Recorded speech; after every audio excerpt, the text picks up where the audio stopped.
Alas for the Billionaire is the second book I wrote with the theme of the bucket list, billionaires.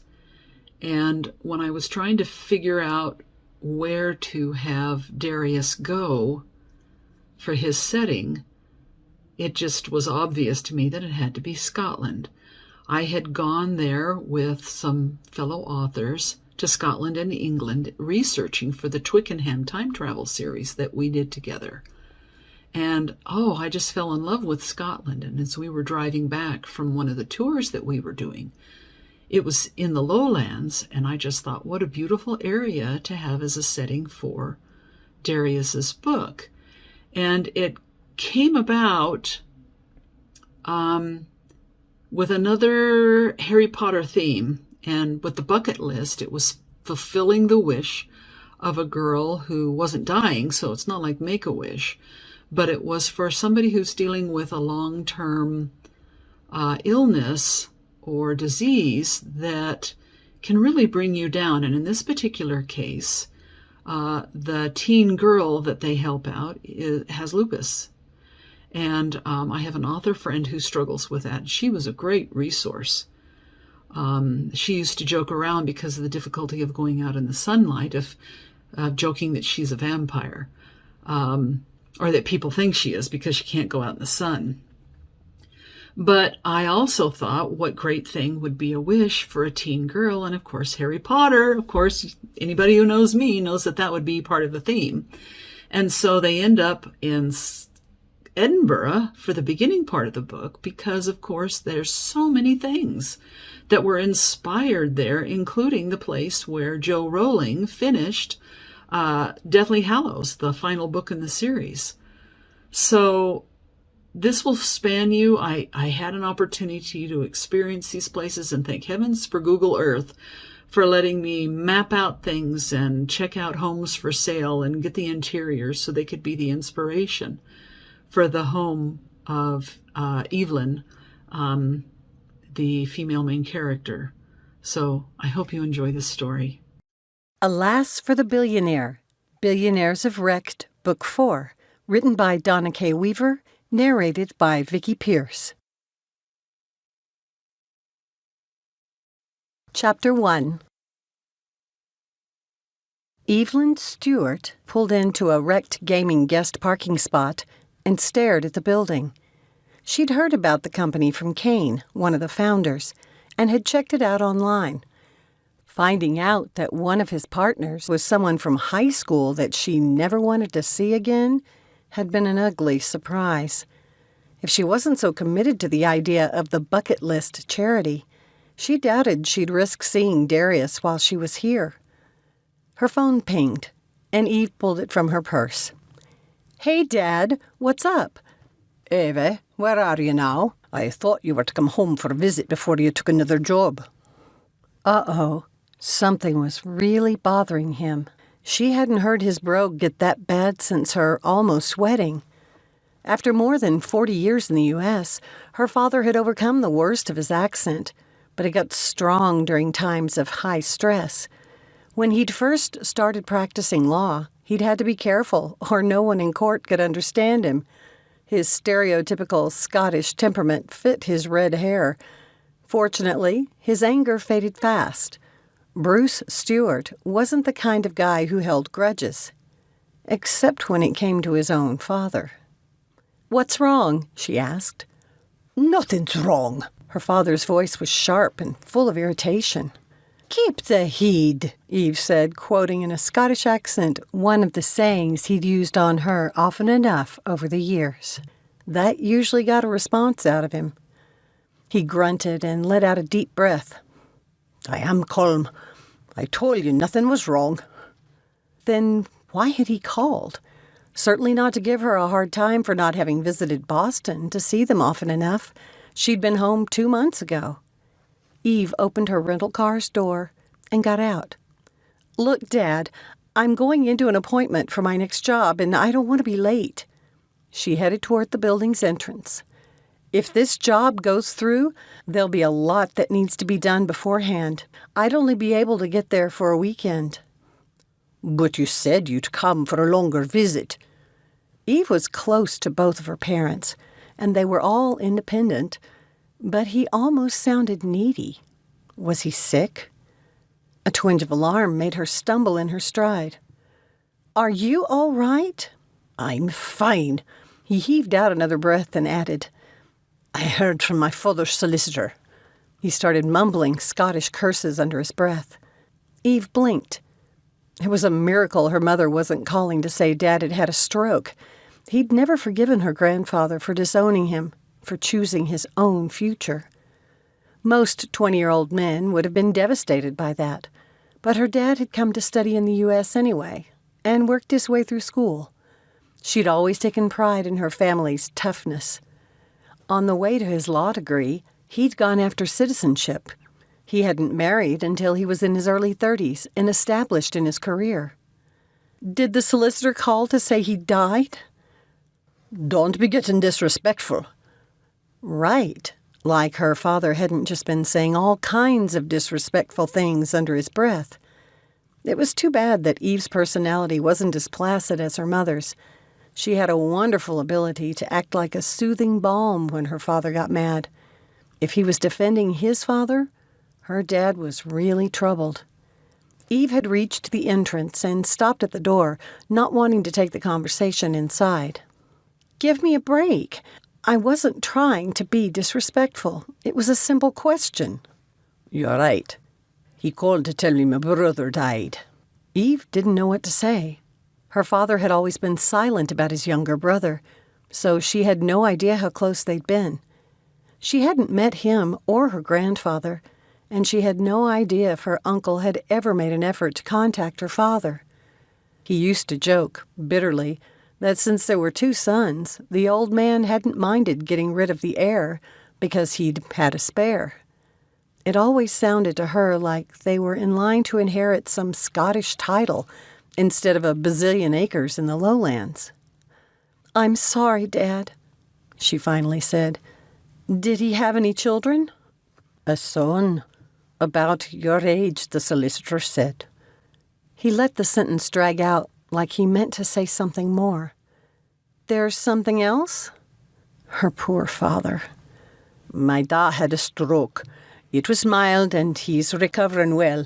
Considering his temper, I'm surprised he's lasted as long as he has." Eve didn't miss the irony of her temperamental father making a statement like that. Was her grandfather's disposition even more volatile? While she had no respect for a man who would throw away one of his children, she'd also been with enough people when they died that she knew they frequently had regrets. Was her grandfather wishing he'd handled things differently all those years ago, and was now reaching out to his only remaining child? Would her father be willing to let go of his own hurt? Your father must be almost 90. 89. This had to be the longest conversation that she could remember having with her dad about his father. Her heart lifted a little. Her dad remembered how old his father was. As a home care nurse, she'd worked with family members who had regular contact with each other and still didn't know that kind of information. "What are you asking me, Dad?" "Nothing. I wanted to tell you." Her father's almost sad tone turned cross. "And ask when you plan to finally come home for a visit." "Depending on the timing for this next job, if I accept it, it could be another month, give or take." He gave a disgusted grunt. "Your mother misses you." Eve grinned. "Mom and I talk almost every day, and she's not pushing for me to come home right away. Are you sure you're not the one who's missing me?" He started to bluster, like he always did when she accused him of having feelings. She'd wondered many times over the years how he managed to be so successful as an attorney with that kind of temper. She'd asked him once if he'd ever been found in contempt while in court, and that had sent him off into another one of his rants. From her mother's expression, Eve had decided he had, and that experience had forced him to learn to control it. Nowadays, she thought she must be the only one who could set him off. "Dad, I hate to interrupt." She waited for him to stop his little rant. "But I have to go into the building now for my meeting. I'll come up either this weekend or the next. I'll let Mom know which. Call me again when you have more information. Hagel agamost. I love you too, Dad. Eve ended the call, dropped the phone in her purse, and entered the building. I still don't get why you want me to do this. The charity was your idea. Darius Dimitriou said with a scowl. He wished he knew why his partner had been so agitated since he'd returned from Ireland. Darius couldn't afford to take on responsibility for a wish fulfillment organization if it might turn him irritable and cranky like Kane had become. Because I've decided I don't want to run this thing, but it's still a worthy cause. The nurse I worked with in... Kane tripped on the word. Why wouldn't he even name Ireland now? What had happened on that first bucket list trip? Well, she has a great suggestion for a candidate that I thought you in particular would be interested in helping. Him particularly? What was that supposed to mean? Darius had never considered making a bucket list for himself. He'd always thought that was for people who hit 40, with adventures like an African safari, tour of the Egyptian pyramids, and sailing across the Pacific. He'd had enough fun to mark off items from many people's bucket lists. He had a decade before he had to worry about adding to his own. Don't we already fund enough charities? He rubbed the back of his neck. It wasn't that he didn't want to give back, but it had been a tough summer. Their company, REKD Gaming, was gearing up for the playoffs for the World Championships, and he'd just found a replacement for his intern, Kane's sister, as it turned out. Darius had been looking forward to taking off some time. He needed a break. Please, listen to her, and then decide. Kane headed toward the conference room door. Let's go. All right, but I'm making no promises. That's all I ask. Darius followed, but only because of the haunted look in his friend's eyes. Seriously, what had happened to him in Ireland to have caused that? It was like Kane was in the middle of some kind of internal battle. Since the drama with his sister had been resolved, what could be troubling him now? The single time Darius had tried to bring it up, Kane had rather rudely brushed aside his question. Kane strode from the room and had to quickly step aside to keep from plowing into a woman holding a baby carrier. "Morning, Cayenne," she said to Kane, a twinkle in her eye. Cass. He barely blinked and didn't tell her to pronounce it like Kane, another indication that something was troubling the man. The ribbing about the correct pronunciation had been a running gag with the CEO's executive assistant for 3 years. With a crease between her brows, she watched Kane continue down the hallway. "You need to find out what's bugging him," Cass said. "His sense of humor died in Ireland. I thought he was too focused on work before, but he's worse now. It's not healthy for any of you." She reached up and poked Darius in the chest. Ow! He rubbed the spot. Maybe he's just tired of your joke. Try something about Cain and Abel for a change. No, this is more. Much more. That man is miserable. Shaking her head, Cass went into her office. Darius broke into a jog to catch up with Kane, who had reached the elevator and was holding it open. They entered and faced the door, saying nothing.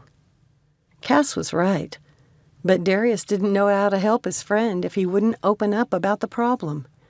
Kane had done one test case and gone with the wish fulfillment lady to Ireland. She'd been an old woman with cancer. He wouldn't talk about the trip.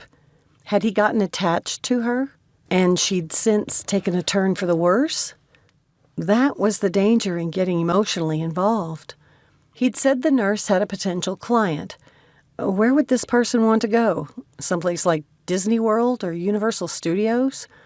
On a cruise? Kane opened the conference room door and strode inside. He was immediately greeted by a woman's pleasant and vaguely familiar voice. "It's great to see you again, Kane, but you look terrible. You should take better care of yourself, or you'll end up one of the people using your charity." Darius poked his head around the door jamb and found his friend embracing a tall, slender woman dressed in dark slacks and a burgundy blazer that gave her light brown complexion a rosy flush. With her tiny braids pulled back in a loose ponytail, she struck the right balance for business casual. She carried herself with an easy confidence. Speaking with Kane, she sounded more like a friend than a potential employee, who was, before he could finish the thought, Darius felt himself transported back to that unusually warm May evening, the month before high school graduation. They'd been with friends at the park and had wandered down a path alone. He could smell the sweet fragrance of the peonies in bloom nearby, the vanilla scent of her shampoo, the feel of, "Darius, come here." Kane waved him over, pulling him back to the present. "Eve, this is my friend and business partner, Darius Dimitriou. Darius, Evelyn Stewart." He had to unclench his fist before he could extend his arm. Did she remember him? She hesitated before taking his hand, hers warm, her skin soft. The too familiar tickle of attraction ran up his arm, and the corner of his eye twitched. But she continued to watch him expectantly, wary, like she was waiting for some response from him. Darius decided to play it cool. "Have we met?" he asked. Kane glanced first at one and then the other, his brows raised. The corners of Eve's mouth quirked. Darius knew that beautiful face too well not to know how forced her amused attitude was. She hadn't forgotten that night either. "I doubt that someone important like you would remember a girl you kissed in high school. But yes, we've met. My 17-year-old self would be crushed that you've forgotten her." She put her hand to her chest with a mock flutter. So that was how she was going to play it. He wasn't likely to forget that kiss. It had rocked his world and confused the heck out of him. All right. "It's nice to see you again, Eve," Darius said. "So you're a nurse now?" "And you're a billionaire. Who knew back then how life would turn out?"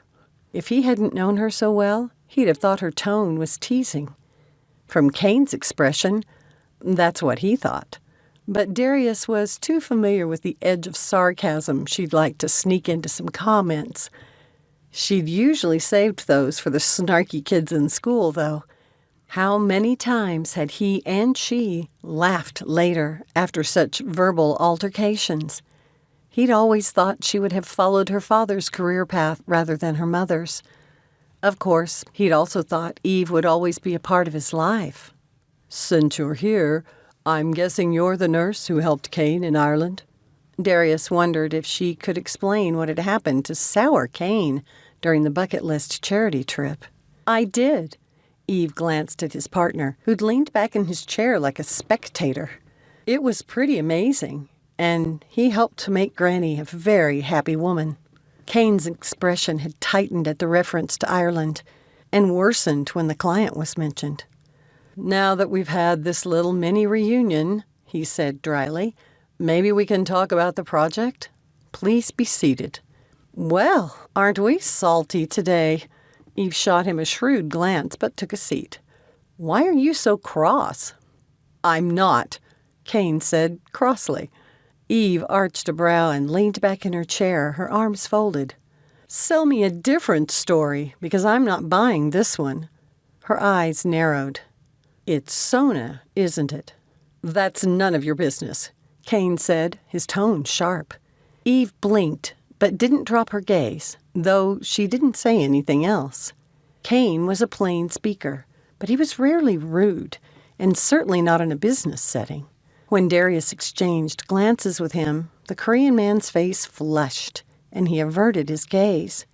Darius wondered who this Sona was to be causing Kane's lady problems.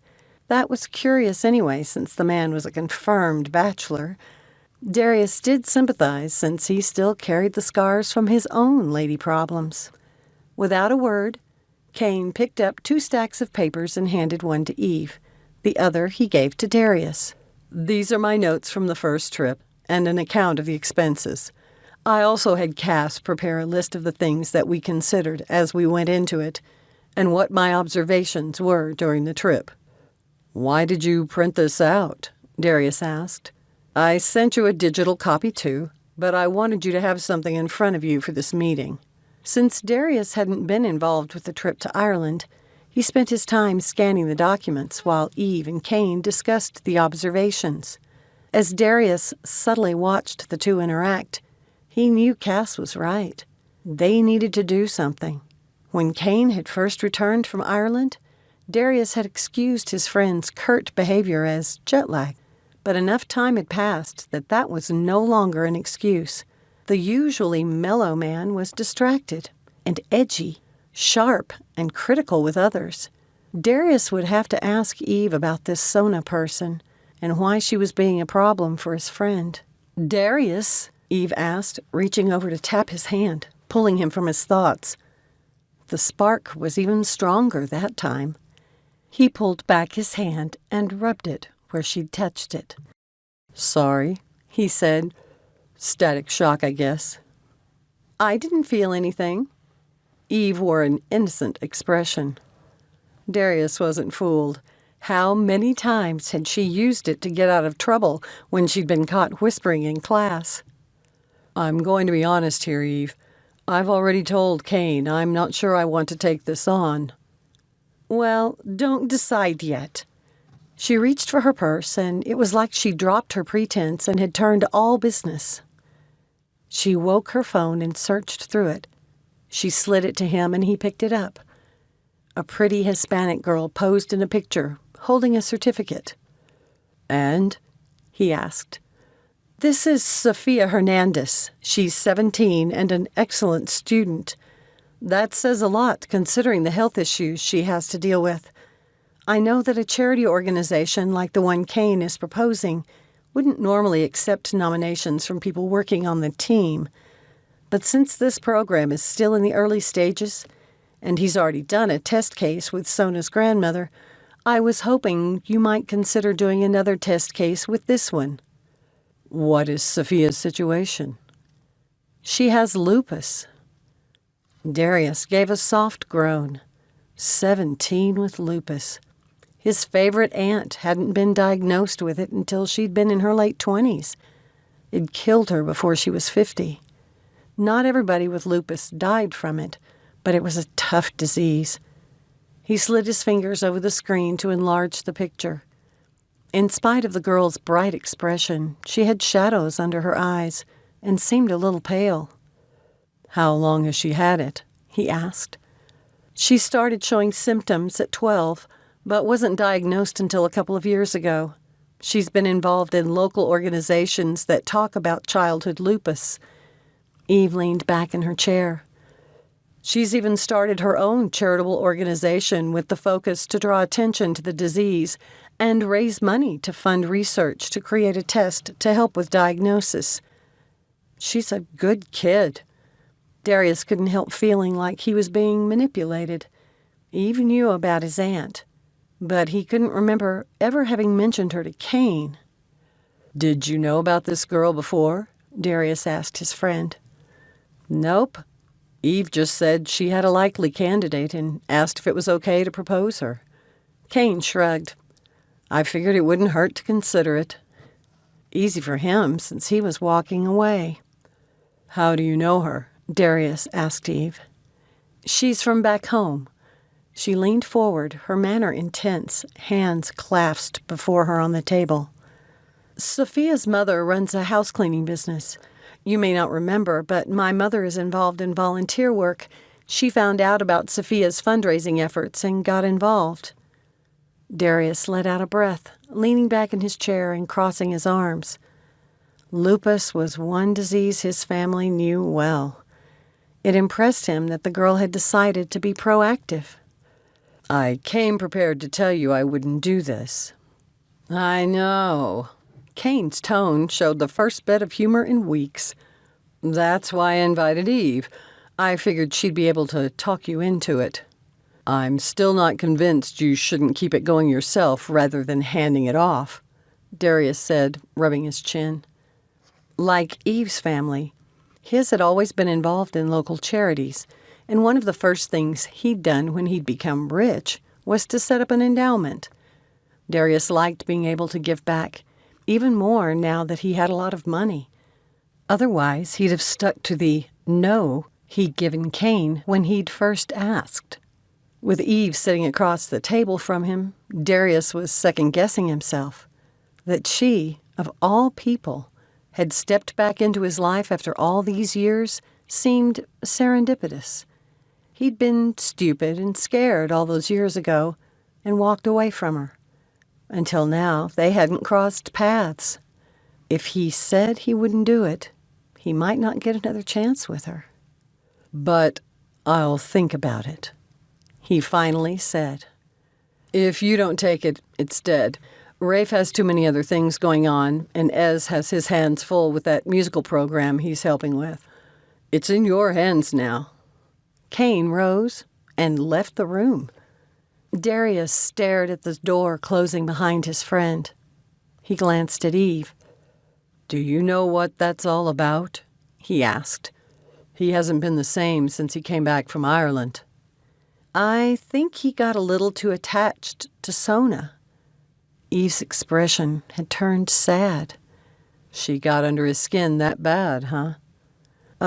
Yeah, you might say so. Things between them didn't end well, so it'll be interesting to see how it plays out. Well, it's almost time for dinner. Darius gathered his papers. What are you doing tonight? I don't have any plans. Since I've never been here before, do you have any recommendations for where I could eat? Let me take you out to dinner. We have 12 years to catch up on. As Eve considered him, wariness crossed her face, colored by a touch of wistfulness. He'd seen that before, so many years ago, but he hadn't been mature enough to recognize it for what it was. Darius arched a brow and gave her the "I dare you" look he'd used on her in high school. Her expression turned determined. All right, I'll have dinner with you. When she picked up her papers, he didn't miss the crease between her brows. Chapter 2. As they made their way through the building, Eve had to work at keeping up a calm demeanor. Had it only been an hour ago that she'd been hoping not to see Darius? It had seemed like the worst kind of luck that had been him on the other side of the table. If she weren't so dedicated to the program, she might have walked out. And that punk. Like she couldn't tell when Darius was pretending, acting like he hadn't remembered her. Anyone who knew him well could see it in his expression. Why had he done that anyway? Embarrassment at the way he'd treated her that last month before graduation? But then he'd given her that look. It had taken her right back to high school, when they'd been the best of friends. It was like she was looking at the boy again, and her resolve had melted. It took a long time to make it to the exit. Employees kept stopping him to ask questions. She hated to admit that he interacted well with the people, even handling one temperamental artist with finesse. Did that come from having been a high school art teacher? She'd been happy for him when she'd read that Darius was one of the Harvard billionaire boys. Just before they'd sold their first game, he'd been named Teacher of the Year. At the time, she'd thought it was a shame to lose someone so good from the profession. Seeing him now, she wasn't so sure. She had a feeling he was still teaching, but in a different, less formal way. Phew, Darius said when they finally exited the building. I was beginning to wonder if we'd get out of there. Do you mind very much? Not really, but it can make it tough to get away from the office some days. Darius pulled some keys from his pocket and pointed to a royal blue car plugged into a charging station. Wow, a Tesla. Nice. She examined the vehicle. What kind of range do you get? Over 600 miles with one charge. I can extend it by carrying an extra battery. He opened the passenger door for her. I wouldn't take it for a really long trip yet because There aren't enough charging stations in this part of the country. Rumor has it that's changing as they become more popular. It's nice to know you haven't lost your concern for the environment. I've wondered since I first heard about your success if the money would ruin you. Eve paused between the car and the open door and turned to face him. She blinked at his close proximity. Darius was better looking than he'd been in high school, when he'd been too tall and too lean, all arms and legs. He'd definitely filled out, and the scraggly wannabe beard he tried to grow in high school had filled in nicely. He kept it neatly trimmed, one of those beards that wasn't quite a beard but wasn't scruffy either. She had to push down the temptation to run her finger over his cheek to see if it felt like sandpaper or if it was soft. You've worked with Kane. He's not into acquiring a bunch of stuff. None of us are. I think that's probably why we work so well together.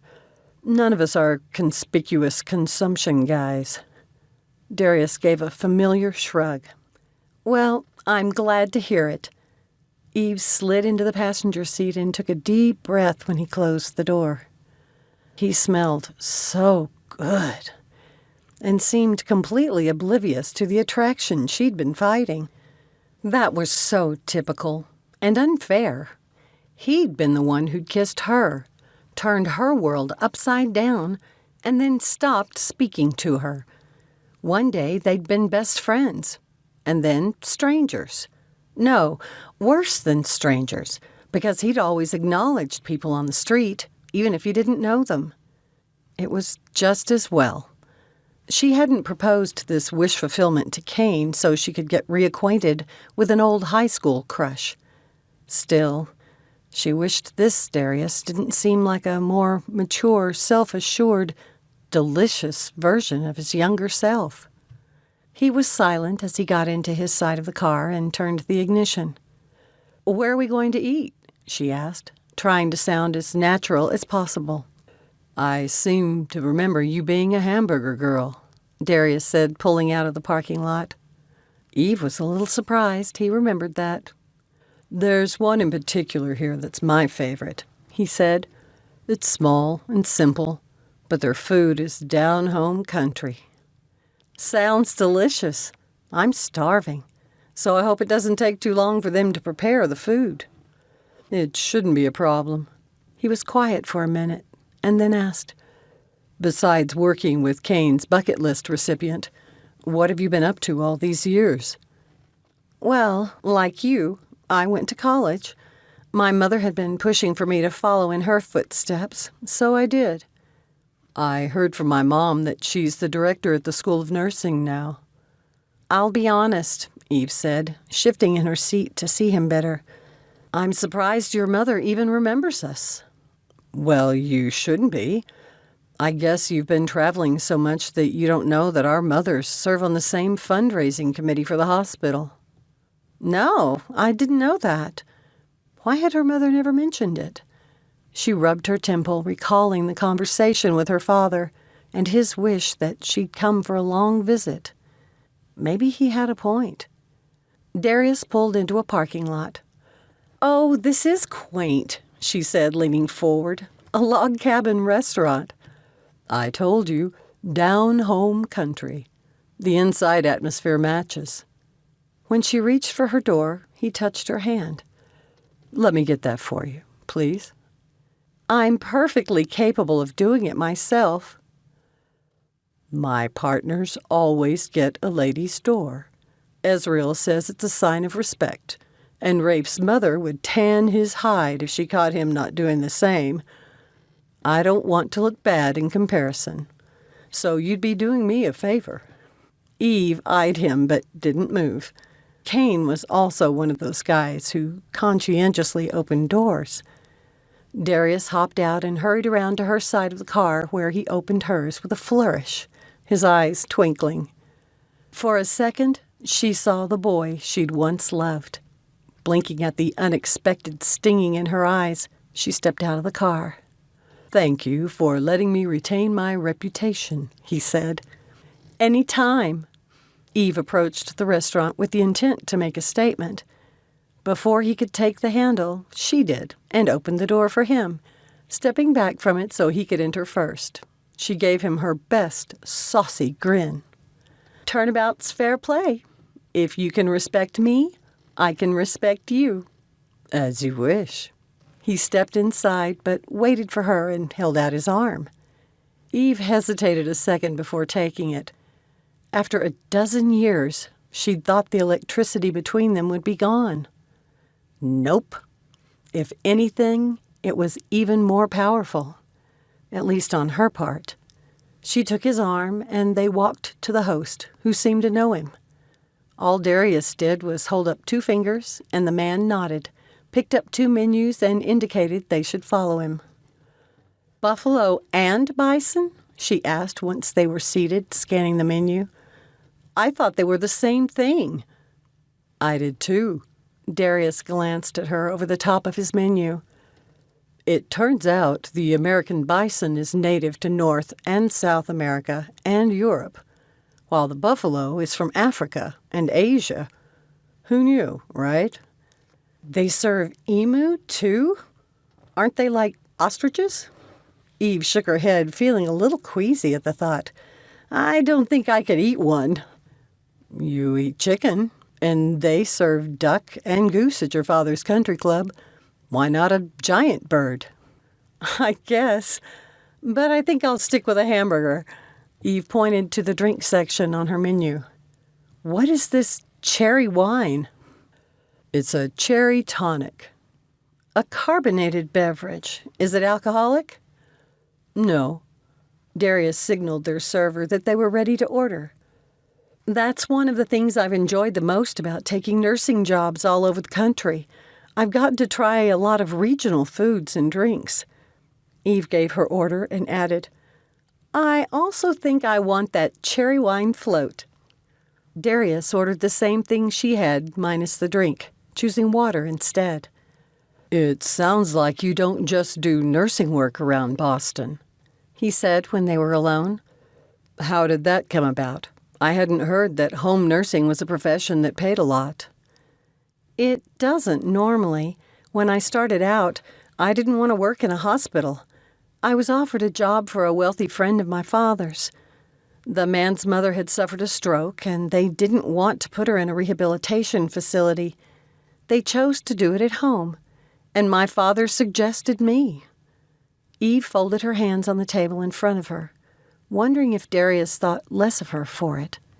He'd chosen to be a high school teacher, after all, another underpaid professional position. She said, "After that, it was word of mouth. I've needed to add some additional certifications to my credentials, and I've found that interesting. I also worked with a physical therapist for a while, so I have some additional experience there. I really enjoyed the trip to Ireland and getting to know Granny, the recipient. She was a delight." "Was it a big change from what you'd been doing?" he asked. "It was. I'm not complaining about the jobs I've done. I like people, and I find working with a lot of different personalities adds variety to what I do. But I've met a few spoiled brats, and I hope working for the charity will limit how many of those I have to deal with." Eve chose her words carefully. "I grew to love Granny. She was a salt-of-the-earth type of person, grateful and humble.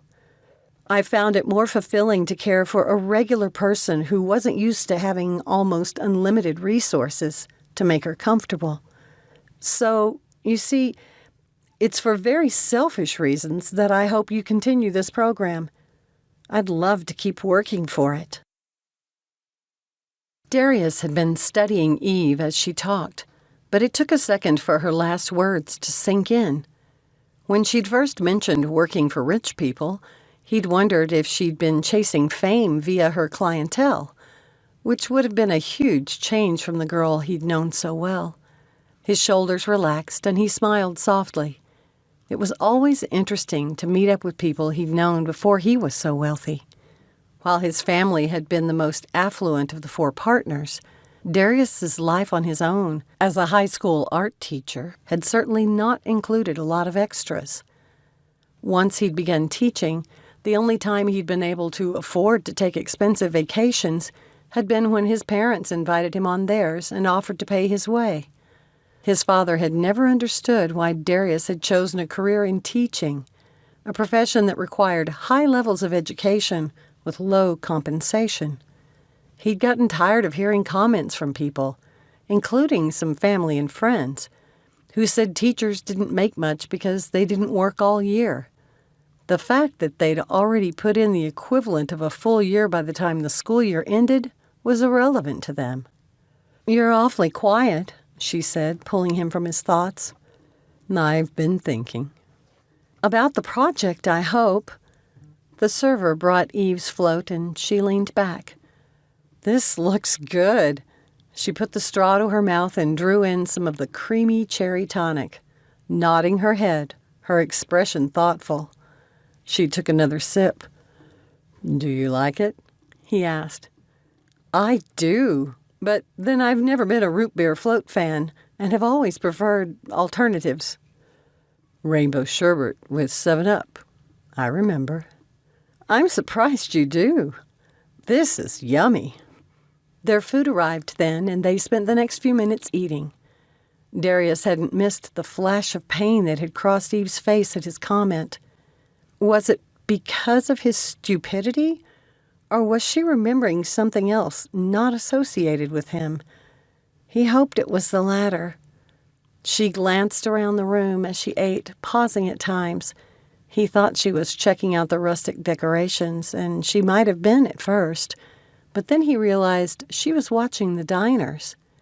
He didn't remember her being a people watcher in high school, and wondered what she saw when she studied them. "What?" she asked, pinning him with her curious gaze. "I was just watching you watch people. Do you do that a lot?" "Usually. I find studying people and wondering about their lives to be fascinating. Maybe that's why I enjoy home nursing so much. Bartenders and hairdressers end up being the receivers of all kinds of personal confidences, but so do home nurses. I suppose it's because a relationship of trust and the close proximity lends itself to sharing." "Because, of course, you always want to spill your guts to the person who gives you a sponge bath," Darius said dryly. Eve laughed. "I confess that's not one of my favorite parts of the job, but it's not like it isn't also incredibly embarrassing for the patient. I try to treat them with the same dignity and respect I'd wish to receive." "Good for you. Do you think you'll ever transfer to the teaching hospital to work with your mother?" "Maybe, when I don't want to travel anymore." She shifted her gaze, but Darius caught another flash of something. Sadness this time, he thought. Was her travel schedule less about wanderlust and more about some pain she was running from? "I think your parents are older than mine," he said. "If that's something you'd like to do, work with your mother. You'll want to do it before she retires." "You're right." Eve's expression turned troubled. Darius found himself intrigued even more by her. How much did this beautiful woman still have in common with the girl he'd kissed? His gaze went to her mouth. What would it be like to kiss her now? He shook his head. The last time he'd given in to that temptation hadn't ended well. "I appreciate the delicious dinner." Eve glanced around the restaurant again. "It's been fun getting a little taste of Boone. If you're not interested in continuing Kane's charity, please tell me right away. I've had another job offer, and I need to let them know in case they have to get someone else." She set down her napkin and looked about to leave. "I'll do it." Darius hadn't meant to say it, but once the words had escaped his mouth, he didn't wish them back. He'd already been tempted to agree because of Sophia. A girl like that needed something good and memorable to happen in her life. Adding Eve into the mix made the decision an easy one, even if he'd made it unconsciously. "But I'll do it as a test case, just like Kane did. I don't have a driving desire to be intimately involved with running the program, but I do think it would be a good way to give back." Eve grinned, and the shadow of something that seemed to always haunt her disappeared. When do you think you'll want to take the trip? It's August now, and it'll take a little time to put everything in place. If she's 17, would it be a problem if she misses some school? He asked. Because of her health, her mother has homeschooled her. Sophia's also already taken some college courses online. Darius considered his options. He was scheduled to take some time off after their big push this summer, but he needed to be back in October for the North American Finals in New York City. She'd like to go to Edinburgh. Scotland? What's there for a teenager? Does she have a thing for William Wallace and want to see where Braveheart was filmed? Actually, a lot of that movie was done in Ireland. Eve pulled out her phone and swiped across the screen, showing him a list of sites in Edinburgh. Sophia is a huge Harry Potter fan. Have you already discussed this with her? I hope not, because what if I'd said I wouldn't do it? Darius leaned back in his chair, narrowing his eyes. More than one person he'd once thought of as a friend had tried to con money out of him. I'd hate to think you'd use emotional blackmail to try to coerce me into agreeing. Aren't we suspicious? Eve shot him a flat look. No, I haven't talked with her at all about a bucket list trip. I did, however, chat with her one day about what her dream trip would be. She was quite emphatic that it would be Edinburgh. I've done a little research since, and there are quite a few places within walking distance that I think she would enjoy and could handle. We'd have to be careful with her health, of course. My bad. Sorry to accuse you wrongly. We'd need to leave in the next 2 or 3 weeks, though, if we can arrange it with her that soon. We obviously wouldn't be bringing just a teenage girl, so how many of her family members would accompany her? Darius didn't give Eve a chance to answer. That's something that would need to be considered for an ongoing program. Would it be fair to choose someone from a large family when only one and maybe a guest could come? Kane mentioned once that as much as he'd like to be able to help everyone, he couldn't afford to, Eve said. I get that. You'd want to set limits. But would you bring only a child and a parent? It'd be lovely to include both parents and siblings to make it a real family affair. True, and these are questions I'll need to consider should I decide to set up the charity. Does Sophia have a bunch of siblings? We're lucky there. She's an only child. They're not affluent, so I'd have to check to see if both parents could afford to take the time off from work. How long would the trip last that you're considering? Darius asked. Kane's was only 3 or 4 days there, since it takes so long to travel to and from. All right. You check with her family. He pulled out his phone and opened it to his calendar. If we went mid to late September, well after Labor Day, we might be able to deal with fewer crowds, but the weather should still be decent. Well, it is Scotland. What does that mean? Eve held up her phone and turned it so he could see. The screen said that the average high was only 62 degrees in September. We'll have to bring coats, he said. And umbrellas. Eve flipped the screen on her phone and held it up again. It looks like the rain average in September is 5 or 6 inches, so close to twice what Boston receives. But not much more than Boone gets. Darius grinned, feeling a little excited about the trip for the first time. I've never been to Scotland before. Me either. Eve's voice was soft.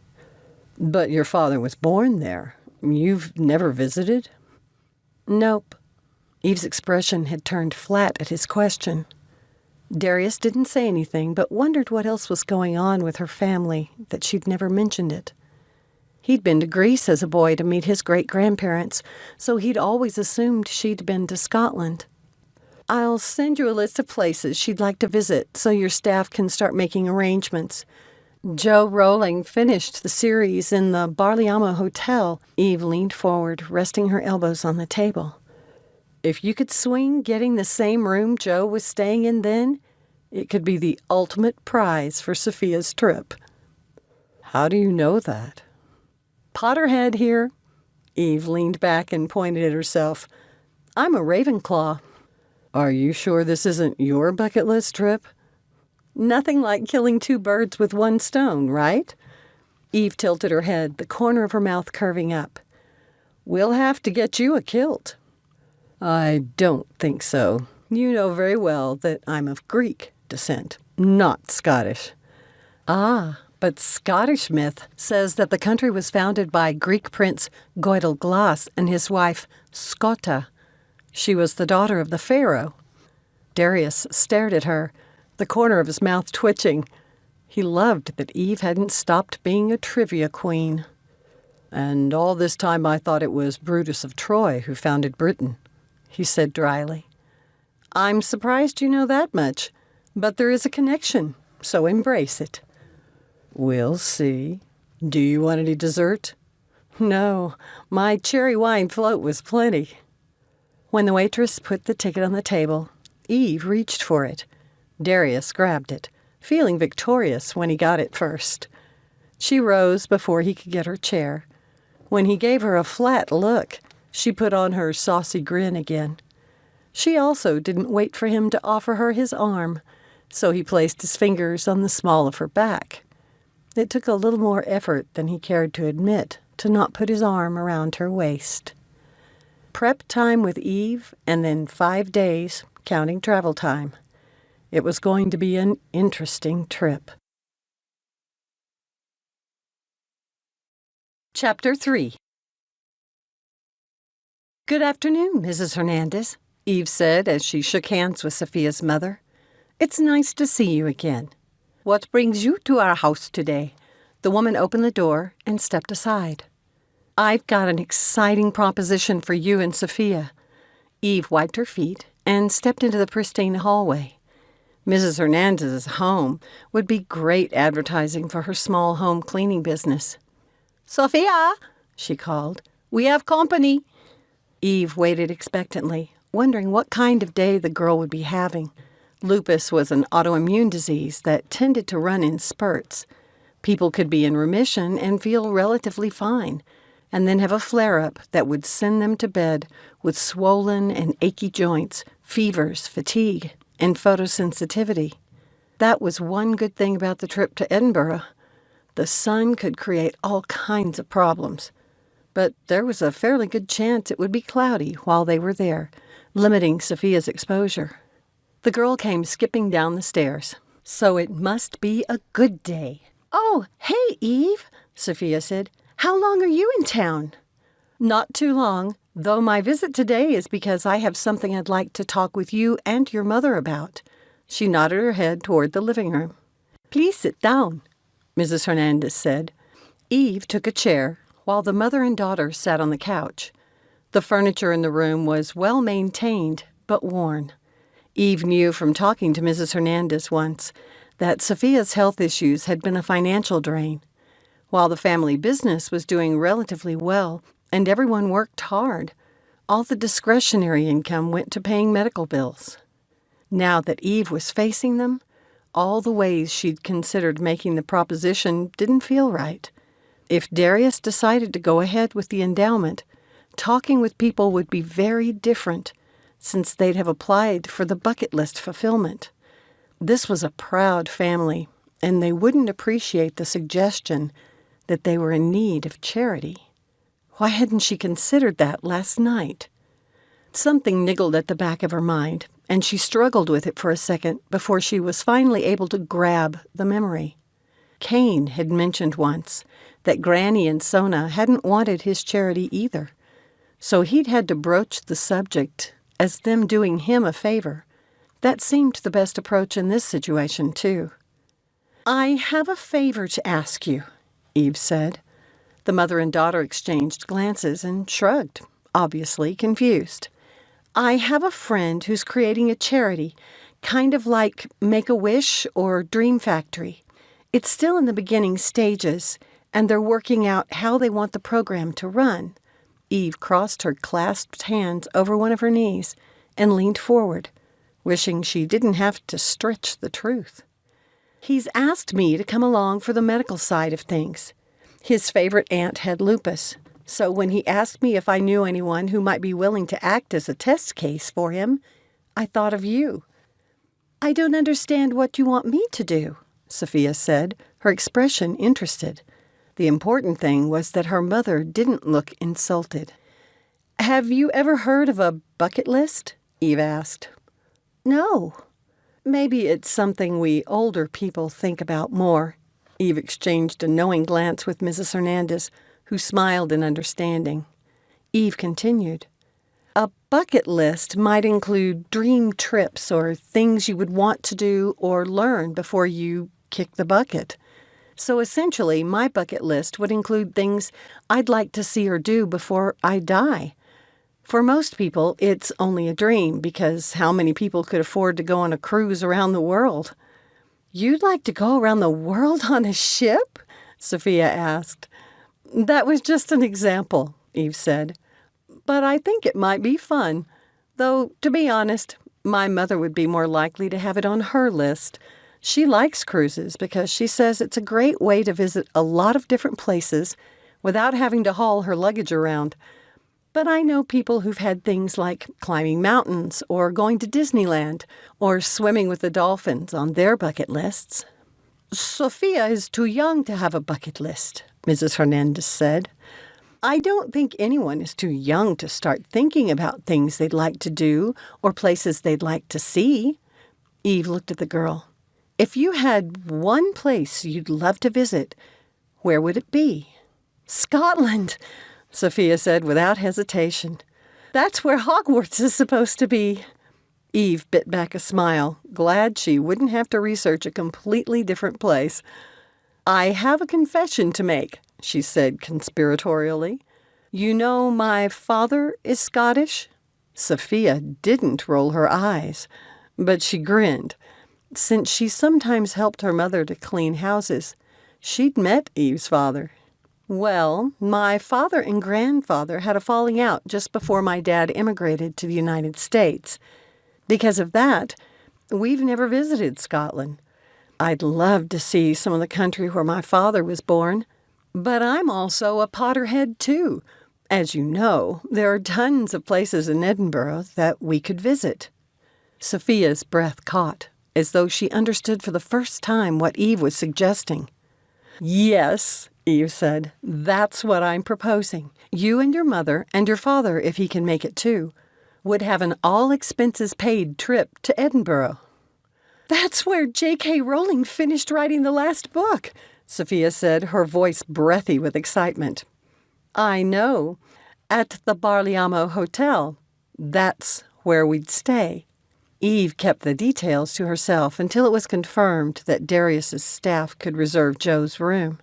And my friend is rich. He owns his own jet. Well, his business does. But anyway, we'll all fly on it. Oh, Mama, please tell me we can do this. Sophia had turned to her mother and was clutching her arm. I want to go. Please, tell me I can go. Mrs. Hernandez had developed a crease between her brows. Remember, Eve said, trying to head off any objections, this would be a test case for my friend. He can't set up expectations by opening it up to the public when he doesn't know how he wants the program to run. Yes, Sophia would have a wonderful vacation, but you'd be helping him figure things out. Who is your friend? Mrs. Hernandez asked. His name is Darius Dimitriou. Eve wasn't sure Sophia's mother had ever heard of REKD gaming. His father is Damon. You might have heard of him. Damon Dimitriou? Is he connected to Dimitriou Investments? He owns it. Mama, please say yes. Don't you want to come with your girl on her dream vacation? Mrs. Hernandez gave her a flat look, but then her expression softened. The mother reached up and stroked her daughter's cheek. I know you can't miss too much work, Eve said. The trip would last 5 days, 2 of which would be travel days. What's nice is that Darius's plane has a bedroom where you and Sophia will sleep in an actual bed. Where would you sleep? Mrs. Hernandez asked. They have bunks there for the crew. I've flown on it before. It's really quite nice and much better than taking a commercial flight. Will you vouch for this man? The way Sophia sat with her hands clutched to her chest, her eyes raised to heaven, and mouthing, "Please, please, please," almost made Eve burst out laughing. She had to take a deep breath before meeting Mrs. Hernandez's gaze. Darius was my best friend in high school, and I believe he's as fine a man as I've ever met. I put him on the same caliber as my father. She knew the woman thought highly of Eve's dad, so the statement would carry a lot of weight with her. Mrs. Hernandez looked at her daughter. When would we go? Sophia threw her arms around her mother's neck. Calm down, Mrs. Hernandez said, patting the girl's arm. Do you all have passports? Eve asked.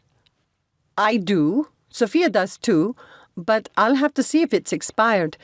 We got it to visit my parents in Chile, but we haven't been able to afford to go yet. I know Darius would like to do this sooner than later because he's got some pressing business in October. Is there a chance you could find her passport and check the expiration date while I'm here? Eve asked. I know some countries won't let you enter if your passport's going to expire within the next 6 months. If it's expired, the charity will pay to renew it, but we'd have to rush it. Mrs. Hernandez rose from the couch and hurried away. Sophia jumped up and ran over to give Eve a hug. Thank you so much for submitting my name for this. The girl's happy expression suddenly went gloomy. Now, as long as I don't have a flare-up, let's think positive about that, Eve said. And I'll be there too. It expires in 9 months, Mrs. Hernandez said, entering the room with an open passport before her. Is yours still good? Eve asked the mother, and Mrs. Hernandez nodded. I'll let Darius know then and get you information about the dates. He was hoping in less than 3 weeks. Do you have any conflicts? No, my cousin owes me a favor, so I'm sure she will be happy to cover for me. And your husband? I will ask him, but I think we cannot both come. It's too much. I understand. Let me know for sure. Thank you both so much for helping my friend with this. Eve gave them both a hug and left, feeling incredible. She would love to keep doing this. Now to convince Darius. Darius had been disappointed when Eve had left right away to go to Boston to contact Sophia and her family. She'd returned the following week with a list of things they needed to do in preparation for the trip. It'd been fortunate that his new assistant, Ari, had been working in the CEO's office when Kane first proposed the charity, so she was already aware of it and had done some of the prep work for the Ireland trip. Darius had arranged for Eve to stay at the bed and breakfast that belonged to his partner's mother, Francie. It served 2 purposes for Darius. The first was that it made sense because it had a weekly rate that was much better than getting a hotel room for her, but also because Ari was frequently there. The impromptu brainstorming sessions that arose when the 3 of them got together reminded him of the synergy they had going at the office, and REKD Gaming was known for its creative atmosphere. On a personal level, it gave Darius an opportunity to spend time with Eve outside of a formal office environment. Francie was the epitome of a Southern hostess, and she had the 4 partners over for Sunday dinner every week. Those often turned into spontaneous confabs, too. He was actually getting excited for the charity, something he hadn't expected. He drove up to the bed and breakfast 2 days before the scheduled trip. Francie and her husband had taken their 2 young children to a movie, so Darius expected to have Eve to himself. He tapped on the front door and let himself in. "Eve, where are you?" he called. "In the kitchen." It seemed like everything that happened in this house led to the kitchen. Francie was an incredible cook and had been teaching Ari while she lived there. Darius wondered if Eve was the newest student. When he entered the room, he found her loading a casserole into the oven. She looked adorable with her braids piled high on her head and wearing one of Francie's lacy aprons. "Francie taught me a new recipe that I thought I'd give a try," Eve said, glancing at him. "Since I travel around so much, I don't get many opportunities to cook. Did you know she's going to do a recipe book?" "She's been talking about it for years." He took off his jacket and put it on a chair, hoping Eve didn't expect much in the way of culinary talents from him. He was no Rafe, who was a whiz in the kitchen like his mother. "Is she really going to do it?" "They're thinking about starting off with a YouTube channel. She can put some of her simpler recipes on there, and when the book is ready, they can advertise it on her webpage," Eve said, washing her hands at the sink. "I think it's brilliant. I suggested that she also do a version for people who know absolutely nothing about cooking." "You don't need that. I remember you being quite the baker in high school."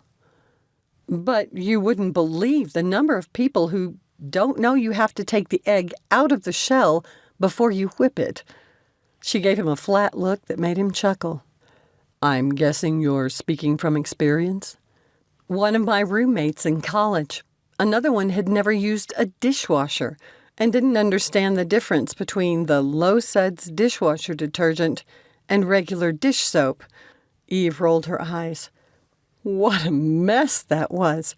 We thought she'd broken the dishwasher when all the bubbles started coming out of the seals." He chuckled. "Do you mind stepping out to the garden with me to collect some vegetables for a salad?" Eve didn't wait for him, but headed out the back door. Darius glanced down at his dress shoes and wished he'd changed his clothes before coming over. He followed her outside. She handed him a basket and started picking tomatoes. "Francie said the garden won't last much longer if they get a cold snap, so we should pick as much as we want. She can only bottle so much." They worked in silence for a few minutes. It was more comfortable than he would have expected, more like the time they used to spend together in high school.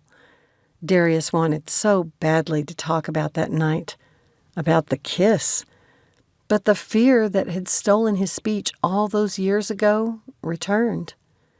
He had many regrets about what had followed. It had never been his intention to not speak to her again. It'd been embarrassing to have just turned 18, be about to graduate from high school, and find out he was a coward.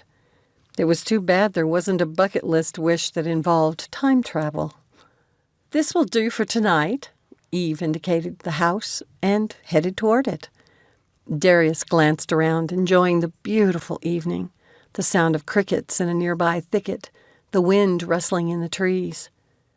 What would it be like to share a place like this with Eve all the time? He pushed the thought aside. He was getting way ahead of himself. "Are you coming?" she asked, poking her head out the screen door. "I need the vegetables to make the salad, you know." Grinning, he returned to the house. Maybe he'd find his courage in Scotland. Chapter 4. "You think you're up to this little jaunt to Scotland, Noah?" Darius asked his temporary intern as they were driven to the airport. "Oh, aye, sir," the red-headed young man said. "'Twill be interesting to see how the very northern part of England compares to the Emerald Isle." "Now, don't you go causing any problems with the locals." "Of course not, sir." Noah wore a look of innocence. He was also an edition of Kane's. That whole thing with Sona had ended with a surprise. Darius's partner had made an unexpected return trip to Ireland and come back with her as his fiancé. Noah was her cousin. The only person in their group who hadn't been surprised had been Kane's sister Ari. The man had gone from gloomy to ecstatically happy. Since Noah was interested in a career in gaming, Kane had invited him to attend Appalachian University in Boone, and the boy would begin classes in January while working at REKD Gaming. He was making the rounds in each of the departments as an intern to help him narrow down his major. "So you've done this kind of thing before, Joe?" Darius said to the bodyguard in the front passenger seat. "Yes, sir. I was assigned to guard Kane during his trip to Ireland." From your experience, then, what kinds of things do you suggest I look for relating to the program during this trip? Darius asked. I'm an artist, not an administrator. And Kane is a programmer. The older bodyguard shot Darius a wry grin. Seems like you two are the creative types, the idea guys. So you come up with the goal and hire people with administrative skills to make it happen. That's true in some ways, I guess, Darius said. But I'm also a hands-on guy. I'm one of the artists actively working on the art in our game. I'd never give that up to run the show. Right. That's something I like about your organization. You four are deep in the trenches with everyone else. That's what they'd been shooting for when they created REKD Gaming, being in the trenches. Maybe that's what Kane had been going for when he'd first imagined the bucket list charity. He'd wanted to be more involved. Well, it had certainly turned his life upside down, but in a good way. Would it do that to Darius? So far, Kane hadn't asked for the charity back. Until the trip to Scotland was over, that suited Darius just fine.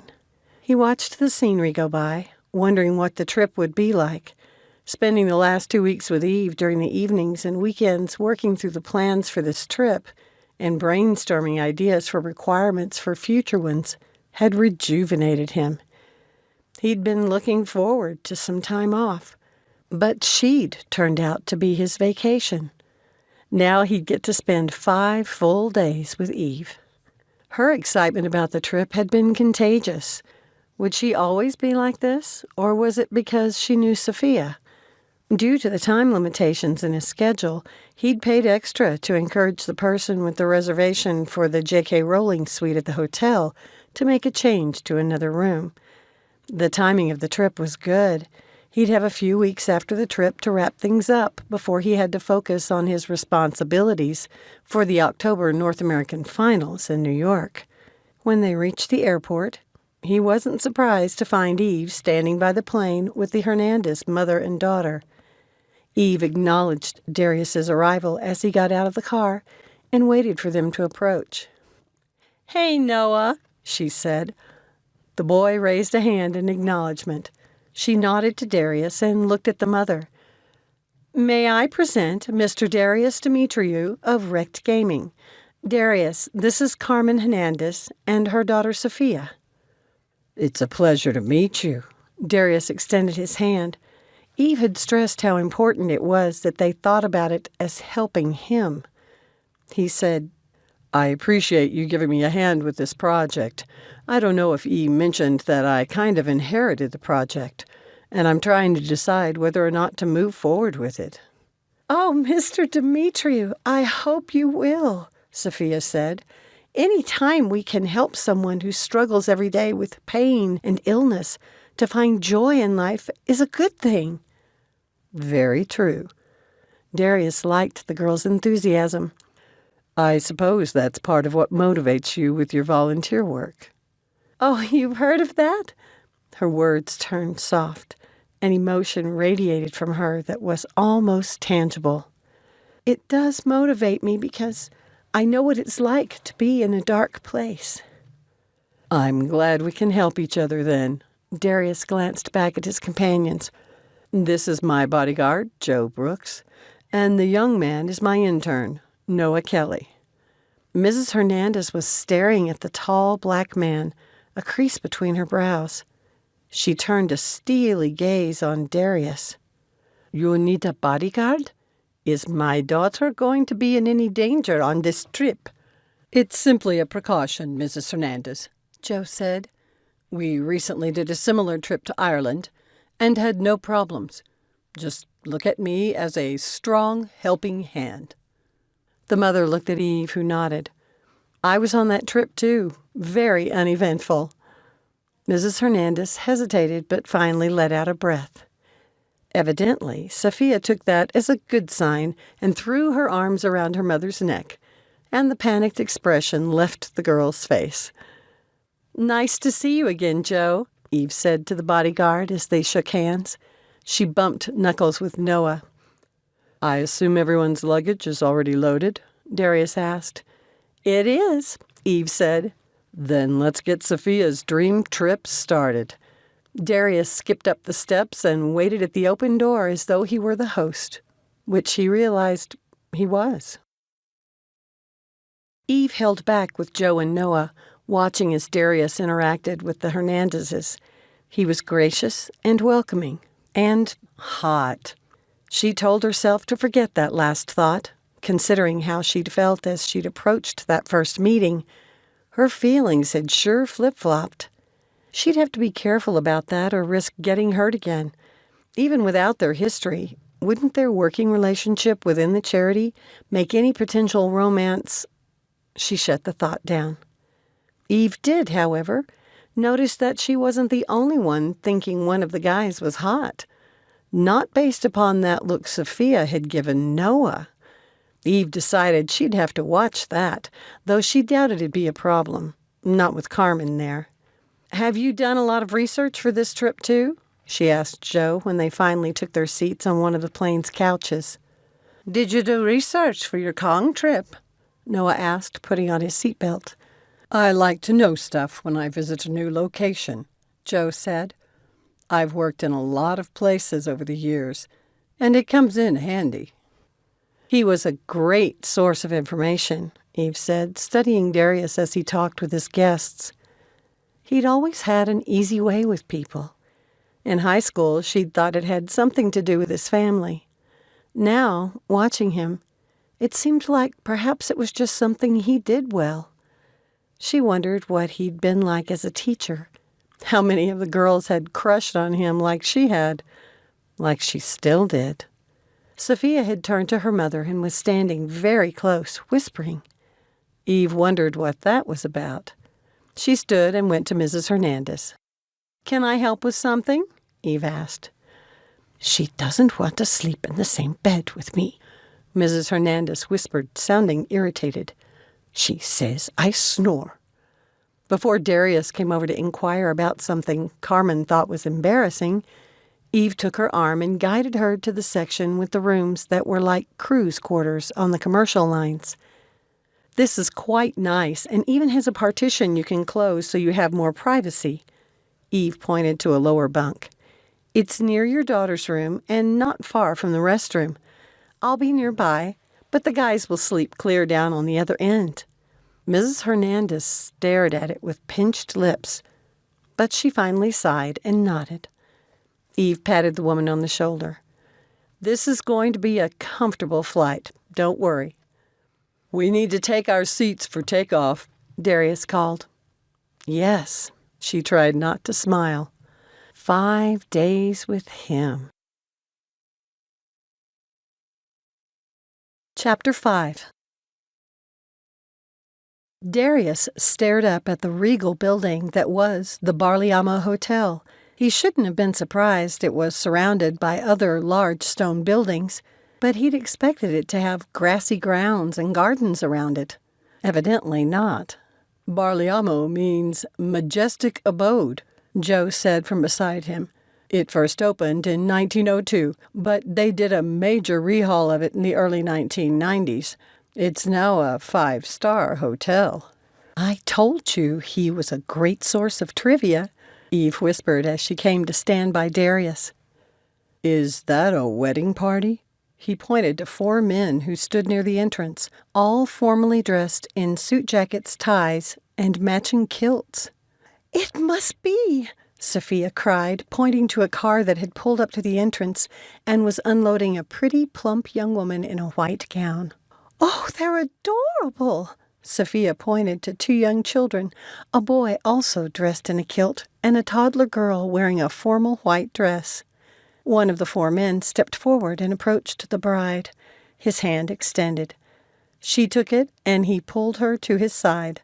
That must have been a signal, because a man in a full-on formal kilt uniform and a furry hat appeared and started playing bagpipes.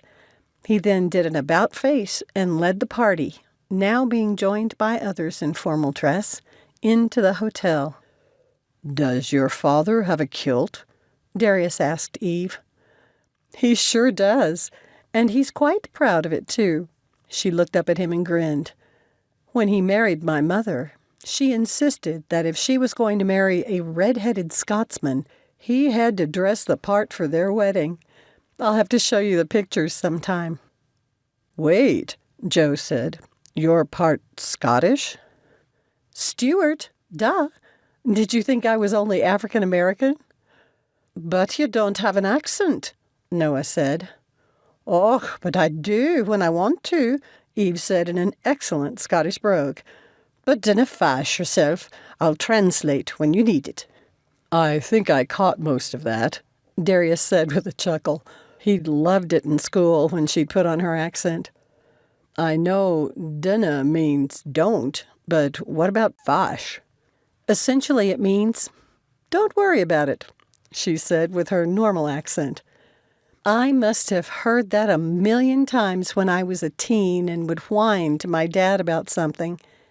But Sophia is looking tired.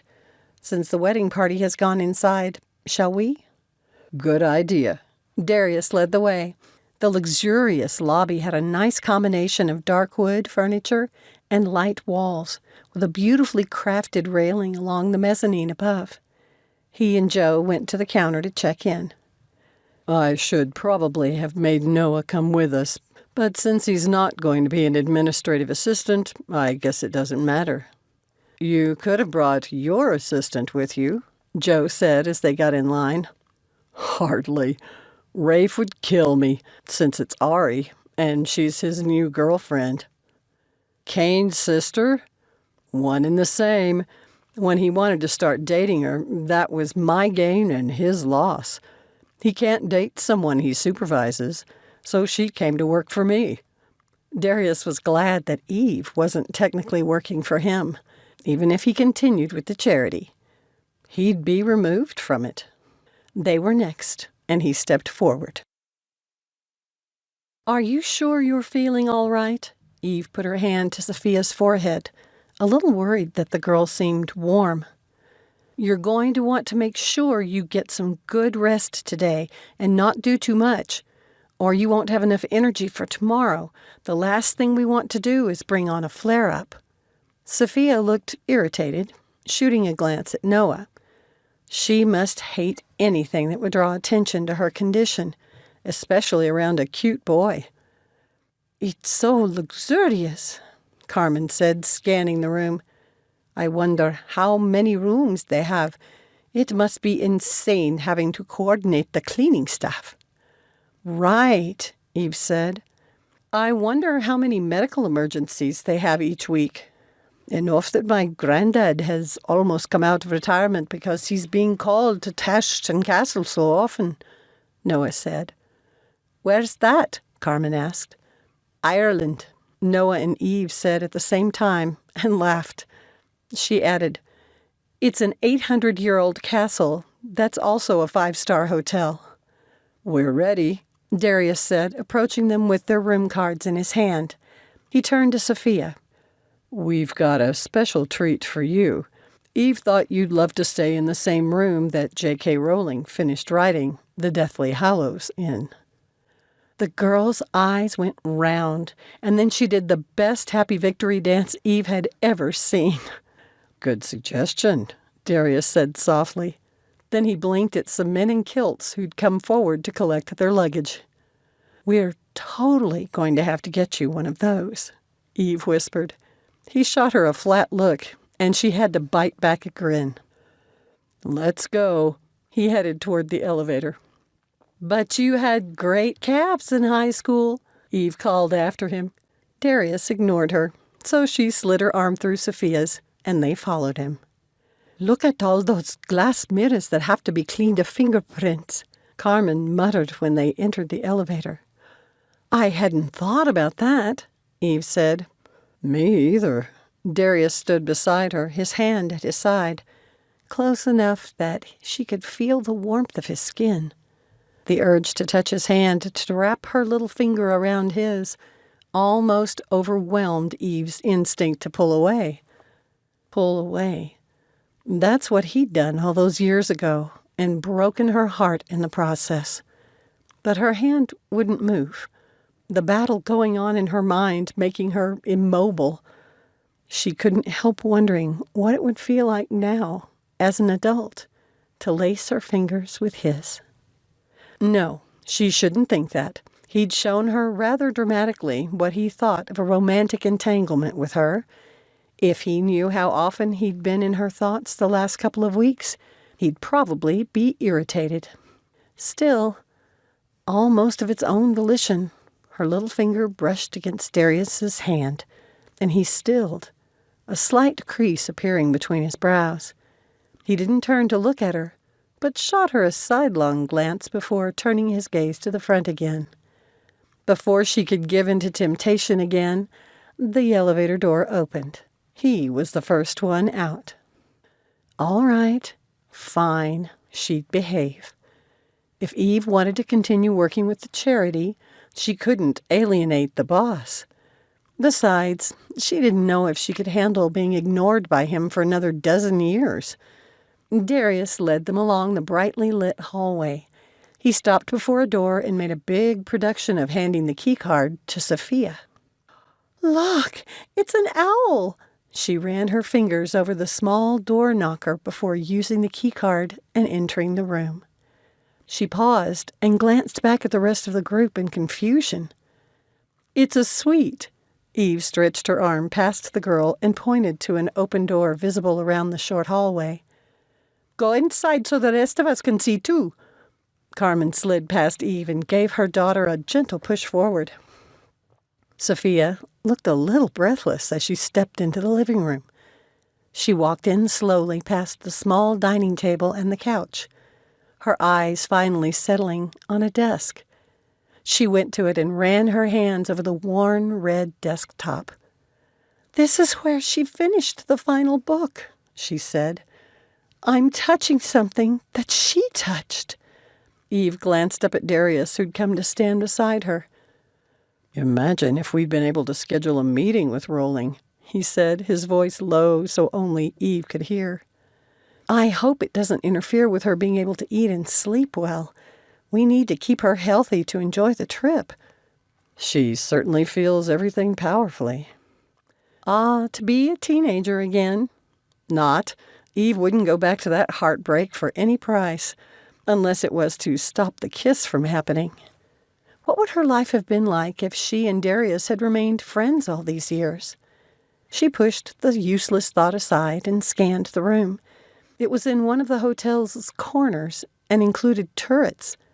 She took the sleeve of Darius's jacket and pulled him over to one near where Sophia sat examining a brochure on the desk. What are you doing? He asked. Come see. It was what Eve had expected. The small turret held a marble bust of the Greek god Hermes, enclosed in protective glass and sitting on a pedestal. She squeezed over to make room for Darius on the other side. Eve was struck by how much bigger he seemed now. He'd always been really tall, but in the small space, with his tailored suit jacket fitting his broad shoulders so well, it drove home how much he had filled out from the almost lurpy guy she'd known before. She had a strong sense that he'd be one of those men, like Sean Connery, who just got better looking as he aged. Read what's on it, she said. Darius leaned closer and the corners of his mouth curved up. He looked up and met Eve's gaze. Are you kidding? Rowling graffitied the back of the statue?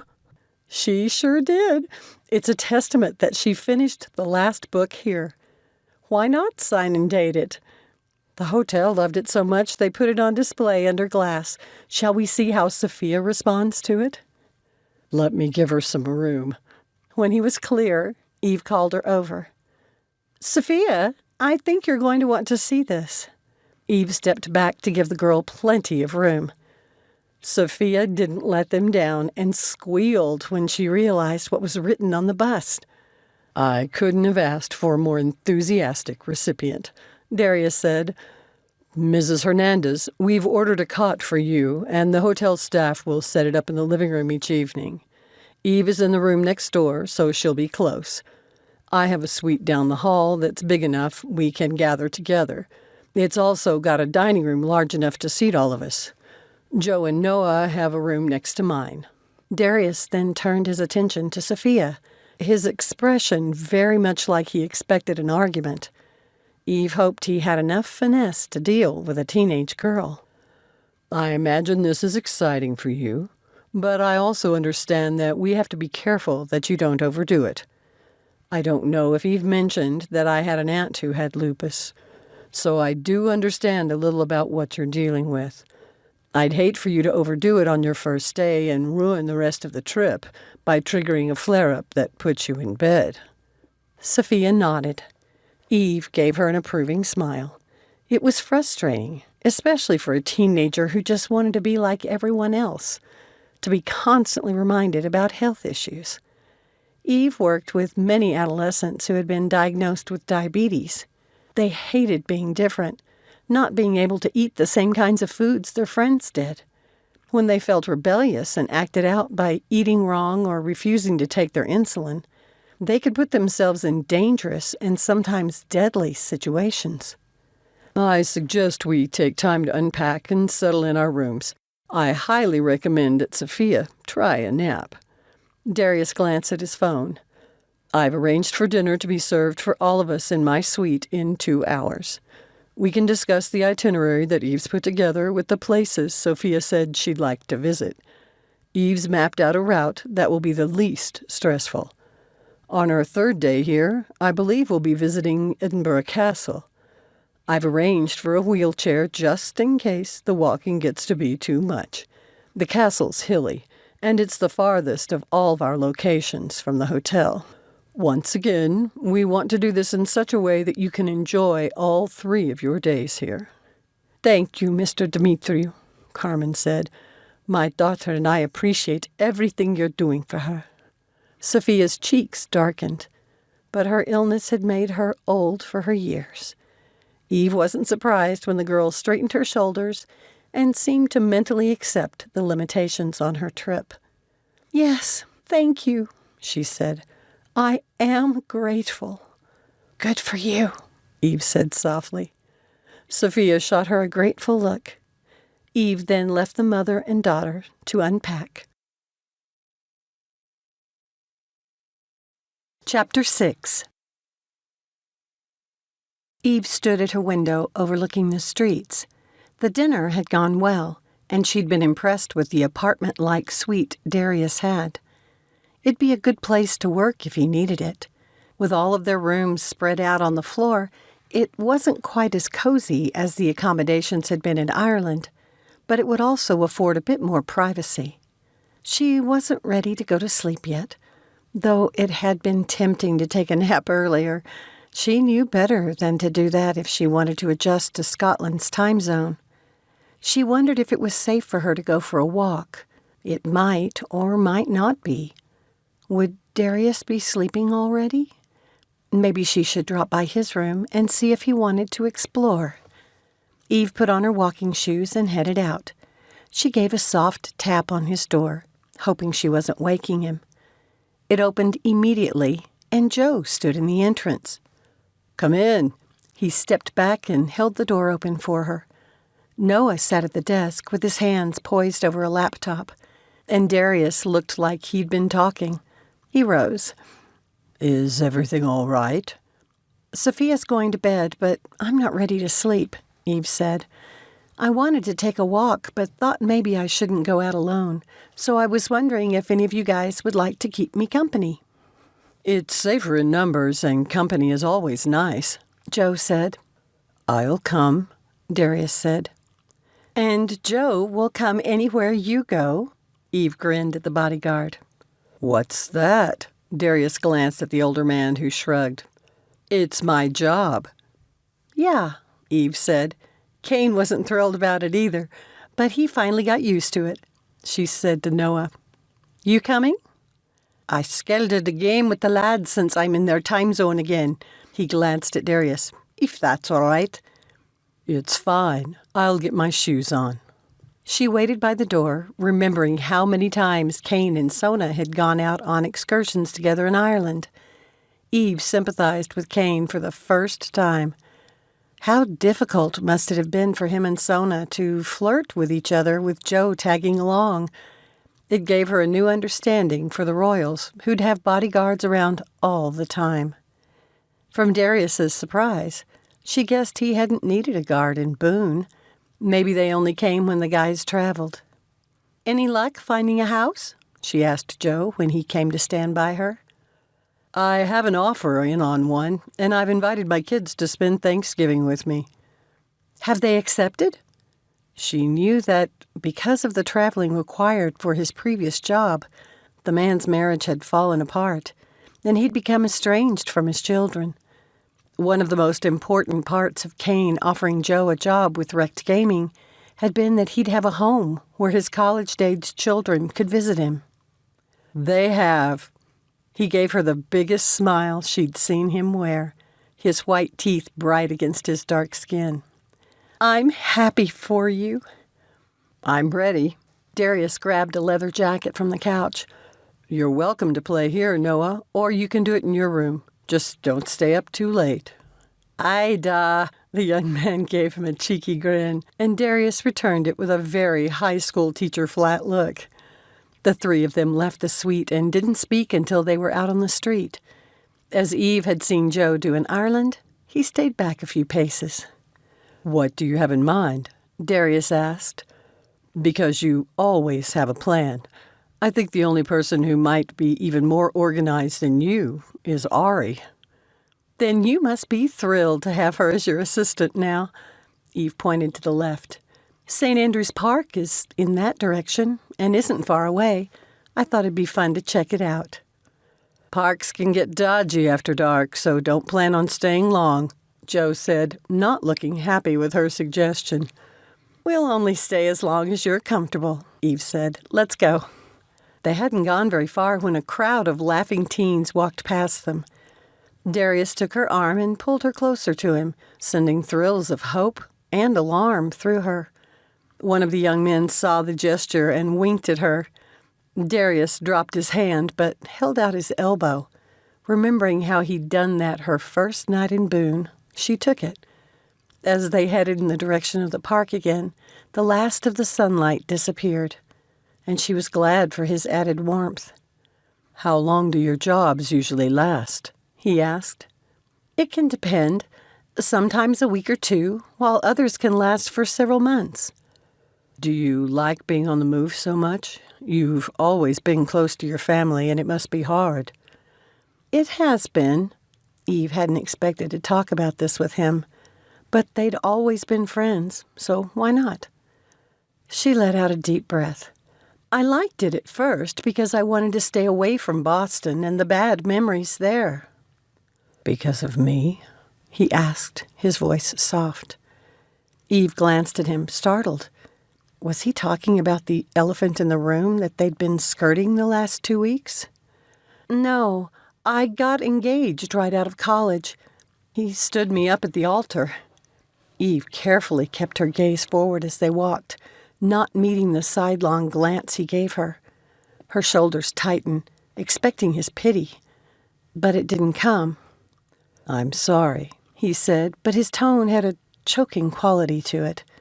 She glanced at him then, wondering what she'd said to elicit such a powerful response. He continued to face forward, his posture stiff. "That must have been devastating." "It was. He'd made reservations for our honeymoon cruise, and I heard he took his new girlfriend." Darius's arm twitched under her hand. "Ouch." "Yeah, it was the ultimate slap in the face. A part of me wanted to scratch his eyes out, a sentiment my father completely agreed with, by the way." Eve tried to keep her tone light.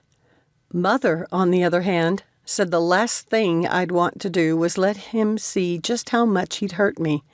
It wasn't long after that I received an offer for my first out-of-state nursing job and didn't come home for almost 2 years. There were too many memories.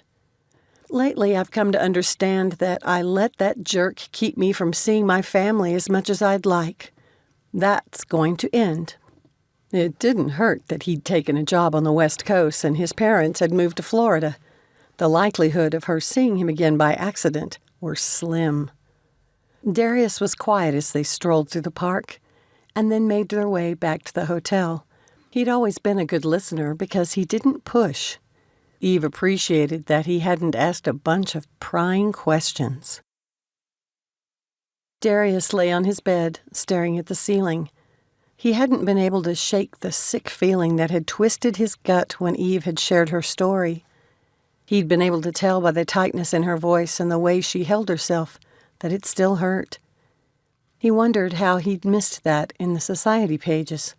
While neither of their families were wealthy or influential enough to run with the big players in town, something that sensational would surely have made the papers. His disastrous breakup certainly had, and, thinking back, he was surprised she hadn't asked him about it.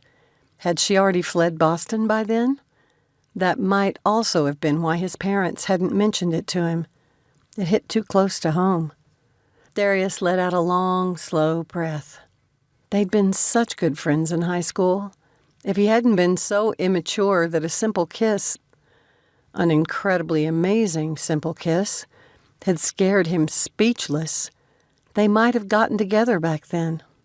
Instead, he'd avoided her the last month of their senior year while he tried to figure out what to do, what to say to her. Then they'd both gone their separate ways for summer family trips and a semester at different colleges. But he'd thought about Eve the whole time. When he'd seen her again 6 months later for the Christmas break, she'd had a boyfriend. Now, spending time with her again after all these years drove home how much he'd missed. He didn't think he was imagining the chemistry between them. If anything, it was more powerful than ever. He wanted to test the waters between them. But how could he, knowing what he knew now about Eve's past? Would she consider dating him if she knew he'd left his fiancée standing at the altar? Darius sat up and put his feet on the floor, resting his elbows on his knees. He ran his hands through his hair. He wanted to come clean, but he'd given his word. Had enough time passed that Melanie would free him from his promise? He went to stand at his window. In the distance, he could see the lights from Edinburgh Castle. He had less than a week to figure it out. Darius felt like he'd been given an opportunity to connect with Eve again, and he had to find a way to make the most of it. It might not matter. 12 years was a long time, and people changed after high school. They'd both been in serious relationships since that hadn't worked out. Spending so much time with Eve would help him figure it out. If nothing came of it, then it was a moot point, and there was no reason to contact Melanie. Chapter 7. When Darius heard the knock on his door, he hurriedly pulled a sweater over his head and was straightening it as he stepped into the suite's living room. He wasn't surprised to find Joe opening the door for Sophia and her mother, with Eve following them into the room. The girl was practically shaking with excitement, and he wondered if the suggestion to start the excursions mid-morning so she could get more sleep had worked. He didn't doubt that she'd been up since the crack of dawn like a child on Christmas morning. "Welcome, everyone," he said. "Noah is setting up breakfast in the dining room." They followed him there, where the young man stepped aside to show the row of food on the sideboard. "It smells good," Eve said, sniffing the air. "What did you order for today?" "It's called a full Scottish breakfast." Joe indicated the others should come to the table. "It includes tomato with broiled cheese on top, bacon, though you should note that it's more like thinly sliced ham here. There are tatty scones, which are made out of potatoes." He glanced at Noah, who grinned. Joe continued. "There are bangers, which are sausages, sautéed mushrooms, baked beans, or what we'd call pork and beans, eggs, and black pudding." "Ew," Sophia made a face. "I've heard of black pudding. Isn't that stuff made out of blood?" "Aye, it is," Noah said. "Lupus might make me be careful with sunshine, But that doesn't make me a vampire. I don't do blood as a food option. 'Tis not so bad when you grow up eating it. Along the sidebar, Joe continued, ignoring the two squabbling teens, there are juices, tea, coffee, yogurt, fruit, and porridge. If everyone will be seated. I wonder if he should have been a maitre d' at a restaurant instead of a bodyguard, Darius said to Eve, keeping his voice low. He wasn't like this in Ireland, but that might be because Sona took care of ordering the food. I think Joe's cute. She slid into a chair and reached for the tongs to serve herself from the tatty scone dish. Darius took the chair beside her, choosing a banger instead. The first few minutes, the group was quiet as they focused on trying out the different foods. Eve finished hers first and pulled out her phone. I'm going to review today's itinerary so everyone knows what to expect, she said. We'll walk from the Barliamo to the Royal Mile. Why is it called the Royal Mile? Darius looked to Joe, but surprisingly it was Noah who answered. I took my cue from the big guy here, the young man said.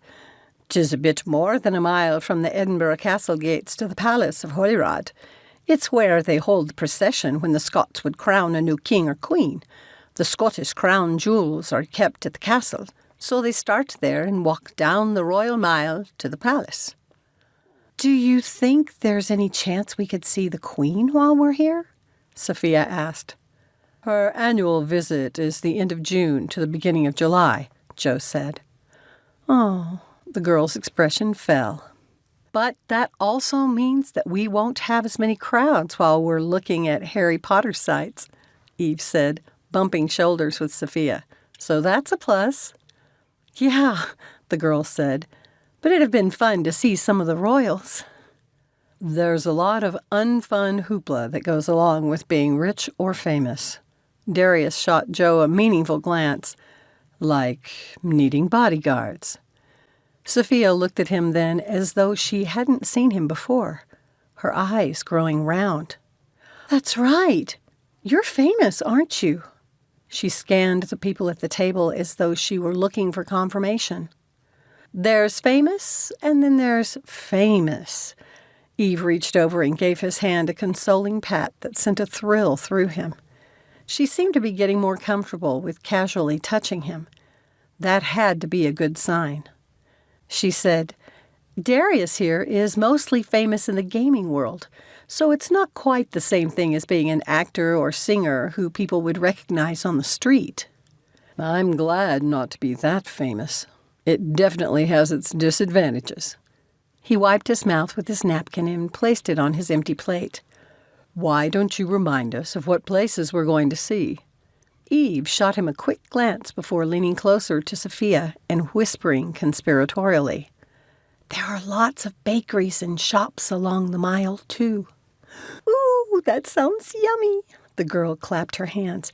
I'm excited to try them all, except blood things. It'd only been 3 years since Darius had taught high school art, but he'd forgotten how much some teenage girls could feel things.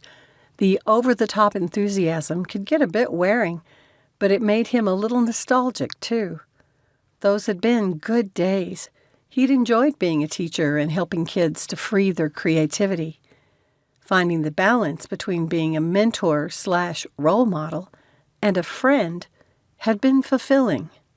When Eve began reviewing their stops for the day, he stood and began gathering the plates. Carmen glanced at him in surprise and jumped up to take the dishes from him. It's all right, he said, holding the plates above her head so she couldn't take them from him. I do dishes for myself all the time. I do know how. You should know what's on the itinerary for today, so you can share this time with your daughter. Thank you. She sat back in her chair. Darius turned and found Eve watching him, wearing a soft smile. Their gazes met for a second before she went back to her description. He wasn't surprised that the room had suddenly turned too warm. Darius let Eve lead the way. He'd seen the Harry Potter movies because his students had been interested in them, but he'd never read the books. Maybe he should have. Evidently, Noah was also a fan, and he and Sophia kept Eve talking while poor Carmen nodded, listening intently. It seemed she might be a fan, too, though probably not to the same degree as the others. At the very least, it should be entertaining. Glancing up at the gloomy sky, Darius hoped the weather would hold for them. Joe must have wondered the same thing, though he already carried an umbrella. The bodyguard was nothing if not prepared. At least Sophia wouldn't have to worry about getting too much sun. She had a floppy-brimmed hat hanging down her back from a strap, just in case. Because they were getting a later start, he thought the sidewalks probably weren't as full as they would have been during rush hour. They made their way along something called North Bridge and kept a pretty good pace until the bridge ended, and the street was full of stone buildings. Sophia and her mother's interest became fixed on the stores that now lined the street, and their pace slowed. Noah and Eve fell back to join Darius and Joe. "Look," Eve said, taking Darius's arms and pointing to a shop that supported kilts of many colors. "We should check these out for you." "Oh," Noah crowed. "'Twould be grand to see." "I'm not wearing a kilt." Darius said the word slowly and firmly, but kept his tone light. He liked having Eve's hand on his arm, so he bent his elbow, hoping she wouldn't release his bicep. She shot him a quick, assessing glance, but left her hand where it was. It took a huge effort not to smile. "There's a Pizza Hut," Sophia cried, pointing to the familiar logo outside of a shop. "We'll have to eat there." "You're kidding, right?" Eve asked. "You're going to travel thousands of miles to visit another country and eat fast food from home?" "It would seem like a wasted opportunity to experience the culture," Darius added. "Wasn't the food in the Harry Potter books kind of a big deal?" The girl nodded and asked Noah, "Do they have Pizza Hut in Ireland?" "Aye, but they're in Dublin." "Where do you live?" "Near Galway, on the other side of the island." They continued to talk until they reached the first intersection, where the road changed from asphalt to worn-colored bricks. "If we turn left, we'd head toward Holyrood Palace," Eve said. "Edinburgh Castle is to the right. Today the things we want to check out are in that direction." "There's Starbucks," Sophia said in a loud whisper to Noah as they made their way up the Royal Mile. "Do you have Starbucks?" "Now that we do have," he said. "It's more congested than I expected." Darius scowled at the number of service vehicles on the narrow street, probably making deliveries to the shops. "That's because the street is narrow," Joe said, scanning the area. "See how wide the sidewalks are?" It does make sense," Darius said. "Considering the road serves as a place for the royal procession, they'd need lots of room for the spectators." "This place must be a mass of humanity during that time." Eve gave a little shudder. "Yes," Darius grinned. "I seem to remember you not being a fan of crowds." "Maybe I've been to too many big cities, and I'm paranoid of pickpockets." She was watching Sophia, who had stopped to stare at the opening of a side alley. Eve asked, "What is it?" "Flesh market close?" the girl asked. "That sounds creepy." "'Tis not," Noah said. Joe already had his phone out. "The term flesh market means a butcher's market, and close is an alleyway. You might find that one interesting. There's a pub in there called Jinglin' Geordie's, after a famous Edinburgh jeweller." "Och, aye," Eve cried, using her Scottish accent. "Poor fatherless bairns of the town of Edinburgh." "What?" Darius asked with a chuckle. Whenever she did that, it took him back to those rare times in high school when she'd put on her brogue. It struck him how much more serious she was now. Just as intense at times, but not in the light-hearted way she'd been in school. "It means poor fatherless children of the town of Edinburgh," she said in her American accent. "George Heriot was the jeweler. He didn't have a family, so he left his estate to be used as a school for poor kids." He died in the 1600s, I think. So that tells you how forward-thinking he was. The school's still used as a center for education. It's been suggested as one of Joe's inspirations for the Harry Potter books. We'll be checking it out tomorrow. Nice find, Sophia. Eve pointed at some stone arches ahead. That building to the right is the city center. There's a plaque there that pays tribute to winners of the Edinburgh Award, which is presented to outstanding residents. Joe's handprints are in bronze in the concrete of the courtyard. The sun broke through the clouds, and Sophia hurriedly pulled her hat onto her head. Eve finally released Darius's arm and stepped ahead with Sophia and Noah. He'd only been reacquainted with Eve for a little over 2 weeks, and he already felt the absence of her from his side. Even though he'd been the one to cause the breach between them, he wondered if he could take it if she stepped out of his life again.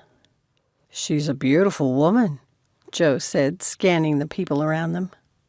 "She is. Convenient the two of you have a history." "Ancient history?" Darius glared at him. "What's your point?" "Just curious about how intense that history was." Joe looked at him, one brow arched. "I heard rumor about a kiss." "I kissed a lot of girls in high school." Darius wondered if he was being that obvious in his interest. He was an adult. Did it matter? "A good-looking young man like you. I'll bet you did." Joe turned his attention to the others. They stood around Sophia, who was kneeling on the concrete ground and resting her hands on it. "I hope you'll take better care than Kane did." "What do you mean?" Darius hadn't been given any particular details relating to his friend's sudden engagement, other than the obvious gray funk Kane had been in before he'd returned to Ireland. "If you decide to pursue Eve, please be serious about it. She's not a woman to be trifled with." "Is that a threat or a caution?" "Neither. Maybe a bit of fatherly advice." Joe raised his hand as though he thought he had overstepped his bounds. "I know Kane didn't have a father to counsel him, and you do. But Eve's good people. I've seen how she looks at you, and I don't want her to get hurt." Darius watched her for a few seconds. Maybe he deserved the warning. Since his own disastrous almost marriage, he did have a reputation for dating a lot, but never getting serious. But this was Eve. This time he was serious. "I don't want her to get hurt either." "Then we're of one mind, I guess." Joe stepped to the others and offered to take a picture. Chapter 8. As they made their way back to the hotel, Darius couldn't stop thinking about Joe's comments about pursuing Eve. Pursuing Eve. That wasn't the way Darius had been thinking of a second chance with her. Upon reflection, it described it perfectly. He'd made the mistake all those years ago of assuming that their friendship could withstand his silence. He'd been wrong. The more time he spent in her company, the surer he became that he didn't want to let her go again. They only had a few days, and then she'd be taking another job. Darius knew it would take some time to get the charity up and running, and she'd be needed again. His silence had killed their relationship before. He would not let that happen again. So he needed to make his interest clear to her. "Your expression is pretty intense," Joe said, coming to stand beside Darius. "Eve does that to me. I'm planning to ask her out to dinner tonight." The bodyguard nodded, but his expression was neutral. Darius had no idea if the man was on his side or not. "You, young lady, have done enough for today," Eve said as they dragged themselves into the hotel. As much as her feet hurt, Sophia's must be doubly so. It was a good thing they'd been able to sit down while they ate lunch. "But there's so much more I want to see," Sophia said. "Which is why you have to rest now, so you have energy for tomorrow." "Sophia," her mother said softly. "You're right," The girl nodded with a fatalistic expression and followed her mother to the elevator. Eve's heart twisted for her, knowing that if she'd been in Sophia's shoes, she'd have wanted to be out doing and seeing everything she could. Eve hoped the girl hadn't overdone it. "Since when do I become a footman carrying around shopping bags for the ladies?" Noah grumbled. "Didn't you know?" Darius asked, his tone teasing. "It's in your job description as other duties as assigned." Noah heaved a sigh worthy of a martyr, but the corners of his mouth quirked. "Do you really mind?" Sophia whispered. "Nah." The young Irishman winked at Darius and said, "I just like to give the big guy a hard time." Darius shook his head and stepped into the elevator beside Eve. When the doors closed, he asked, "What are your plans tonight?" "I was thinking of going to the gym. We must have stopped at every bakery and sweet shop along that portion of the Royal Mile." The elevators opened and everyone exited. Sophia and her mother's room was the closest, and they disappeared inside. Darius stepped ahead before they shut the door. "You're both welcome to have dinner in my suite again, but don't feel like you have to," he said. "If you'd prefer to order room service for yourselves, feel free." "Thank you." Carmen looked over her shoulder. "I think we will do that tonight. She needs to rest." Eve moved beside him and said, "Let me know if she's overdone it and starts showing signs of a flare." Carmen nodded and closed the door. "You're already tired," Darius said to Eve. "Could I talk you into going to the gym in the morning and having dinner with me tonight instead? I asked the concierge last night about places to eat nearby. After he recommended the hotel's restaurant, of course. He said the Golston Arms is a nearby pub with good food." "All right," Eve said, keeping her voice casual and hoping that the racing of her heart didn't make the vein in her throat pulse too much. Obviously, she wouldn't just be going out with Darius, but still, "I'll get cleaned up." she felt like wearing a dress. So after a quick shower, she went to her closet and considered her two options. One fit under the description of little black dress, classy and elegant. The other was a bright, summery dress. She chose the latter, hoping that her cardigan would be sufficient to keep her warm. When she stepped from her room, Darius was heading her way.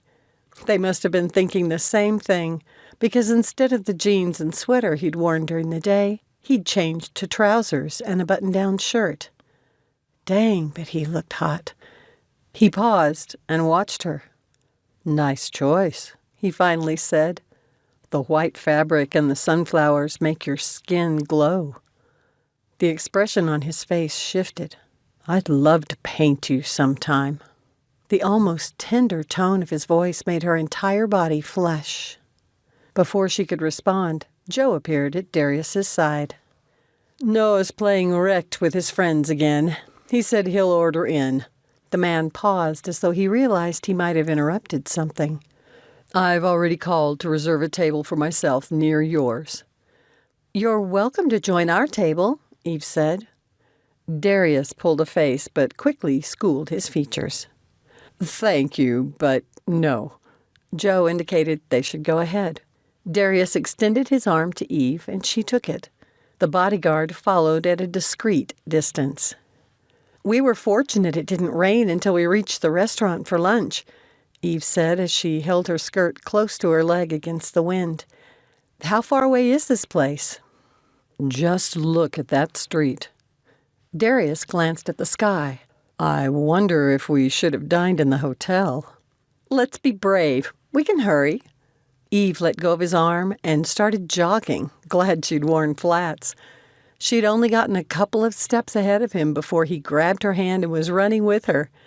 It brought back a flood of memories of other times so long ago when they'd done the same thing. They were only a little breathless by the time they stopped in front of an interesting-looking building that faced the corner. It was shaped almost like a triangle, with the point sheared off and rounded. Joe moved forward and opened the door. He scanned the room, as he always did. Once they were inside, he stepped ahead and started talking to one of the staff members.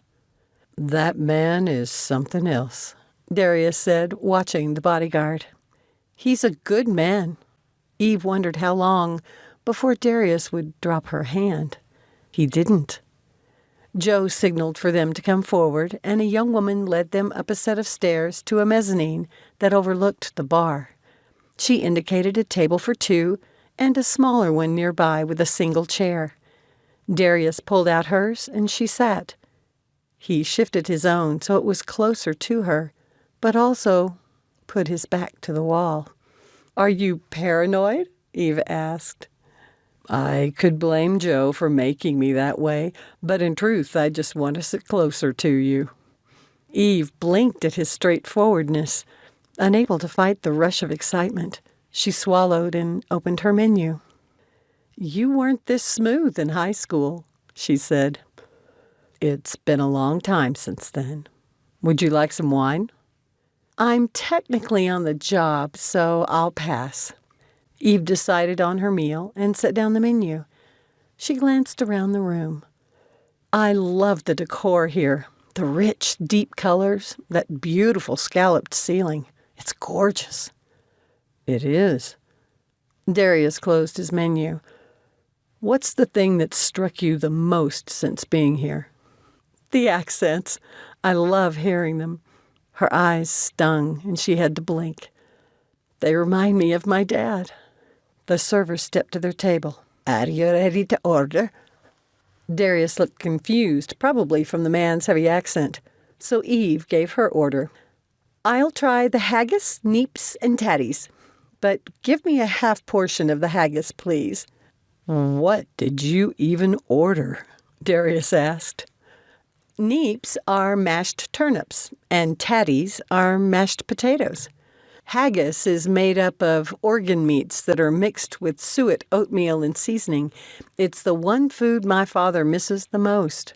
That's because he can't get the authentic version in the U.S. since it's illegal. The USDA doesn't allow food made with sheep's lung." Darius's expression turned pinched.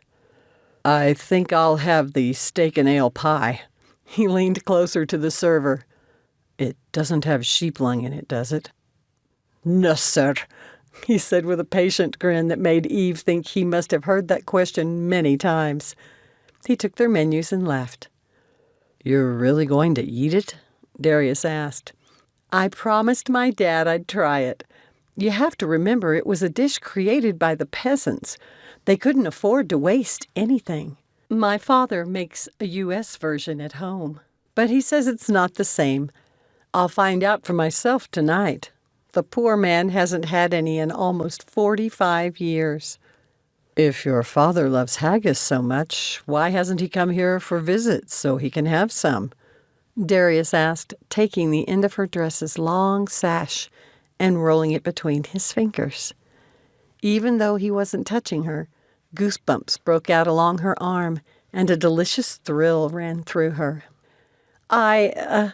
Eve swallowed. "My grandfather disowned him, and Dad swore he'd never come back to Scotland as long as the man lived." Darius paused. "What did your father do that made your grandfather so angry?" "He refused to let his father run his life. Anytime he's mentioned my grandfather, I've been worried my dad would have a stroke." "That must be uncomfortable." He started playing with the sash again. "Very," she said, hating that her breathlessness was giving her away. "Eve?" The way he said her name made goosebumps appear on top of her goosebumps. "What?" she whispered as his face came closer to her. "You are the most beautiful woman I've ever known." Eve shook her head. "No, I'm serious." He dropped her sash and covered her hand with his. "I'm sorry, but you can't do this to me again." She steeled herself against his hurt expression. "Remember, you're the one who kissed me and then didn't talk to me for 12 freaking years." "You're right. I was a cowardly fool, and I've regretted not saying something. Anything." Darius shifted in his seat so he could see her better. I was afraid, Eve. Scared that I'd ruined everything between us. I'd spend all night thinking about what to say, but then I'd see you and I couldn't make up my mind. Go for it or try to return to just being friends? I wanted to go for it, but I was afraid I'd lose you. Which you did anyway, she said, her voice soft. Which I did anyway. Like I said, I was a coward, young and stupid. I thought I'd have time. Once I'd heard you had a boyfriend, I knew I'd blown it for good. You'd moved on, and I didn't know how to fix the friendship. I've regretted it ever since. Eve stared at his sincere and vulnerable face. From his cool expression at the meeting last month, she'd never have imagined he felt like this. "Why are you telling me this now?" she asked. Because I feel like we've been given a second chance, and I'm determined not to let this one slip by. Don't you feel it? Please don't tell me it's just me. Her cheeks went warm, but she forced herself to continue to meet his gaze. For years, she'd wondered if the chemistry between them could possibly still be there. It was, in spades. Yes, but there's more to relationships than attraction. I agree. Don't you still feel that between us, too? I've never known anyone who I've connected with like I have you. Oh, Darius. Eve didn't know what to say, to do. This was just what she'd been wanting but denying. Please give us a chance. Something shifted in the connection between them. A powerful surge of affirmation, a sense of rightness. All right. I'd really like to kiss you right now, he said, his voice husky. A favorite phrase for fathers leapt to mind, and she said the words aloud. "Wits for you'll no go past you." Darius stared at her, a confused crease between his brows. It essentially means, que sera, sera. Whatever will be, will be. Smiling now, Darius gently cupped her chin.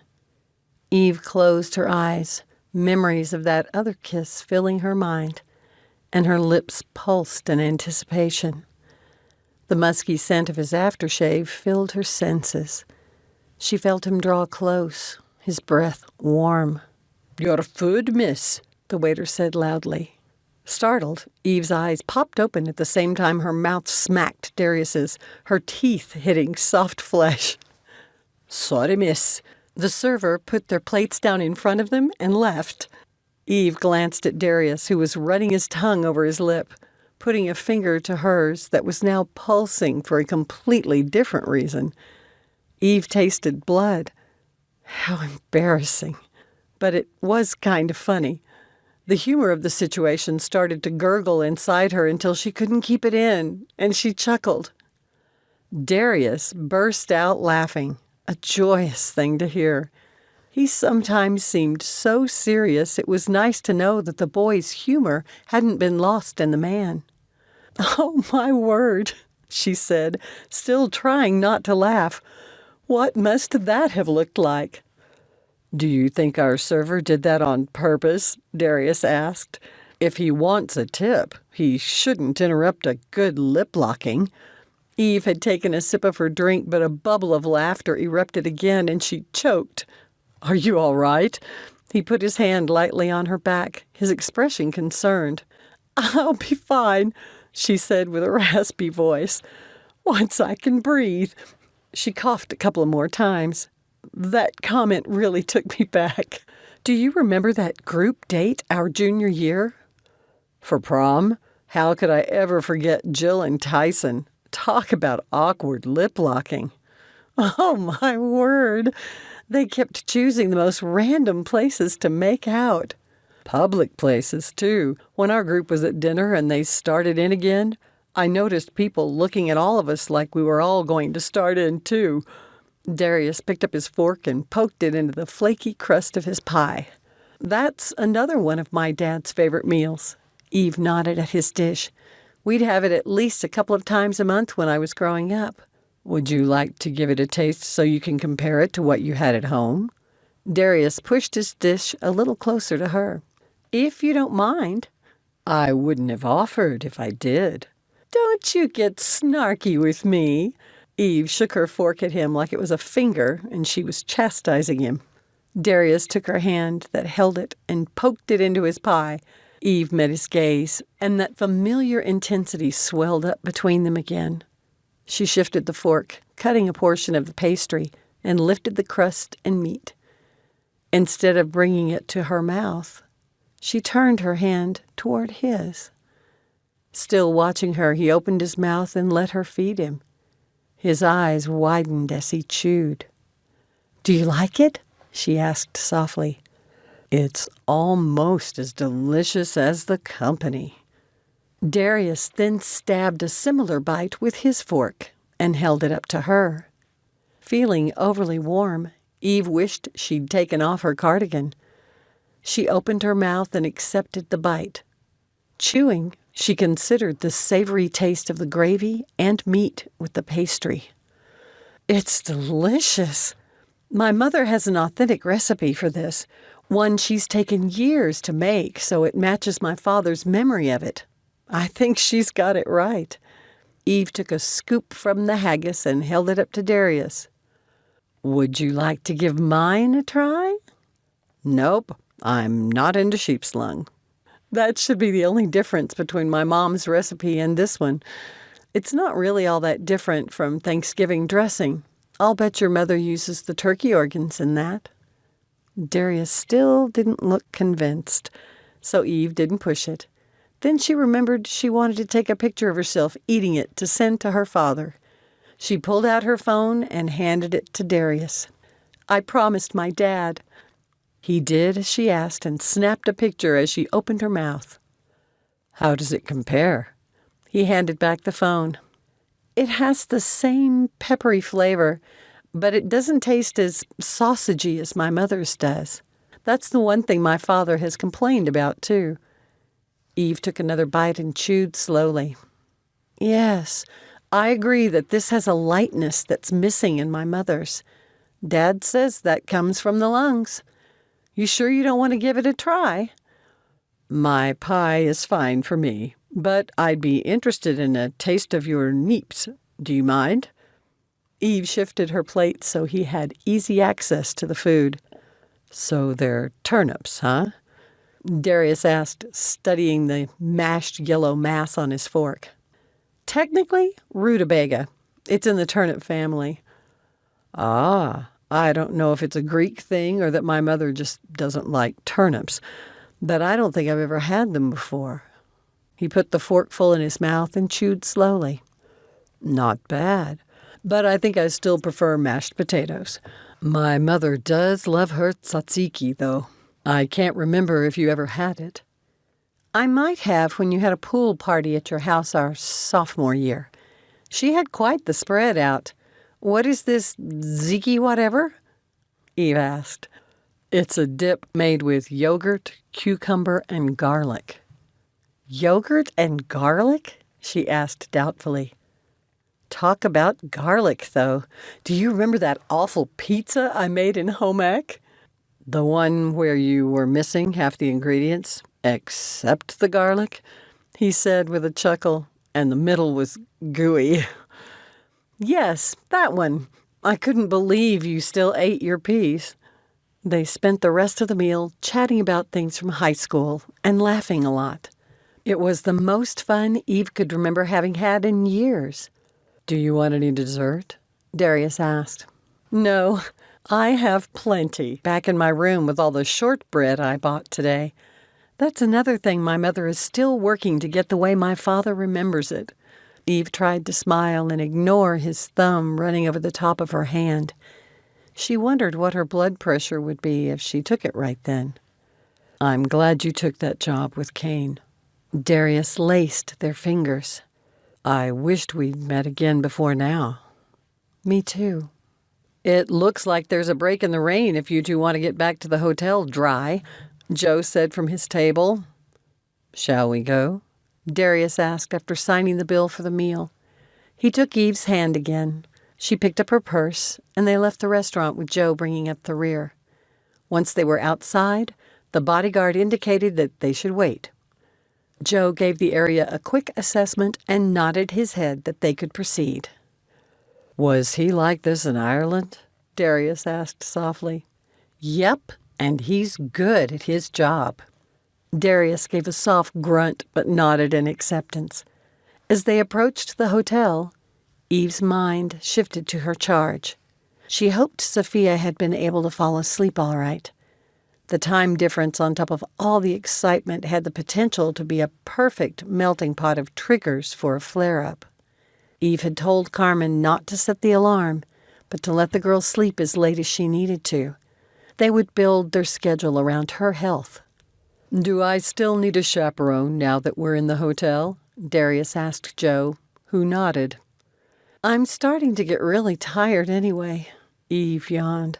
She really was tired, but she wanted to be careful not to move too quickly on this, too.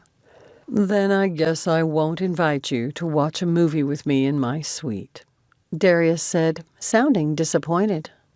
I would be sure to fall asleep. Another time, maybe. They'd reached his room, and he seemed reluctant to let go of her hand. Joe was trying to be discreet and hang back, but still she didn't want an audience if Darius's intent was to kiss her. Besides, she still had some reservations. Eve stood on tiptoe and gave his cheek a quick peck before hurrying down the hall to her room. Chapter 9. Darius usually only got about 6 hours of sleep a night, and the time difference was interfering with that. He woke at 4 and finally decided to get up at 5 to go to the hotel's gym. He was hoping Eve might be on the same schedule, since she'd mentioned coming here the night before. Unfortunately, he and Joe were the only users. He was preparing to leave when he remembered the hotel had a pool large enough for laps. When they entered the pool room, they found her gliding through the water. Darius wondered how many laps she'd already done. She hadn't noticed them, so he settled on one of the lounge chairs. Joe sat on the one beside him. You should have seen her in high school, Darius said, his voice soft. She was something else in the water. Her figure lithe and elegant, and fast. Did she compete? The older man watched her with interest. Eve was on the swim team, so yes. Their coach suggested she might be fast enough to qualify for the Olympics, but she wasn't interested. Darius glanced at Joe. She said there was more to life than swimming. Being a wannabe Olympian would take too much time from the other things she wanted to do. That was wise for someone so young. Joe watched her as she began another lap. It fits what I know of her. She has a solid head on her shoulders. I didn't think so at the time. I spent an entire month bugging her to reconsider, but she was adamant.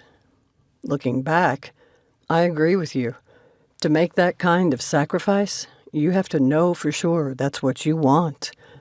She didn't. She never wanted the limelight. If you two start dating, which is looking likely, Joe said contemplatively, will your situation be a problem for her? My situation? Darius chuckled. I've never heard it described as that. I'm just thinking about the increase in paparazzi at headquarters. Joe's reference was to the press they'd received when Kane's sister Ari had come to hide with him after her estranged husband had been murdered. The killers had been caught and had been all over the news. When Ari and Rafe had become a couple, the press attention had intensified. That had been followed by Kane announcing the need for all of them to come to Ireland so they could all be at his surprise wedding. Now, Ezreal was engaged too. Was the bodyguard right? Would it bother Eve, who'd never liked attention, to suddenly be in the spotlight? Darius didn't want to complicate her life, but he definitely wanted to spend more time with her. Their connection to the charity shouldn't be a problem, since his future association would be limited. He wasn't a skittish, insecure teenager anymore, and he hadn't been this interested in a woman since Melanie. He winced. In his excitement, he'd let himself forget that fiasco. It was time to try getting in touch with her. The last he'd heard, her husband had gone from being a congressman to a senator, so they'd probably live in the Virginia area. How many years ago had that been? He might be close to finishing his first term. Could it really have been that long? Darius's gaze followed Eve's slender form as it sliced through the water. Too bad he hadn't thought to bring a sketch pad and pencil. He pulled out his phone and took a picture for later. The next time he woke up early and couldn't go back to sleep, he'd draw. Eve finally stopped and held onto the edge of the pool, breathing heavily. When she'd been on the swim team, she could easily put in 3 hours in the pool with barely a blink. She'd said she got a lot of thinking done while swimming. In spite of the arduous physical exercise, it seemed to relax her mentally. Darius had never understood it. She pulled herself from the pool, the muscles in her arms and back defined, and started squeezing water from her braids. He'd thought the colors of her dress accented her warm, almost toffee-colored skin, but the blues and greens in her swimsuit might be even better. Toffee. Yes, she did look good enough to eat. "Close your mouth," Joe said. "You don't want her to catch you drooling." Darius scowled. He had not been drooling. Much. Patting her face dry, Eve turned and saw them. She gave him a smile that made Darius want to jump up and get that kiss they'd almost had at the restaurant last night. He resisted. Not self-conscious in the least, she strolled toward them with the casual, easy grace he remembered from school. She was so beautiful and seemed comfortable in her skin, even more now than in high school. He would not forget paper again. "It looks like you've already worked out," she said as she pressed the towel gently against her braids to soak up the moisture. "We have." Darius stood, and Joe did the same. While Eve wrapped a new towel around her head, Darius picked up a robe lying on another chair. He held it up, and she stepped into it. "You mentioned having made arrangements for some kind of scooter for Sophia," Eve said. "I think we should bring it with us today. We've got more walking on the schedule." "You'll love what I got for her." Darius indicated the door, and the three of them headed toward it. "I met a guy at a conference a couple of years ago who was doing a fundraiser to build a prototype of a portable scooter. His mother was at that in-between stage where she didn't need one of those heavy-duty motorized ones except on rare occasions. He thought it'd be useful to have something easy to fold and put in the trunk, and yet sturdy enough to handle a reasonably heavy person. The elevator door opened, and 2 middle-aged men exited. When I first suggested a chair, Sophia freaked out. Eve stepped into the elevator and pushed the button for their floor. She's really self-conscious and thinks it'll make her stand out. I did get one, and it's pretty cool looking. I put Noah in charge of it, and he couldn't wait to drive it. It's got 3 wheels instead of 4 and has a flashy blue paint job. It's easy to get on and off, and it can be folded up and pulled like luggage. "Is that going to be Noah's job?" Joe asked as the elevator doors opened. The young man was standing there waiting and stared at them in surprise. "What job?" "You get to drag the scooter along when Sophia's not using it," Darius said, stepping out. "Can't I just drive it?" Noah asked. "You need to preserve the battery for her." "I don't remember that being in my job description," the young man grumbled. "Remember? Other duties as assigned." Noah rolled his eyes. "Well, it's a catchphrase for anything I need you to do while you're working for me." Darius tilted his head and watched the boy, one eyebrow arched, as though daring Noah to argue further. "You're right.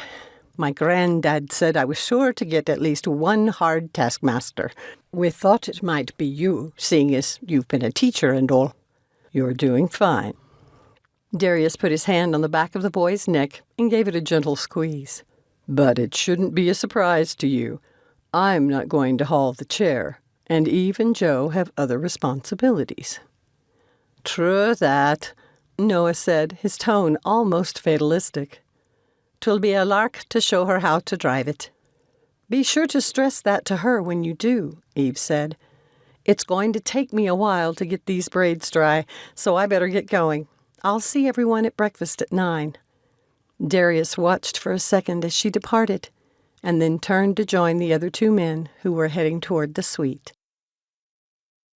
Eve was tired herself by the time they were done visiting the 2 cafes, said to be some of Joe's favorite writing spots. Greyfriars Kirk, the churchyard with names that may have inspired some of Rowling's characters, such as McGonagall and Tom Riddle. The George Heriot School, and the colorful split-level Victoria Street and Candlemaker Row that were said to be the inspiration for Diagon Alley. Her prediction that Sophia would resist the chair had proved correct. But Noah had come to the rescue. His honest excitement while demonstrating how to use it had changed her attitude. When he'd started suggesting that he could drive it instead, always with a sidelong glance at Darius, Sophia had stepped in and said she'd ride it. When they finally reached the hotel, all Eve wanted to do was go to her room and take a long soak in the tub, and not think about how standoffish Darius had been all day. The man was so confusing. What was all that talk last night about wanting to give them a second chance, and then the way he'd looked at her when she got out of the pool? There was no way she'd misunderstood those. Had he backed off because he'd changed his mind? The walls that she'd carefully built up around her heart, and that Darius had so quickly torn down, were coming up again. After all the years Eve had protected herself from more heartache, she'd begun to wonder if she'd ever get free. Then she'd seen Darius again. It'd taken her back to the time before she'd been hurt, reminded her of what it could feel like to be open to these feelings. She'd let herself wonder if she was ready to take a chance. Evidently not. After what she'd gone through, trust didn't come easy, and she didn't have patience with being jerked around. She followed Sophia and her mother from the elevator. Tomorrow is a tour of the castle, Eve said from behind them. Because it's on a hill, there will be a lot of climbing, so be sure to relax tonight. Remind me again why we're going to this castle? Carmen said, pausing at their door. It's said to have been one of the inspirations for Hogwarts. It's also where they have the Scottish crown jewels. Eve peered at Sophia more closely. You have no obligation to go if you're not interested, or if you're too tired. We can do something else.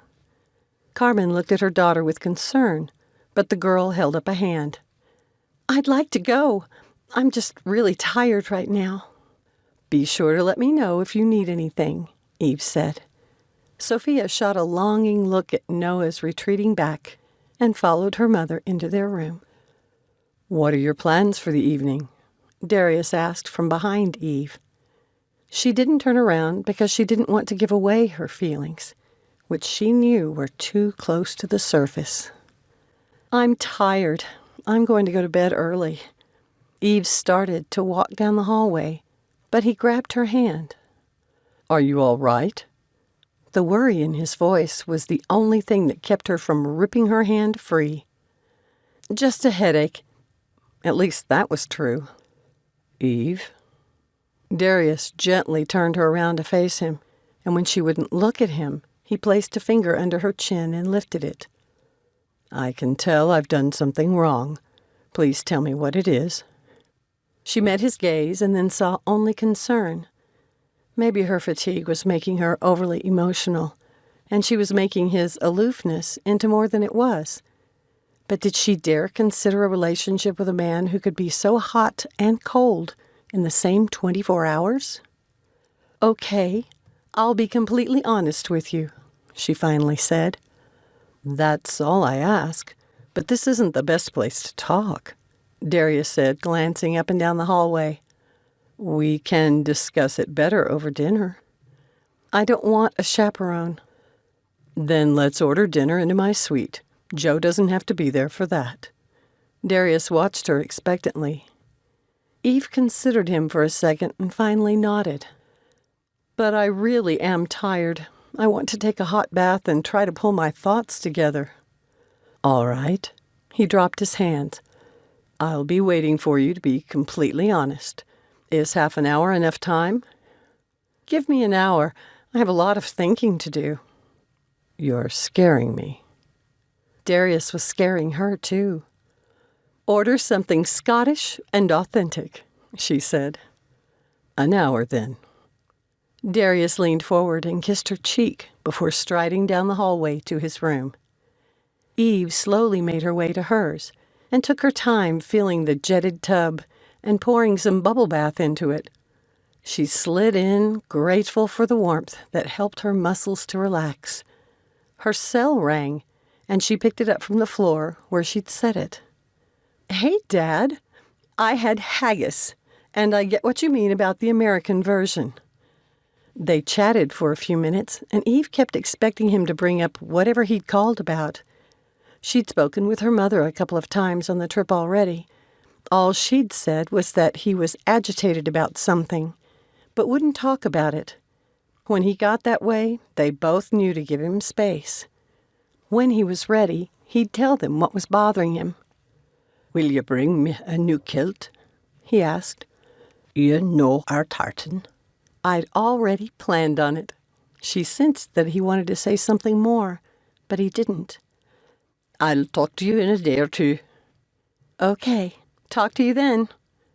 I love you, Evie, he said. I love you too, Dad. He ended the call, and she put down her phone. What was that all about? Didn't she have enough male confusion in her life at the moment? That brought her thoughts to Darius. What did she really know about him, the man, not the boy? She reminded herself they'd been out of contact for more than a third of their lives. Did she really understand what kind of a man he'd grown up to be?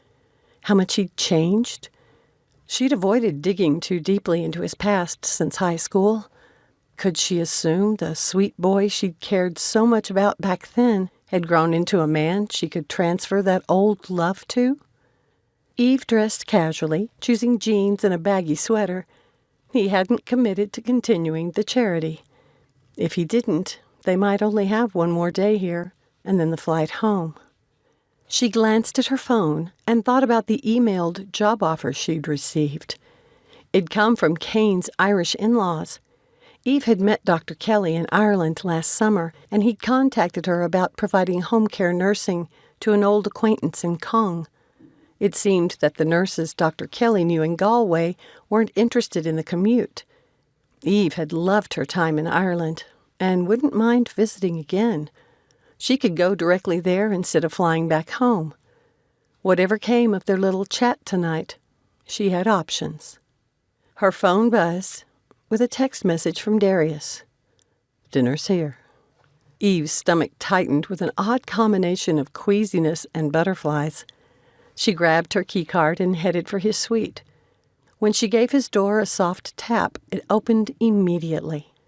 Darius stood dressed in a brown kilt and sweater with a matching sporran. Her gaze went to his shapely calves. He was outfitted with matching hiking socks and suede brogues. He'd never looked so hot, and warmth flooded through her. Do you like it? He asked uncertainly. Oh, my, she whispered, her hand pressed to her pounding heart. I thought you said you'd never wear a kilt. Come in. Darius stepped back and let her enter the suite. I know how important your Scottish heritage is to you, and I get that I've done something to upset you. I couldn't think of any better way to say I'm sorry. The backs of her eyes stung at his thoughtfulness. Eve stopped in front of him and looked up into his dark brown eyes. She reached up to cup his cheek. His short beard was soft under her fingers. Rising on her toes, she pressed her lips to his. Darius let go of the door and wrapped his arms around her. The caress of his warm mouth sweeter than she remembered. All the fears she'd had just moments before vanished. When Darius finally broke the kiss, his chest was heaving as heavily as hers. He gave Eve one more quick kiss and asked a little shakily, "So you like it?" "Duh." Then she realized he wasn't talking about the kiss. She stepped back, holding his hand, and looked him up and down. "Yes, I definitely like it. You know what the difference is between a kilt and a dress, don't you?" If you wear anything underneath, it's not a kilt." Eve winked. Darius's face flushed, and she burst out laughing. Chapter 10. Darius was relieved at how well Eve had received his gift of dressing like a Scot. When they'd been walking back from the tour, he'd been desperate to understand what he'd done wrong. He'd lain awake for hours the night before, thinking about her. He'd thought things had gone well at dinner, and even that morning at the pool and breakfast. Something had gone wrong once they'd left the hotel. Since they were on the job again, he assumed her aloofness had been from that. As the day had worn on, though, she'd seemed to pull away from him, turning almost cold. Since he hadn't known how he'd messed up, he hadn't had the nerve to ask her. What if he made it worse? The tightness of her shoulders when he'd invited her to dinner had made up his mind. It didn't make any difference what he'd done wrong. He had to fix it. A couple of quick calls to the front desk had helped him order what he needed, and his instincts had been right. Once they were talking again, he was sure she'd explain. In many ways, she was still the girl he'd loved in high school, but life had hurt her. Eve was wary now, reserved. She didn't show her true self as easily. "So, what did you order for dinner?" Eve asked, lacing their fingers and pulling him toward the dining room. "I ordered a sampler of all their Scottish dishes, so it might be kind of a hodgepodge." They'd reached the dining room, where he had the food on the table. He started pointing out each of the individual items. "These are sausage rolls. Here's cream-griddled scones, shortbread, a trifle-like dessert they said was cranachan, a soup called Cullen skink." "Cullen skink!" Eve's squeal could have rivaled Sophia's. "It's one of my very favorite dishes ever. It's smoked haddock chowder." "I'm excited to try it then. There's also Scottish stovies, if I remember the name correctly. Looks like a meat and potato stew." "Pretty much. Stovey means bits from the stove, so it's usually made with leftover Sunday roast, but it can be made with tinned beef or sausage, too." Eve pointed to another dish. "Bangers and mash. Brilliant." She then threw her arms around his neck and kissed him again. Darius pulled her close, feeling her, tasting her. Eve fit him so well. She seemed to get the humor of situations at the same time he did. Their conversation was never dull, and their silences were comfortable. Usually. At the back of his mind was the thought that if he hadn't run scared when they'd first kissed, they could have been together for the last 12 years.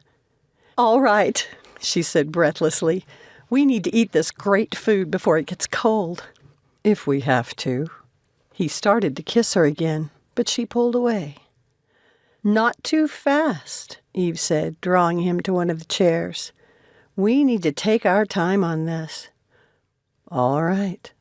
Darius didn't want to take his time, but if she needed it, she'd get it. They spent the next hour talking and sampling the different dishes. "Ugh," Eve put her hands to her stomach.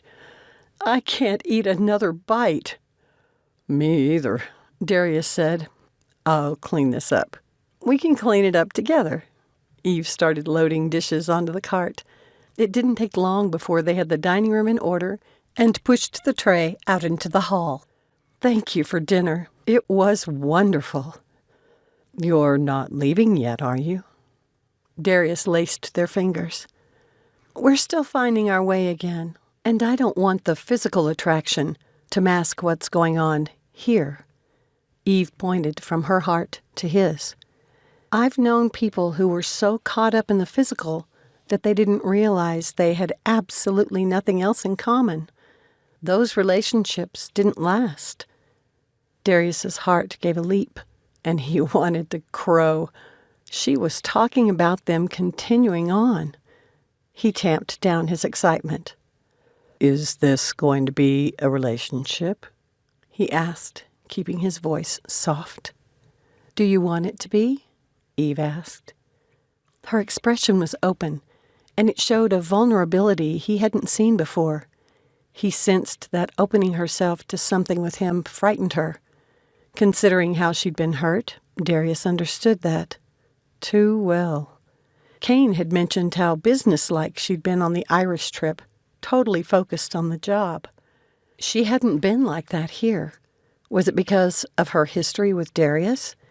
He needed to let himself be vulnerable too. "I do want it to be," he said. "Me too.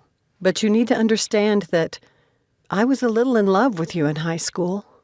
When he took an involuntary step closer, Eve put up a hand to stop him.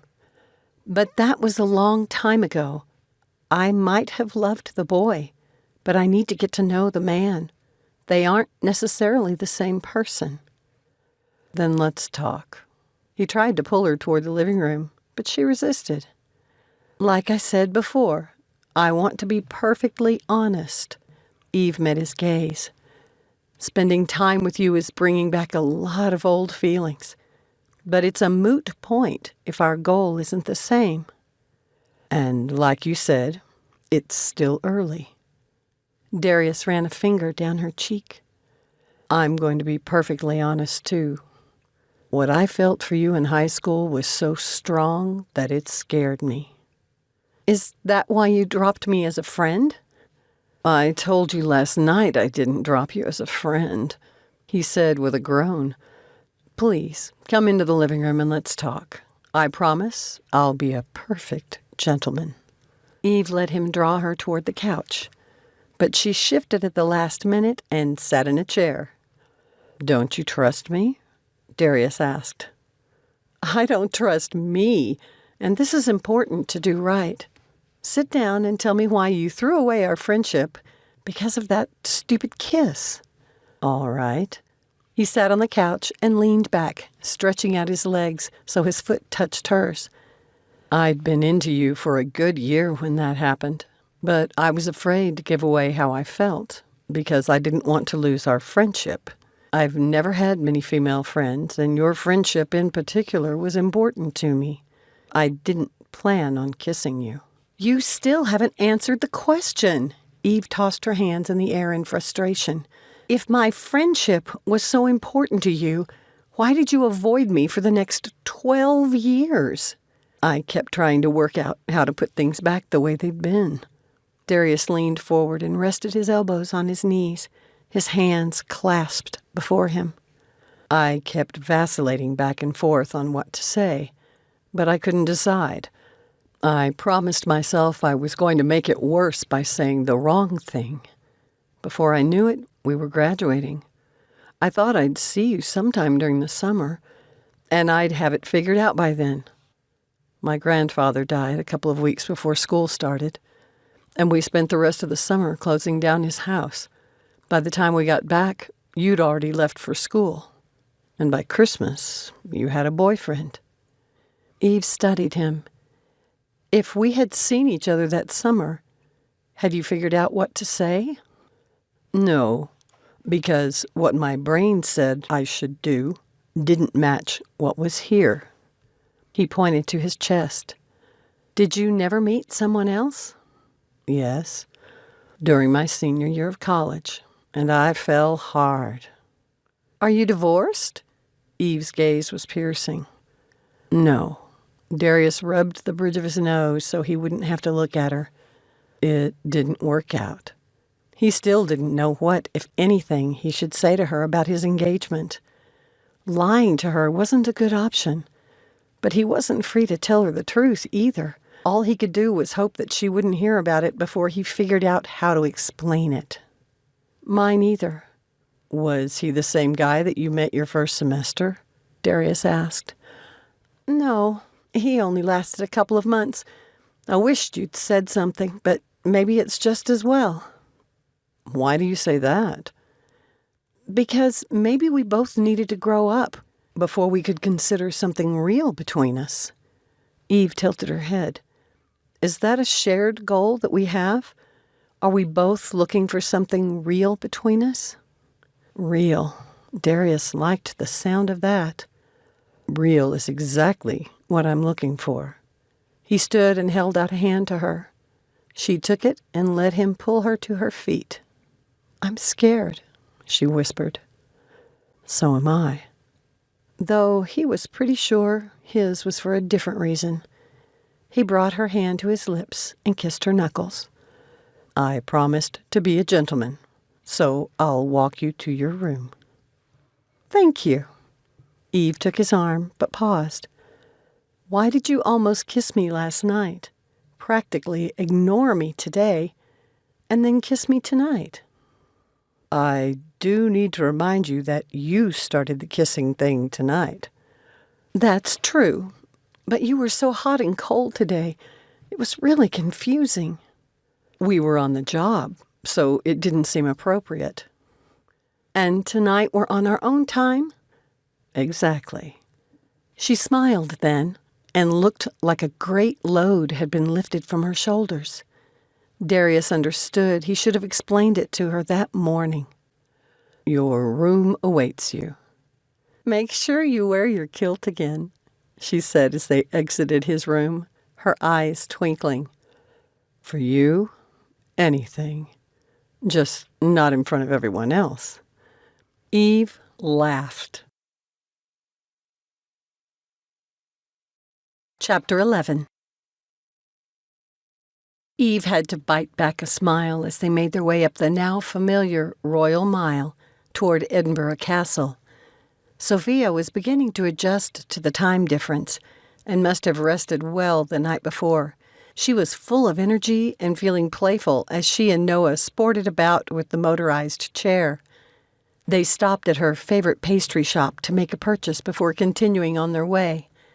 Now that Eve understood Darius's reasoning for being aloof the day before, she recognized the occasional glance he'd send her way, or how he'd make sure she was never too far from him. When they reached the Esplanade, a flat expanse of asphalt before the castle, a woman in her mid-40s approached them. Is one of you Mr. Dimitriou? That's me, Darius said. Are you the photographer? Aye, Fiona Smith. She extended her hand. It's a pleasure to meet you. He shook it, nodding toward Sophia.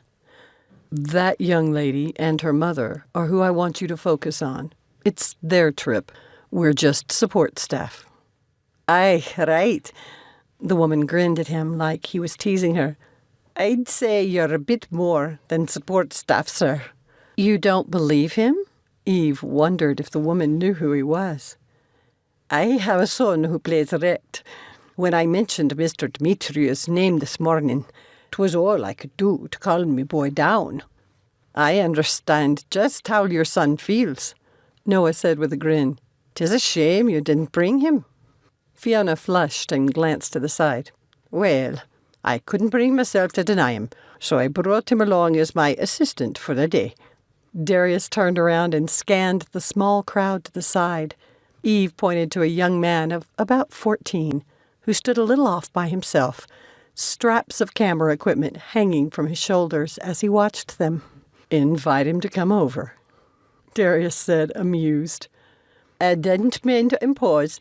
The photographer waved to the boy, and after a second's hesitation, he came over. This is my son, Blair. Nice to meet you. Darius shook hands with the boy. Eve watched with interest as he interacted with the young man. During the Irish trip, Cain had only met one person who'd known who he was, one of the hotel's bellhops. Finn had been friends with Noah, and both of the boys were now REKD gaming interns. Darius spoke easily with the young man. Once again, she thought he must have been a wonderful teacher. "Well, we have a lot to see, many steps to climb, and limited energy," Darius finally said, "so we should get going." They'd made arrangements ahead of time, so they were able to avoid the line to the ticket office. He hadn't been kidding when he said they had a bunch of stairs to climb.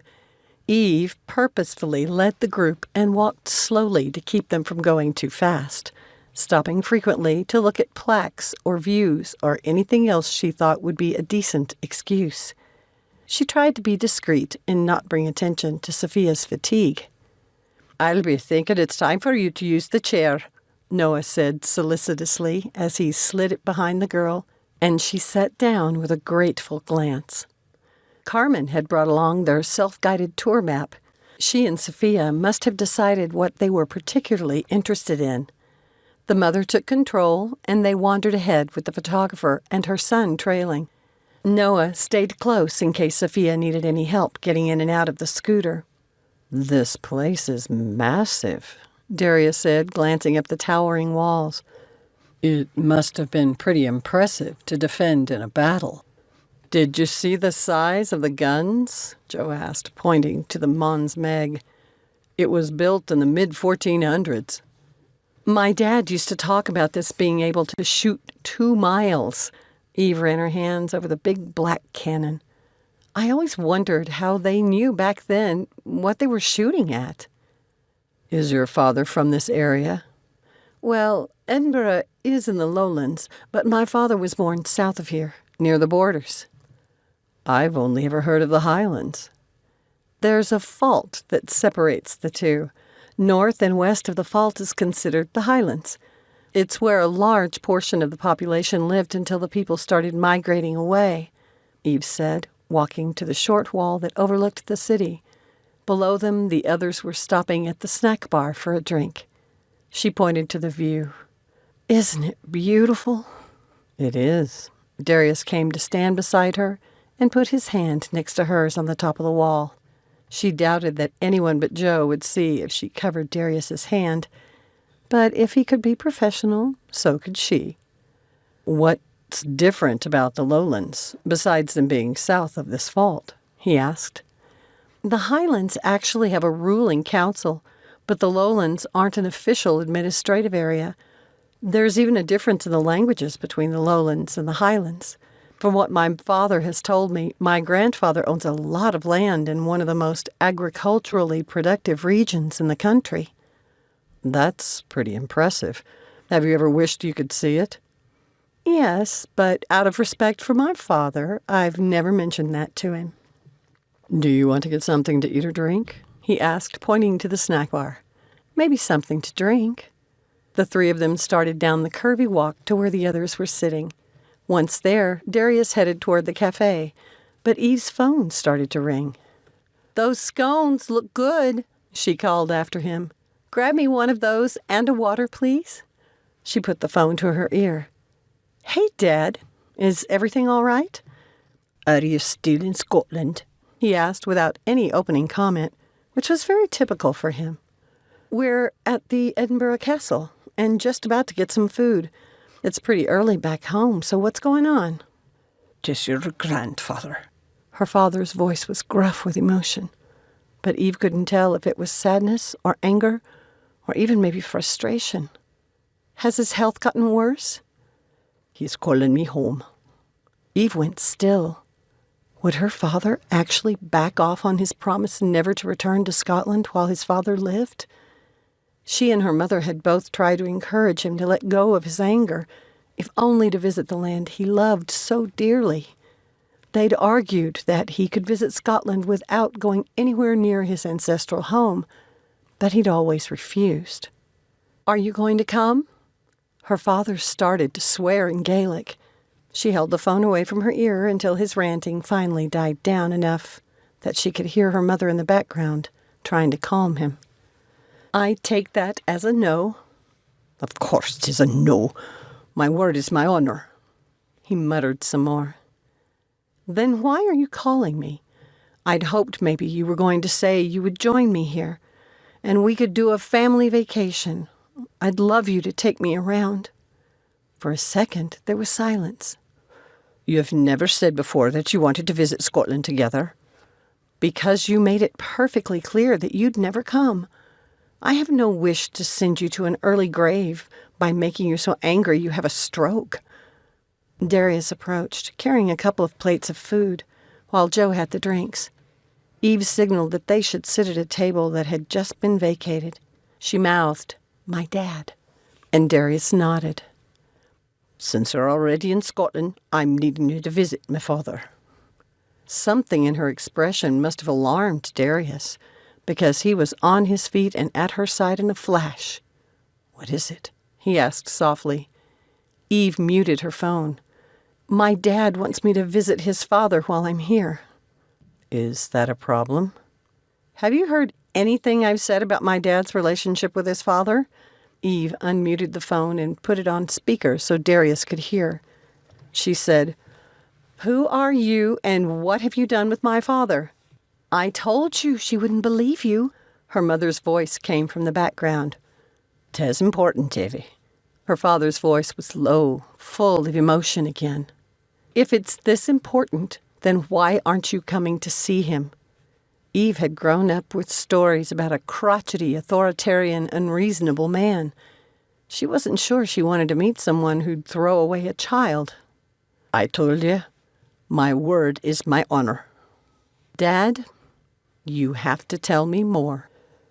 "I believe my father is dying, and he's trying to decide who to leave his estate to." "Do you want it?" "I want it for you." "What do I want with a farm in Scotland?" Eve looked at Darius and shrugged. For some reason he seemed amused, which irritated her. "Look, Dad, if there's someone else who's eligible to inherit, let them." "No, 'tis my home, and I'll not have it in the hands of a buffoon." "Interesting family dynamics," Darius whispered in her ear. "You have no idea," she muttered. "What was that?" her father demanded. "Who are you talking to?" "Darius Dimitriou. Do you remember him from my high school days?" she asked. "Do you mean Damien Demetrius' boy?" Eve glanced up at the tall man beside her and grinned. "He's definitely not a boy anymore." "What's that? Why is he there?" She closed her eyes and let out a breath. "He's the one running the charity that I'm here with." "The billionaire?" Eve didn't want to go there, so she shifted the conversation back to the original topic. "You were talking about your father and why you think I should visit him." "You have to do this for me." No, she actually didn't. But something in her father's voice kept her from saying that out loud. For some bizarre reason, this was important to him. She looked at Darius, not sure what to do. "What will it hurt?" "Aye," her father cried. "Listen to him." "Can I talk to Mom?" she asked, and after some grumbling, he must have handed over the phone. "Sweetheart, this is really important to your father." "So I can tell." "Will you please go?" Eve glanced at Darius, who nodded encouragingly. "All right, I'll do it, but I'm not promising to stay very long." Her father let out a whoop, and her mother said, "Thank you, Evie." When they ended the call, she just stood there a little numb. She didn't want to go there alone. "Second-guessing your decision?" Darius asked. "I don't want to go alone." "You don't have to, because I'll come with you." Eve turned to face him. "Will you really?" "Course." "Thank you." If they weren't on the job, she'd have kissed him. While Eve went to check on Sophia, Darius pulled out his phone and started sending messages to his staff to notify them he'd be gone a little longer. He'd intended to spend a few days with his parents after the bucket list trip, so he texted his mother as well. He hoped they hadn't made any plans. She replied immediately. "Why are you staying longer in Scotland? Is it a girl?" He debated whether or not to say anything. It was all still so new with Eve, and he didn't want to raise his mother's expectations. At the same time, his gut told him this thing with Eve was different and important. His father had always said that when Darius met the right girl, he'd know it. The only other time he'd felt that was with Melanie, and that disaster was the only thing that made him hesitate. What if he was wrong again? I guess we should inform Bill that we'll be here a little longer, Darius said to Joe while deciding what to say to his mother. Already done. Am I moving too fast with Eve? Darius surprised himself by asking. Not if you want to make it clear you're interested in her. If she doesn't reciprocate your feelings, she'll let you know, and you can move on. Joe watched her where she was talking with the others. I haven't been told any specifics, but I see in her eyes that she's been hurt. I saw a couple of men make moves on her in Ireland, and she's good at shutting them down. Since she hasn't done that to you, I'd take that as a good sign. He turned to look at Darius and said, I guess it depends on what kind of history you two have. Do you have any baggage between you to clean up? I think we've already done that. She'd taken his reasons for ignoring her better than he'd expected. The biggest hurdle he'd have to overcome, when and if it came to that, was his history with someone else. Are we going to fly home first so Eve will be available for Sophia on the flight? Or are you planning to hire a nurse for that trip? Joe asked. Good question. My flight team has EMT training. I'll have to ask Eve if that'll be enough. Darius had finished his food and was about to stand when she returned. I guess I should eat my lunch now. She sat and started putting things on her scone. Sophia's done really well, better than her mother thought she would. They're going to check out the crown jewels here and then call it a day. I'm not excited about making a round-trip flight back to back. We were just talking about that. Darius explained his idea. Or we could hire a nurse here to fly with them. Which do you think is best for Sophia? She's doing so well. I think your crew would be fine. I'll ask her mother what she prefers. If Sophia's still feeling well, she might find it awkward making the flight home with a stranger.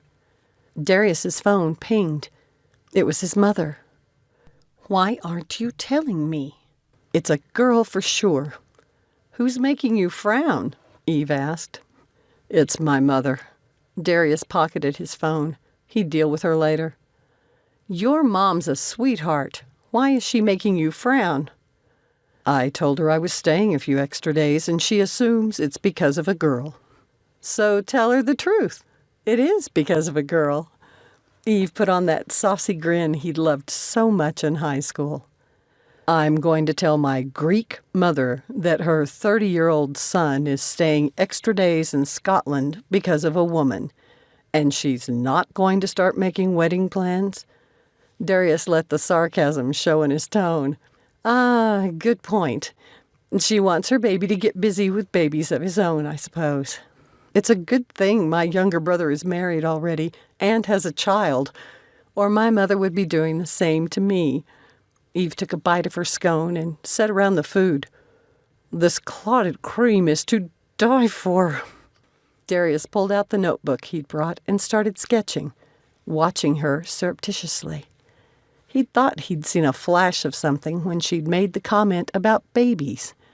As he drew the curve of her face and the lines of her long neck, he wondered what it'd be like to raise a family with her. Eve had been a loving and demonstrative person, always touching her friends. His mother had had to teach the importance of touch to his father, who'd grown up in a hands-off family. He'd never gotten comfortable with it, but he could greet family members now with a quick hug. What are you drawing? Eve asked, leaning closer. Darius blinked, pulled from his reverie. He held up a picture of her in the bright flowered dress she'd worn to the restaurant. She was glancing to the side and laughing. I always thought you had a natural talent, but with your education and what I imagine is a lot of experience, you're amazing at this. She handed back the sketch pad.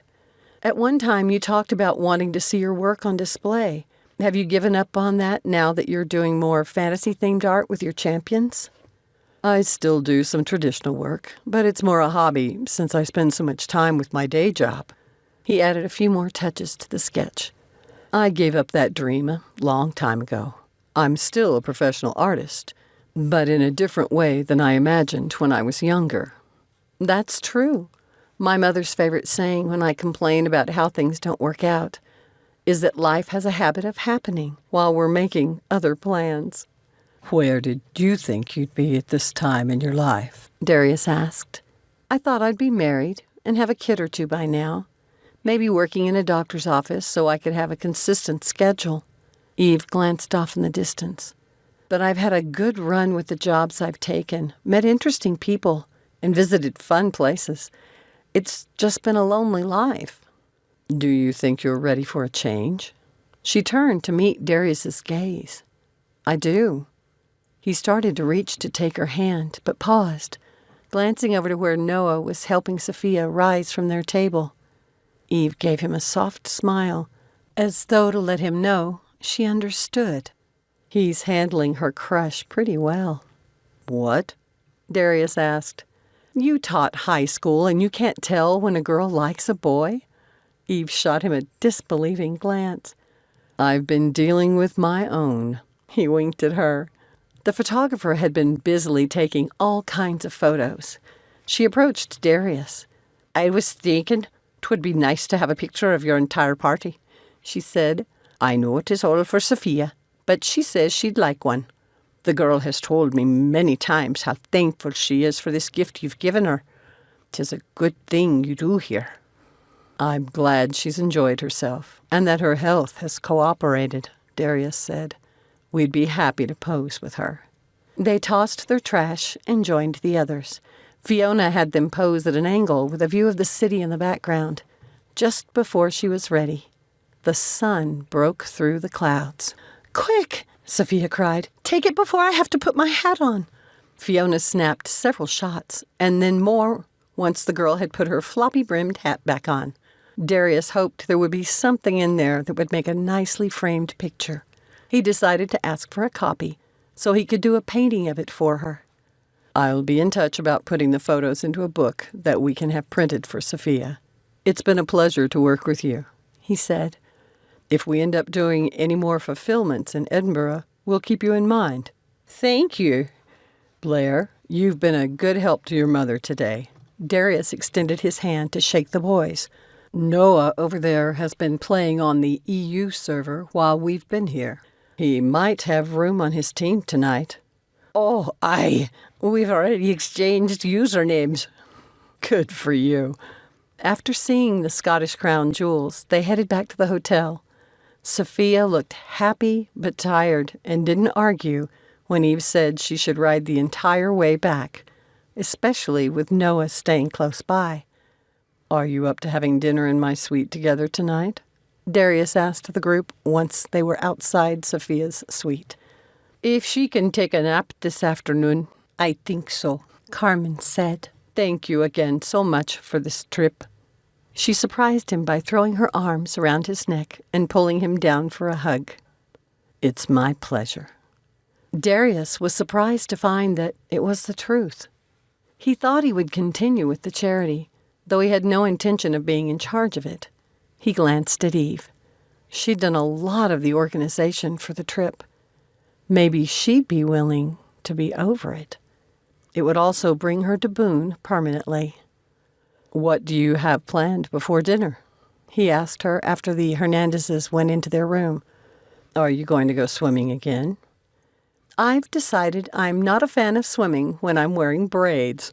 My hair smelled like chlorine all day. It does not. Darius leaned forward and sniffed. Eve gave his chest a gentle push, but he caught her hands. Her breath caught as he lifted the palm of one and pressed his lips against it. I'd like to spend the time with you, and I promise to behave. She looked undecided. What? I need to arrange a car to take me to my grandfather's place. You mean take us? Right, us. I told Carmen about the change of plans, and she's fine with it. Eve seemed distracted. All right. he said resignedly. You've probably got some stuff you want to put together for this extra visit, so I won't bother you. She looked at him, then met his gaze, lifting on her tiptoes to kiss him. Jenny Mac, Noah cried from his doorway. If every one of these trips ends in a romance, you may have to start calling it a romance service instead. He winked. A grand one, too. Just don't you go wearing her face off. I'm not sure I understood all that he said there. Darius shook his head. If you get bored, Eve, give me a call. I'll keep you company. I will. She kissed him again, but was distracted as she turned back to her room. Darius watched until her door closed behind her. Chapter 12. Eve stared out the car window, wishing she could see her grandfather's house from the road. It'd taken almost 3 hours to drive there. As she'd watched rolling hills full of cattle and sheep fly by, she tried to imagine her father driving up this same road as a young man. When she told her father that she'd visit his old home, his relief had eased her irritation at being asked to do it. He'd texted her the solicitor's number so she could let him know when they'd arrive. She'd resigned herself to meeting her grandfather and decided a happier way to approach the visit was that she was there to see the home where her father had lived his first 20 years. Any idea how close we are?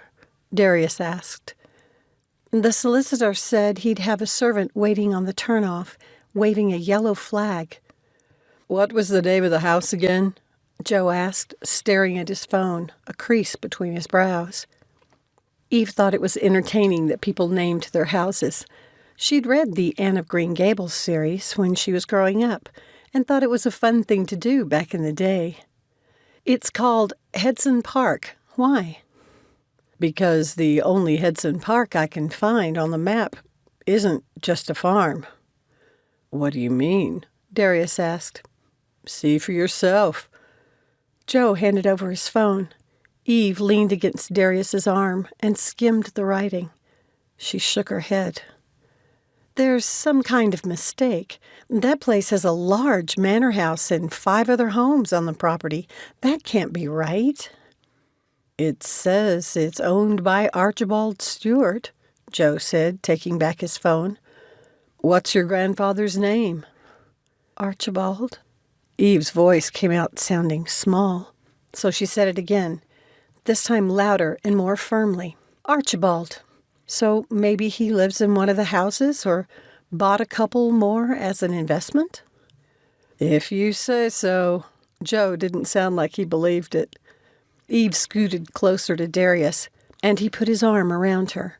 She doubted she'd have come if he hadn't offered to accompany her, and it would have killed her because she'd have let down her father. Thank you again for coming with me, she said. This is the best adventure I've had in a long time, and I love the company. Darius kissed her temple. What's making you so nervous about this? Part of it is just all the terrible stories my father has shared about his childhood. When he asked me to visit the old man, I made him give me details about the rift. Dad was the oldest son, and his father put a lot of pressure on him to be perfect. Dad said there was nothing he could do that was ever good enough. The big thing was that his father was training him to take over the farm, and Dad didn't want to do it. He said he hated living out in the country, away from where the action was, as he called it. He'd gone to university a couple of years, which confirmed that he liked living in the city better. He had an opportunity to study abroad in the U.S., and his father refused. He said if Dad chose to go, he'd be dead to my grandfather. And your dad went? Joe said. Of course he went. Darius's grin made Eve think he approved of her father's decision. The only letter he received from his father was the one that came from his solicitor's office telling Dad he'd been officially disowned. And I'll bet your father never looked back. Darius turned to Joe and said, You should meet him. He's a force to contend with. That's one of the things that made him such a good lawyer. When he wants something, he goes after it like a pit bull. That's how he won my mother, Eve said, smiling to herself as she remembered her mother's reflections on it. Did he just charge in? Joe asked. It's more that he wouldn't be dissuaded by her reasons why they couldn't be together. My mother said her family would have disowned her if she'd brought home a white guy. But she did, Darius said. Wasn't your father sympathetic since he'd been disowned? Joe asked. He was, and that's why he went out of his way to charm her mother first. He started attending their church and volunteering at any event that my grandmother signed up for. Dad wasn't much into basketball, but when he found out that my grandfather was a huge fan of the Celtics, my father studied up on basketball and started attending some of the games. Was your mother aware that he was doing all this? Darius asked. Only after his name started coming up in discussions at home, and then my grandmother invited him to dinner after church one Sunday. I'll bet he didn't tell your mother that either, Joe said with a dark chuckle. He didn't. Eve loved this part of the story. He just showed up at the door, and my mother answered it. She panicked, thinking he was trying to force the issue. Then my grandfather was there inviting Dad in and introducing him to my mother, and she had to act like she didn't know him.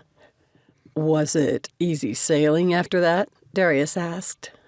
There were still a few hitches, but Dad's a smart man, and he went slowly.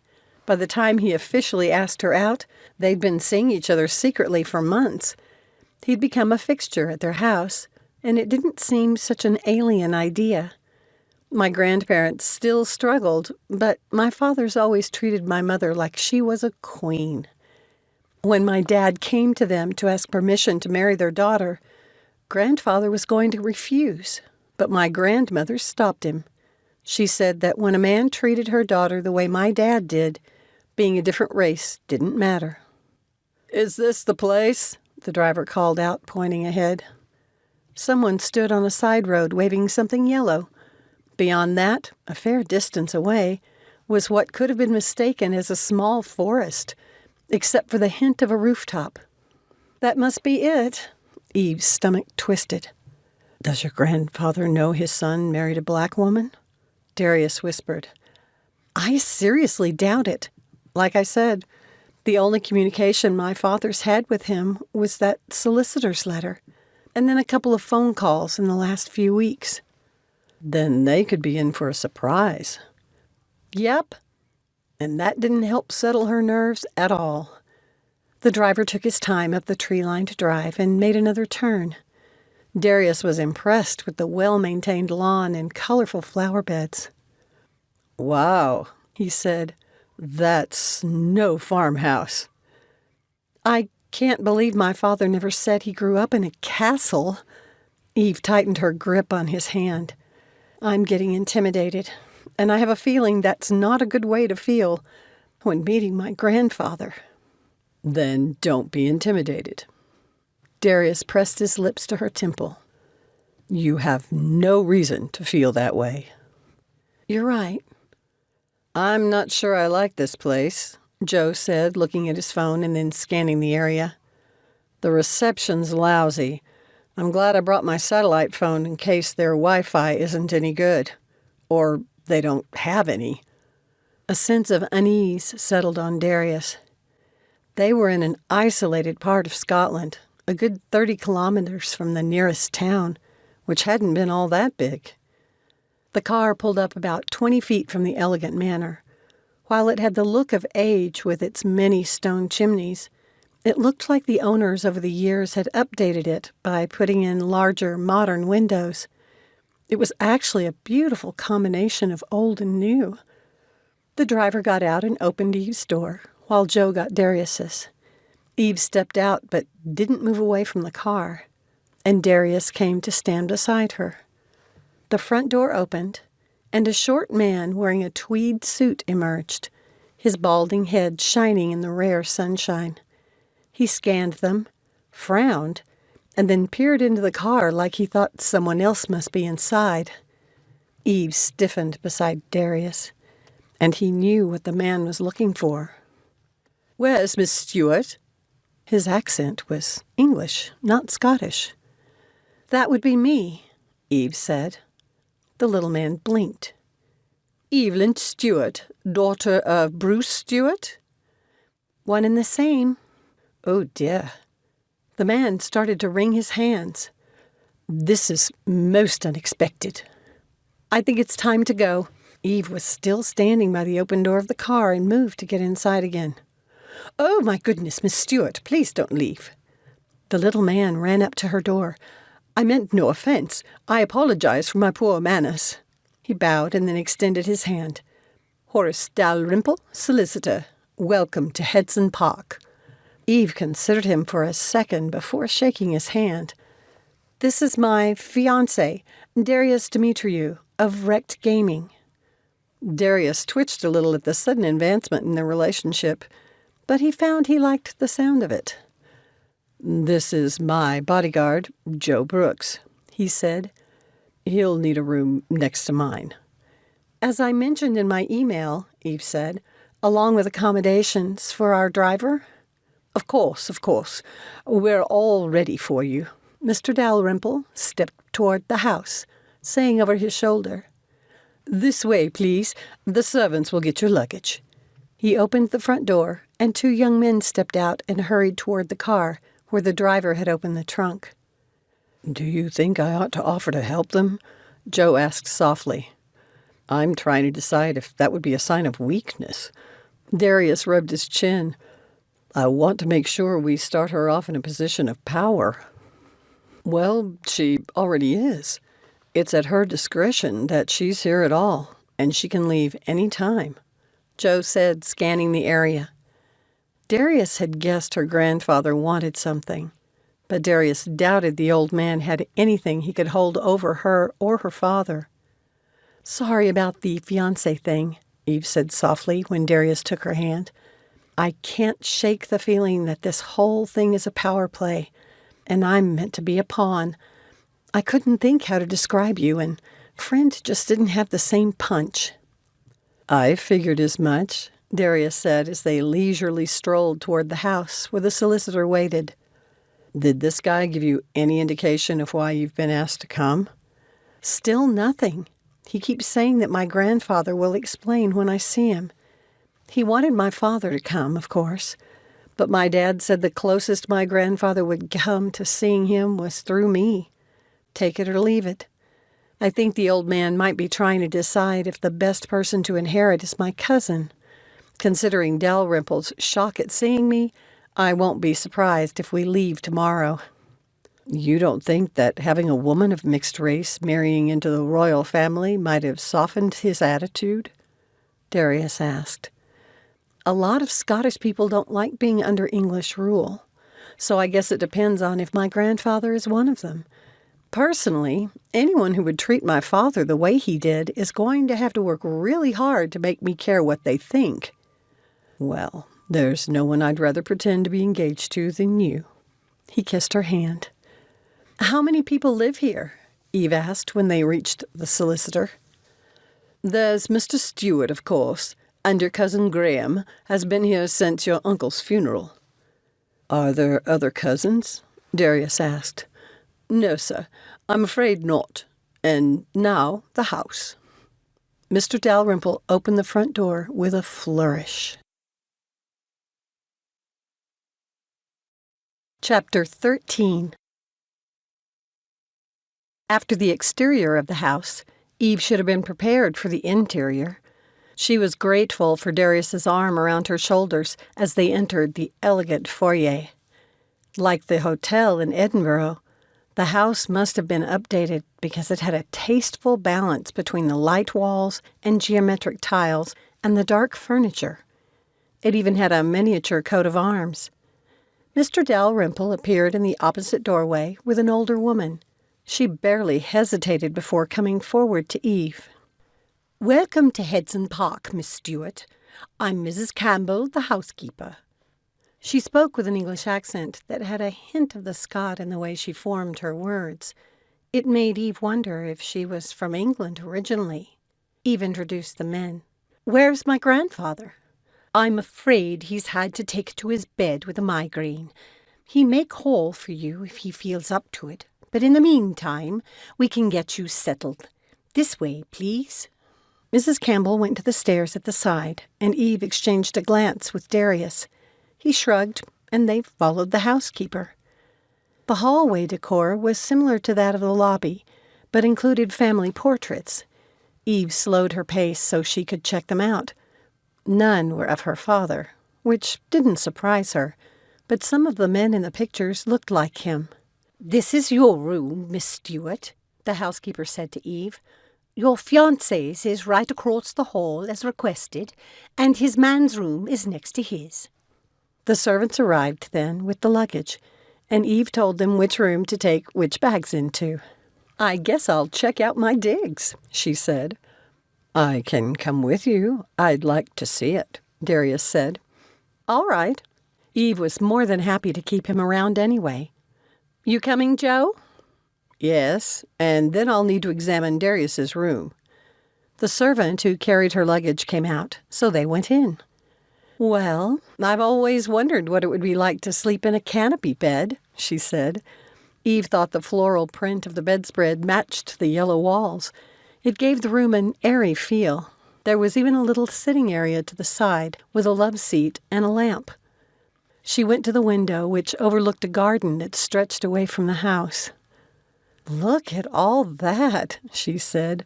"What must it cost to maintain?" Darius came to stand beside her. "Looks like there are some walking paths that branch off into the woods. Oh, and check that out." He pointed in the distance. "Is that a dock through the trees?" "I think it is." "It is," Joe said from behind them. "There's a river that runs near here which feeds into a lake." "Loch," Eve said. "Loch, then," the big man said with a grin. "This area would be an incredible outdoor recreation area." "If you're into fishing," Darius said. "I wonder how large the staff is, if your grandfather is usually the only one here." "My Uncle Duncan might have been living here. I can't imagine a nearly 90-year-old man running the farm by himself. Shall we check out your rooms?" They returned to the hallway, and Eve paused, glancing around. "I wonder which bedroom was my dad's." "I doubt Mrs. Campbell is old enough to have been here then," Darius said. "And my grandfather isn't likely to tell me." They checked out the guys' rooms, which were similarly decorated, but with different color schemes, and then went down the stairs. The house was even larger than it appeared from the front, going back a long way. They found a couple of parlors, a billiard room, formal dining room, and the best of all, a solarium. Its 3 glass walls gave an incredible view of the gardens. The overstuffed couches and chairs looked more used than the other furniture, testifying that this room got used a lot. "I wonder how long before someone will come looking for us." Eve sat on a couch, happy to wait in the beautiful room. Darius took the seat beside her and put his arm across her shoulders. She said, "I know I keep saying this, but I'm so glad you're here." "Surprisingly, I am too." "Hey, the Wi-Fi has a password," Joe said. "I'm going to find out what it is." When he was gone, Darius kissed her. She shifted so she could wrap her arms around his neck. A surge of euphoria filled her. Eve was in the home of her father's youth and kissing the only man she'd ever really loved. She accepted that her feelings for him had never died. At the sound of Mrs. Campbell's voice down the hallway outside, they broke apart. Eve settled against him with her head on his shoulder. "I've decided to continue the charity," Darius said. "I think it's going to take a lot of planning to get it set up." "Yes, I'm so glad." Eve shifted so she could face him. "I think this is a really good thing." "Have you already committed to your next nursing job?" "The woman's surgery was put off for a month, so I haven't yet." "Good." Darius sounded relieved. You have great organizational and people skills. I was wondering if you'd be willing to be involved as more than the nurse. What do you mean? Eve pushed back her excitement. He could be talking about a lot of different things. I'd like you to run the charity. Be the director. She stared at him, her mind racing. This was more than she'd dreamed when she'd first brought the suggestion to Kane about Sophia. Would her having to work so closely with Darius get in the way of their growing relationship? Or would she have to choose? She picked her words carefully. Remember, I'm a nurse. Are you sure you want to leave something so important in my hands? I think it'd be good to start small. You've done 2 of these now, and Kane said you had some excellent suggestions on the plane coming back from Ireland. My mom has said that your mother is the queen of organization, and I know you used to help her with the scholarship fundraisers. We can hire whatever help you need, but I like your vision for the program. This is a much bigger responsibility than I've considered. I'll have to think about it. Whatever role you play, the charity headquarters will be in Boone. Darius lifted her hand and pressed it to his lips. Her heart rate that had finally calmed down after the kiss spiked, and Eve had to work to keep her voice steady. And why is that? Because Mrs. Campbell was looking for you, Eve, Joe said, striding into the room. She said your grandfather is ready to see you. Eve's heart rate went crazy for a very different reason now. She and Darius rose. I guess I might as well get this over with. She gave him a quick kiss before asking Joe, which direction? The housekeeper is waiting for you in the hallway. Eve took a deep breath, wishing Darius had had a chance to finish what he'd been about to say. What do you think of all this? Darius asked Joe when she'd gone. To be honest with you, it feels like one of the Gothic novels my mother liked to read. A single woman is called to the side of an ailing grandfather she hasn't seen in years, or in this case, never met. The house is full of people who could be trying to manipulate her. Joe met Darius's gaze. I don't like it, and I'd feel much better if we left right now. I cannot believe for 1 minute that her father would ask her to come here if there was the slightest chance she could be in danger.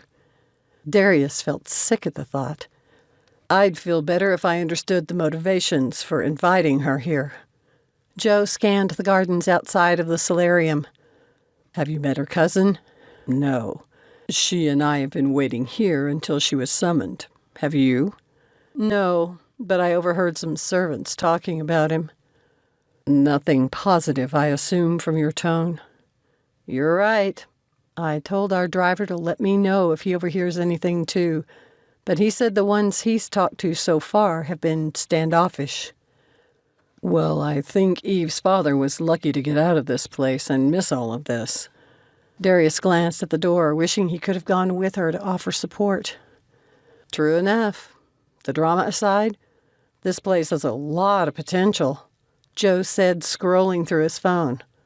How so? She called it a farm, but it's more what we in the U.S. would consider a ranch with cattle and sheep. But it looks like there are 5 homes associated with the property in addition to the farm buildings. Besides the water features, there's also a forest on one end. Where are you finding this information? Darius came over to see what the bodyguard was looking at. Online, of course. It looks like they hold seasonal pheasant shoots between October and February here. There's other hunting at different times of the year. With the river and the lake so close, it might be a good place for duck hunting, too. Looks like it'd be a great place for a nature trail when it's not hunting season. I'm not sure what your point is, Darius said, impressed in spite of himself. Just that this seems like property with undeveloped potential. This area has a mild climate, and you're only an hour from an airport with access to recreational options.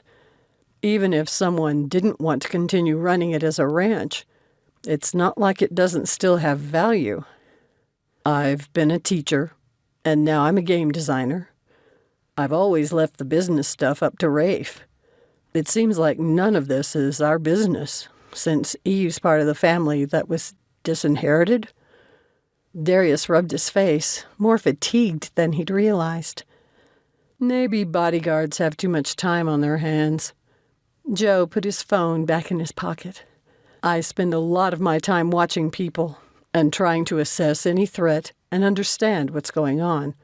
After more than 40 years, why do you think Eve's grandfather would suddenly ask her father to come home and be willing to accept her in his place? Leverage. There's nothing like holding someone's inheritance as blackmail to get acquiescence. Demand the disinherited to attend to the grandfather, but then make sure she receives neutral reception so she doesn't get any ideas. Darius stepped to the solarium door and peeked into the empty hallway. I'm tempted to suggest that we drive back when she's done talking to her grandfather. Depending on how the meeting goes, she might be willing, Joe said. I'd like to check out the grounds. I'll come, Darius said. It beats hanging around here waiting for her. Chapter 14. When Eve stepped out of the solarium, Mrs. Campbell was waiting. This way, miss. They took the stairs and went the opposite direction of Eve's room. Up there, miss. The housekeeper pointed to a half-flight of stairs. If he hasn't been well, wouldn't it be better to move his bedroom down to the main floor so he can get around more easily? Eve asked. They put in one of those home elevator shafts a few months ago. The housekeeper turned and walked away. Eve had wondered whether or not she'd be announced. She almost wished now that she had been. To keep herself from being too intimidated, she took a picture of the door and sent it to her father with a text. Braving the lion's den. Wish me luck. Resigned, she climbed the stairs and gave the door a light tap. It was ripped open immediately, and she found herself facing a man about her age with flaming red hair. He glared at her with bloodshot eyes, his pupils extended. His high cheekbones made the gauntness of his face more pronounced, and he smelled like he could use a shower. He definitely needed a shampoo. His scabbed face showed the telltale signs of long-time drug abuse. It's mine, he hissed with an English-softened Scottish accent, practically nose to nose with Eve, making her wince at his bad breath. And I won't let you steal it from me. He brushed past her, his shoulder hitting hers, but she'd stiffened at his comment, so the dissipated young man bounced off her instead. His other shoulder hit the door jamb, and he cursed. She shifted to watch him depart. That must be her cousin Graham. Well, don't just stand there. Come in, girl, and shut the door, came a querulous voice from inside the dim room. Eve turned to face the room, irritated now. It definitely seemed she was meant to be a pawn in some kind of game between her grandfather and her cousin, and she was having none of it. We need to establish a couple of things first, she said, stepping into the room. My name is Eve, and I haven't been a girl in years. She hadn't expected the old man sitting up in the huge bed to look so much like her father. It gave her pause and kept her from saying anything more. This could be what her father looked like in 20 years, with shock-white hair and eyes that glittered with interest.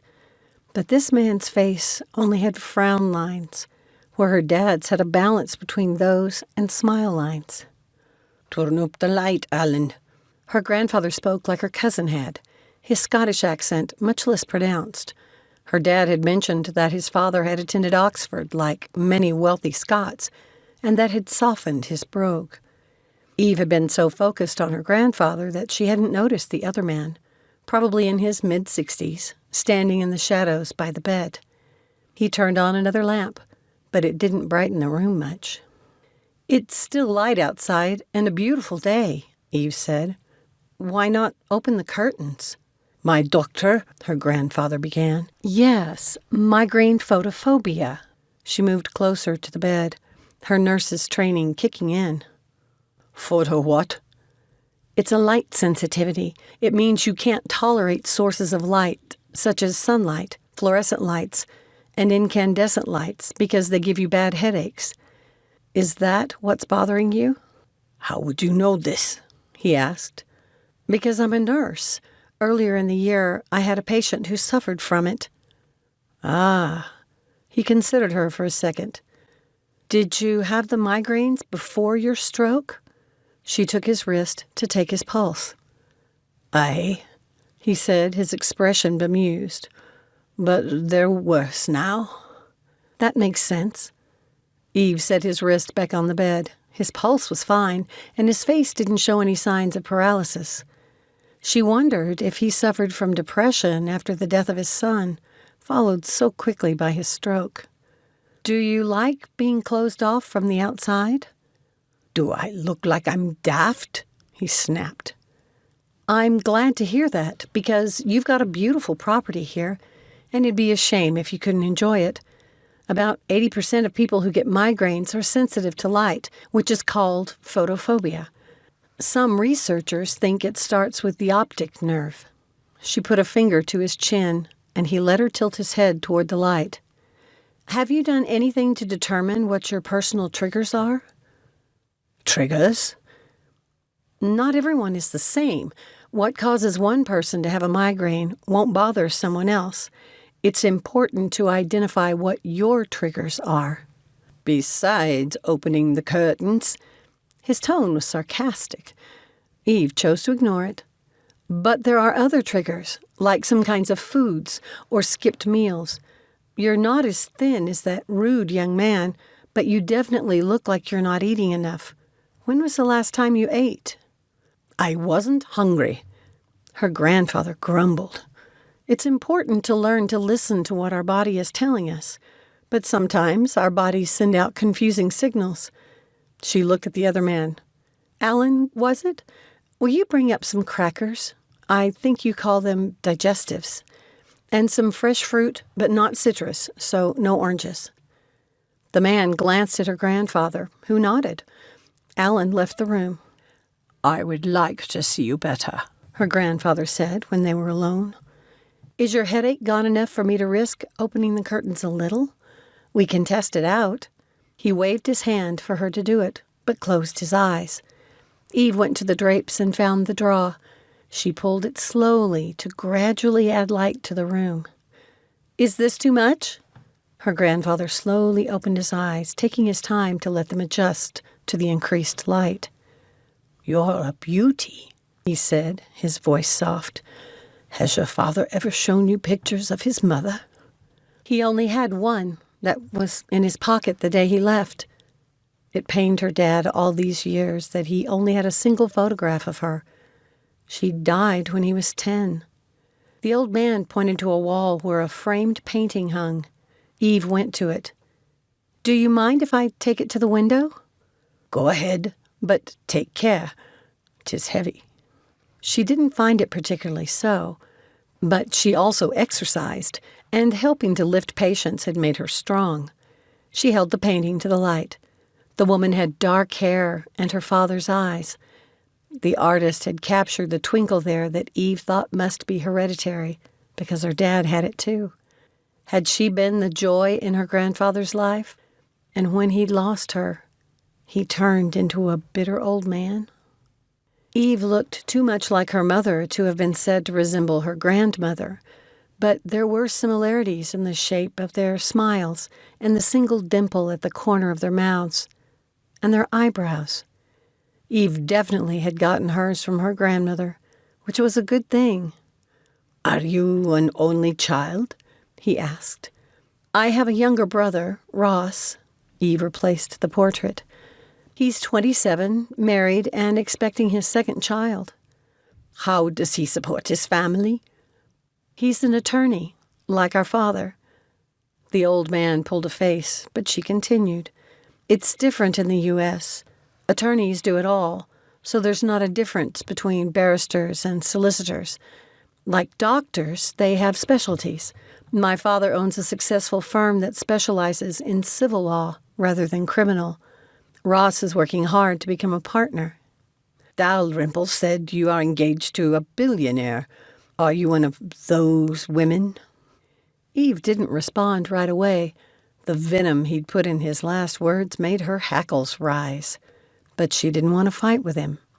The old man might not realize it, but he had no power over her, while she was definitely at an advantage, if only because he seemed so fragile lying in the bed, afraid of the light. Darius was a dear friend in high school, and we've only recently become reacquainted. We're here in Scotland because he's in the process of creating a charity, and we were doing a test case for a teen girl with lupus. So I'm not sure what you mean by those women. The leeches, like the ones your Uncle Duncan always had clinging to him, including the one he married. She was always taking, never satisfied with what she had. Her son is no better. The door opened and Alan entered, followed by Mrs. Campbell, who carried a tray. No digestives, I'm afraid, the housekeeper said. But I brought a scone. She set it on the table and left. Eve met her grandfather's assessing gaze. He said to Alan, My granddaughter will serve tea. You may leave. The man gave her a hard look, but did as he was told. What do you like on your scone? She asked when they were alone again. When we were in Ireland, I discovered I'm a huge fan of clotted cream. It's hard to find in the U.S., and believe me, I've checked. I guess it has a really short shelf life, so it doesn't export well. I'll have my scone plain and only a half. I don't think so. Most people have to be careful with how much sugar they take in. But for someone like you who doesn't have an appetite, I think we need to increase it. It'll make you hungry. In spite of his scowl, she cut a scone into quarters and loaded them the way she liked it with the clotted cream and jam, going a little heavy with the latter. Eve set the plate on his lap before turning to the teapot. She put a generous spoonful of honey in his tea.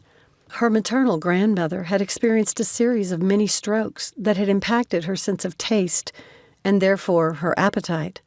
The only way they'd been able to get her appetite back had been to feed her sweets, gourmet chocolates to be exact. Once they had her eating again, it'd been easier to keep her diet balanced. Here's your tea. Eve shifted his bedside table so that it was within easy reach. Are you bedridden, or are you able to get up and move around? I walk, he said indignantly. What right do you have to ask me this?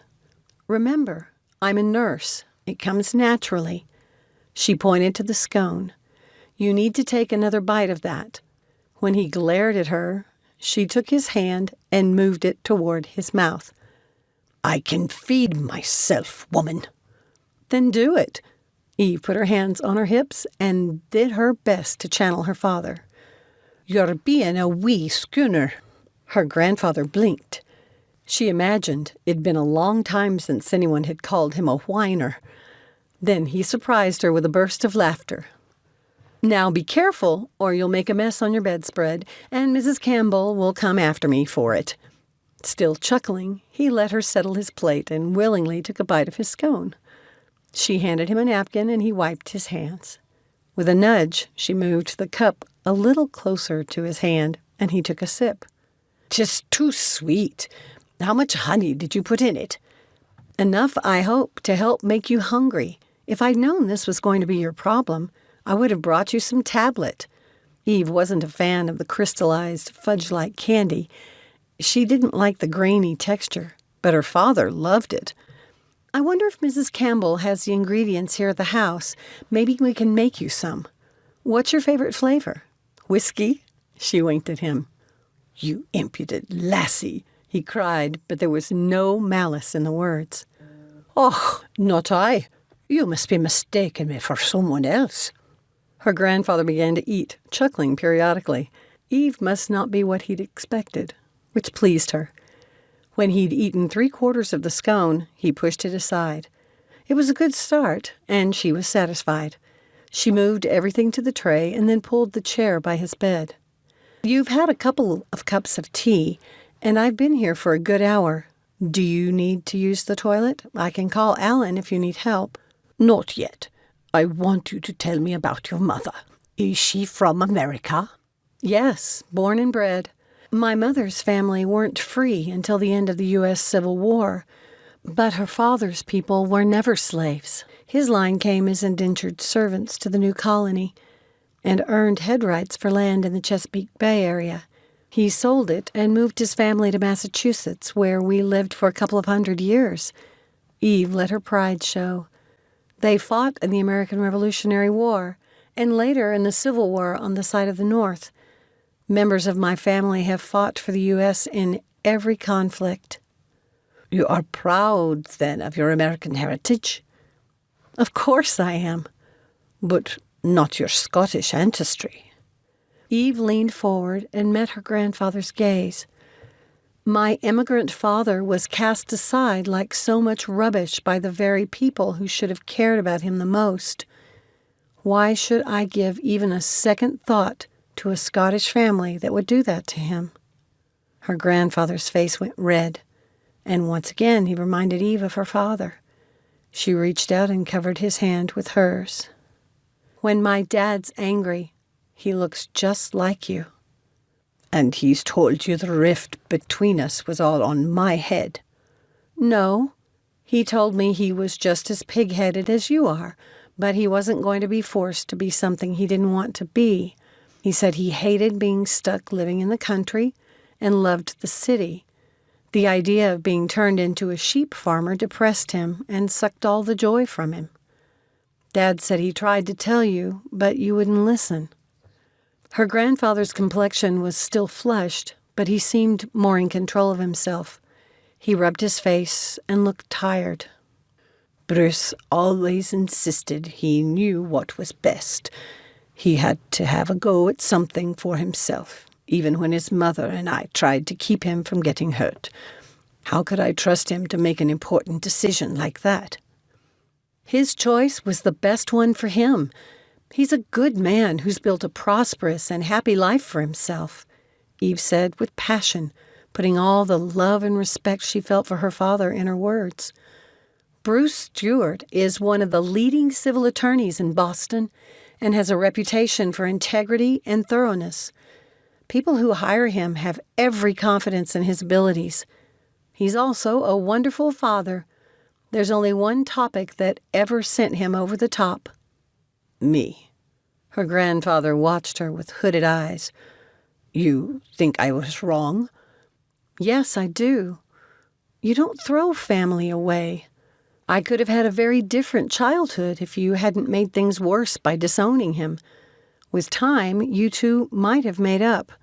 When he got the letter from your solicitor, my father made a promise to himself he would never set foot in Scotland again as long as you lived. Eve straightened, realizing something she hadn't before. Her dad had thrown away his father, too. Her grandfather extended his hand to her, and she took it. Perhaps was not a mistake if it set him on a path to meet your mom and raise such a daughter. The backs of Eve's eyes stung. She tried to keep her tone teasing. Are you now trying to be a charmer? Is it working? Maybe a little. Eve had a lot to think about after her epiphany. Are you feeling better now you've had something to eat? Aye. Her grandfather sounded surprised.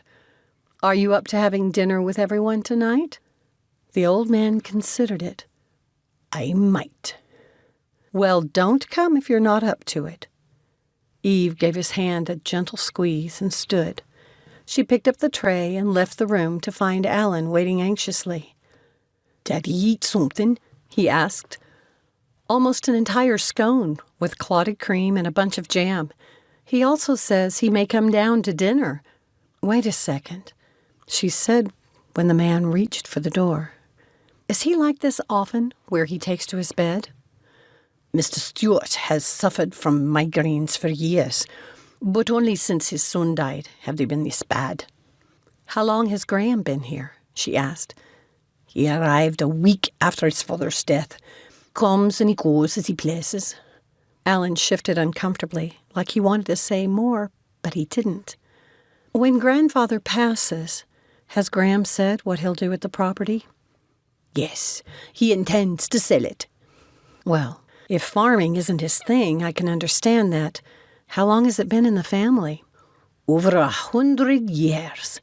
His pride surprised Eve, and she wondered how long his family might have been in service at Hedson Park.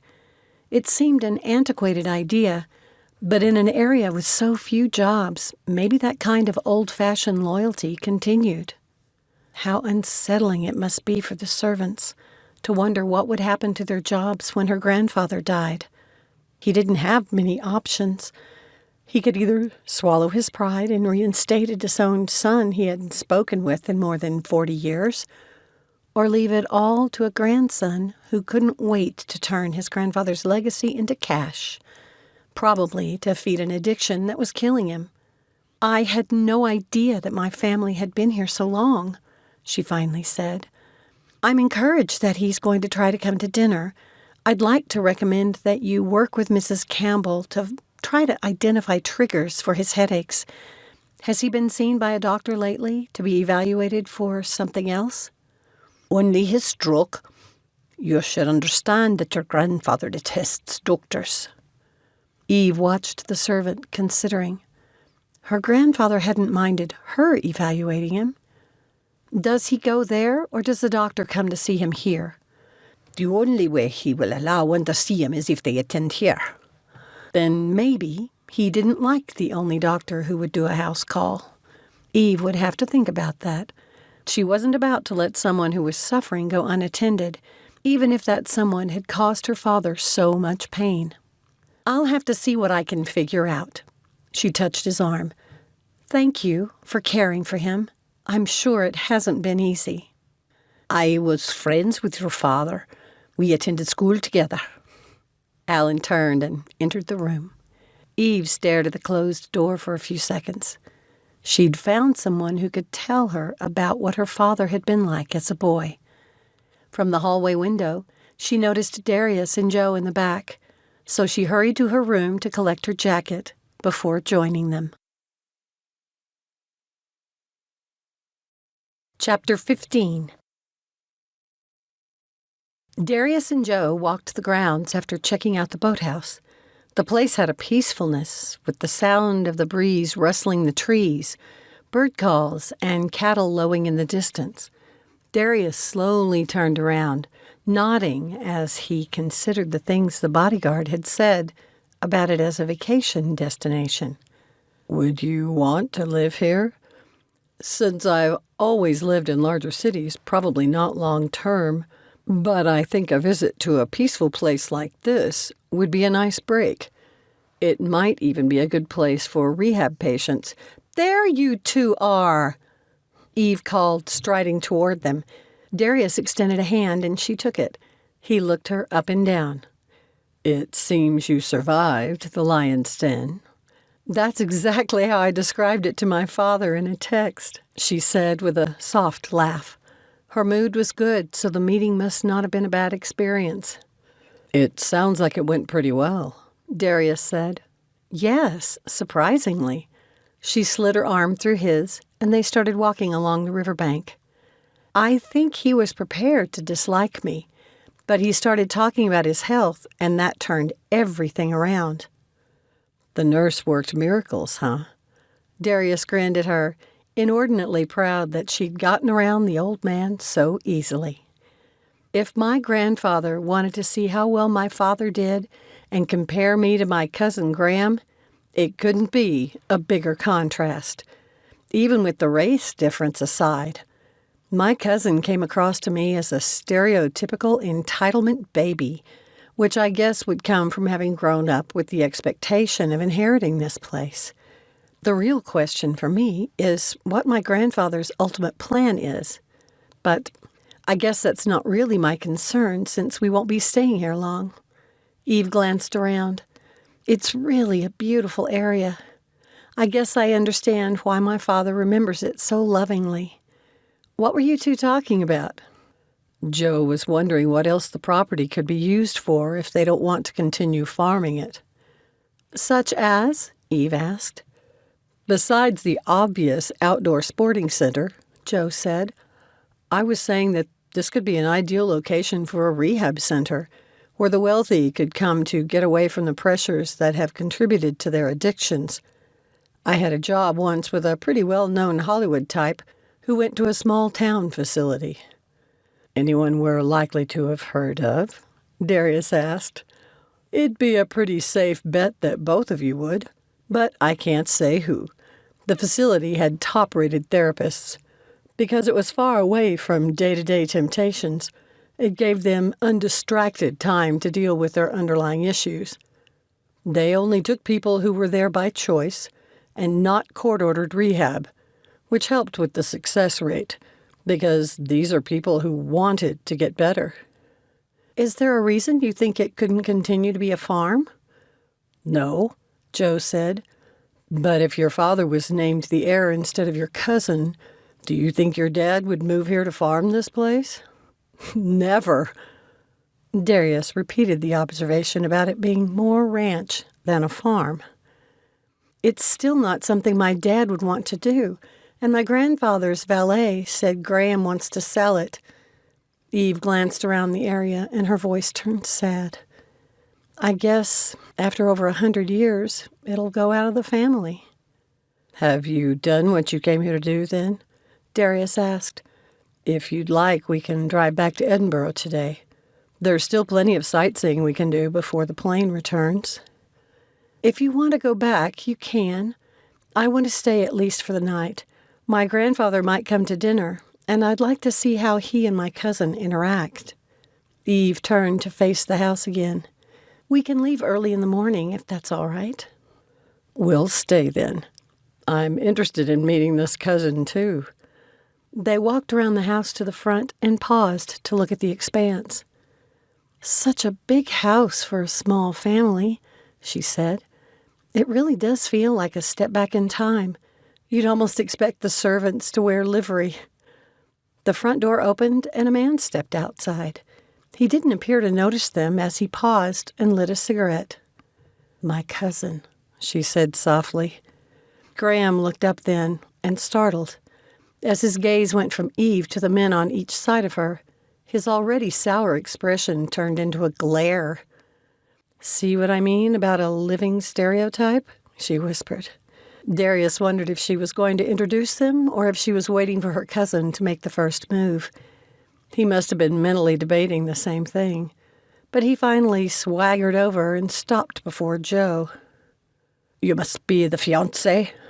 Graham glanced at her with a sneer and asked, A little old for you, isn't he? He would be, if he were my fiancé. Eve looked up at Darius and gave him a smile that set his pulse racing. This is my fiancé, Darius Dimitriou. Darius, I believe this is my cousin Graham. This other gentleman is Joseph Brooks. Darius didn't know if he should extend his hand, so he waited for the other man to make the first move, glad that he'd waited when the cousin ignored him. Why don't you just go back to where you came from? Graham asked. We're planning to tomorrow. Eve, as though the man's rudeness and hostility meant nothing to her, instead took Darius's hand and they headed toward the house, leaving the cousin to stare after them. He still didn't confirm that he's your cousin, Joe observed when they were inside. If he's been here for almost a month, Eve said, taking off her jacket, I don't blame my grandfather for taking to his bed with migraines. Could he have an eating disorder? Darius indicated the solarium, and they went in there again. Possibly, but I'm pretty sure it's a drug addiction. She went to the window and watched her cousin, who was pacing while he talked on his phone. You must have noticed the sores on his face. And smelled him, Joe said. Does it have to be drugs? Darius asked. Can't poor nutrition give you bad skin? It can, but those particular sores make me think he's a meth addict. It's obvious that he's been picking at them. That frequently happens when they imagine that they have what's called meth mites. People think they have bugs crawling on them, swear they can see them, and become obsessed with getting them off. Studies show that a user must have taken meth 5 days or more per week for 6 months to hallucinate like that. So you think he's into it bad? Joe said. It's ironic, then, that you were talking about this being a great locale for a drug rehab center, Darius said. Too bad it hasn't helped him. Ah, I thought I heard voices, Mrs. Campbell said, poking her head in the room. Your grandfather prefers to eat early, so tea will be at 5. When he has guests, he likes a formal meal. She left, but paused in the doorway. He's decided to have a dinner party tomorrow night in your honor, and has invited some of the neighbors. She left. Wow, a dinner in your honor. You really did work miracles. A swell of pride for her washed through Darius. I'm glad I brought my little black dress, then, Eve said, a little bemused. Did you really? Darius thought back to how beautiful she'd looked in that flowery dress, and wanted very much to see her in a black one. I came prepared. Did you bring a suit? Because I think that's what she meant, that we should dress up for dinner. I brought a sports jacket, so that'll have to do. Darius glanced at Joe. Same here, just a sports jacket. I wonder if Graham will be there. Eve looked thoughtful. The meal ended up being anticlimactic since her grandfather sent word that his headache had returned, and Graham drove away in his car. I wonder what triggered this one, Eve said once the servant who'd brought the soup had left. Hey, it's Cullen Skink. Darius looked proud of himself for remembering. It's what? Joe peered at his soup suspiciously. Smoked haddock chowder, Eve said with a grin. Don't worry, it's yummy and one of my favorite Scottish dishes. Joe tentatively took a bite, and his eyes widened appreciatively. It tastes amazing, but that name is really unappetizing. It's from a town called Cullen, and skink now means soup. Eve shrugged. Its name is as unforgettable as its amazing flavor. They ate in silence until they finished that course. So you don't think your grandfather's avoiding you by not coming to dinner after saying he would? Joe asked. He said he'd try. I don't think he was dissembling. I believe he must really have another migraine. Eve told them what Alan had said about the increase in frequency. So stress can cause a migraine? Darius asked. Or make it worse. He's an old man, and he also had a mild stroke a few weeks ago. Those can also cause headaches. Eve wished she knew how to help him, but they wouldn't be there long enough to do much good. She'd have to talk with Mrs. Campbell about possible triggers and how she could try to eliminate those from his food. When they finished the tasty meal, they made their way to the billiard room. Eve was terrible at it and quit after the first game, leaving it up to Joe and Darius, who were both quite good. She was just wondering about heading to her bedroom when Alan looked in the room. Is everything all right with my grandfather? He merely wished to speak to you if you had not retired. I'll come right now. Eve went to Darius and said, I'm getting tired anyway, so I'll go to bed after I see my grandfather. She gave him a kiss and followed Alan from the room. When she entered her grandfather's bedroom, the valet hovered near the doorway. I'm safe with her, her grandfather said, and Alan left. The old man reached out a hand toward her, though his eyes were closed even against the room's dim light. She took it and sat on the chair she'd used earlier. I'm sorry you're not feeling well again, Eve said. I might be able to help you if you'll let me. Your bum's with the wind, he growled. I'm not talking nonsense. She took his hand and pressed firmly on the space between his thumb and forefinger. Her grandfather started to cry out, but then he relaxed. She said, This especially helps with the nausea that accompanies a migraine. Do you think you can do it for yourself on your other hand, so I can do something else? Aye. Eve helped place his fingers for the other hand and watched as he did. She then shifted her chair up toward the top of the bed so she had access to his head and shoulders, where she pushed on pressure points. Try to keep your breathing regular. Don't hold it. She pressed her fingers into the back of his head, near the base of his skull, and held it for a minute. Then she pinched the middle of his eyebrows and moved to the pressure points on the forehead, working her way along the top of his head. Eve finished by working along his temples and ears. "How's that?" Her grandfather opened his eyes for the first time. "You're a miracle worker, girl."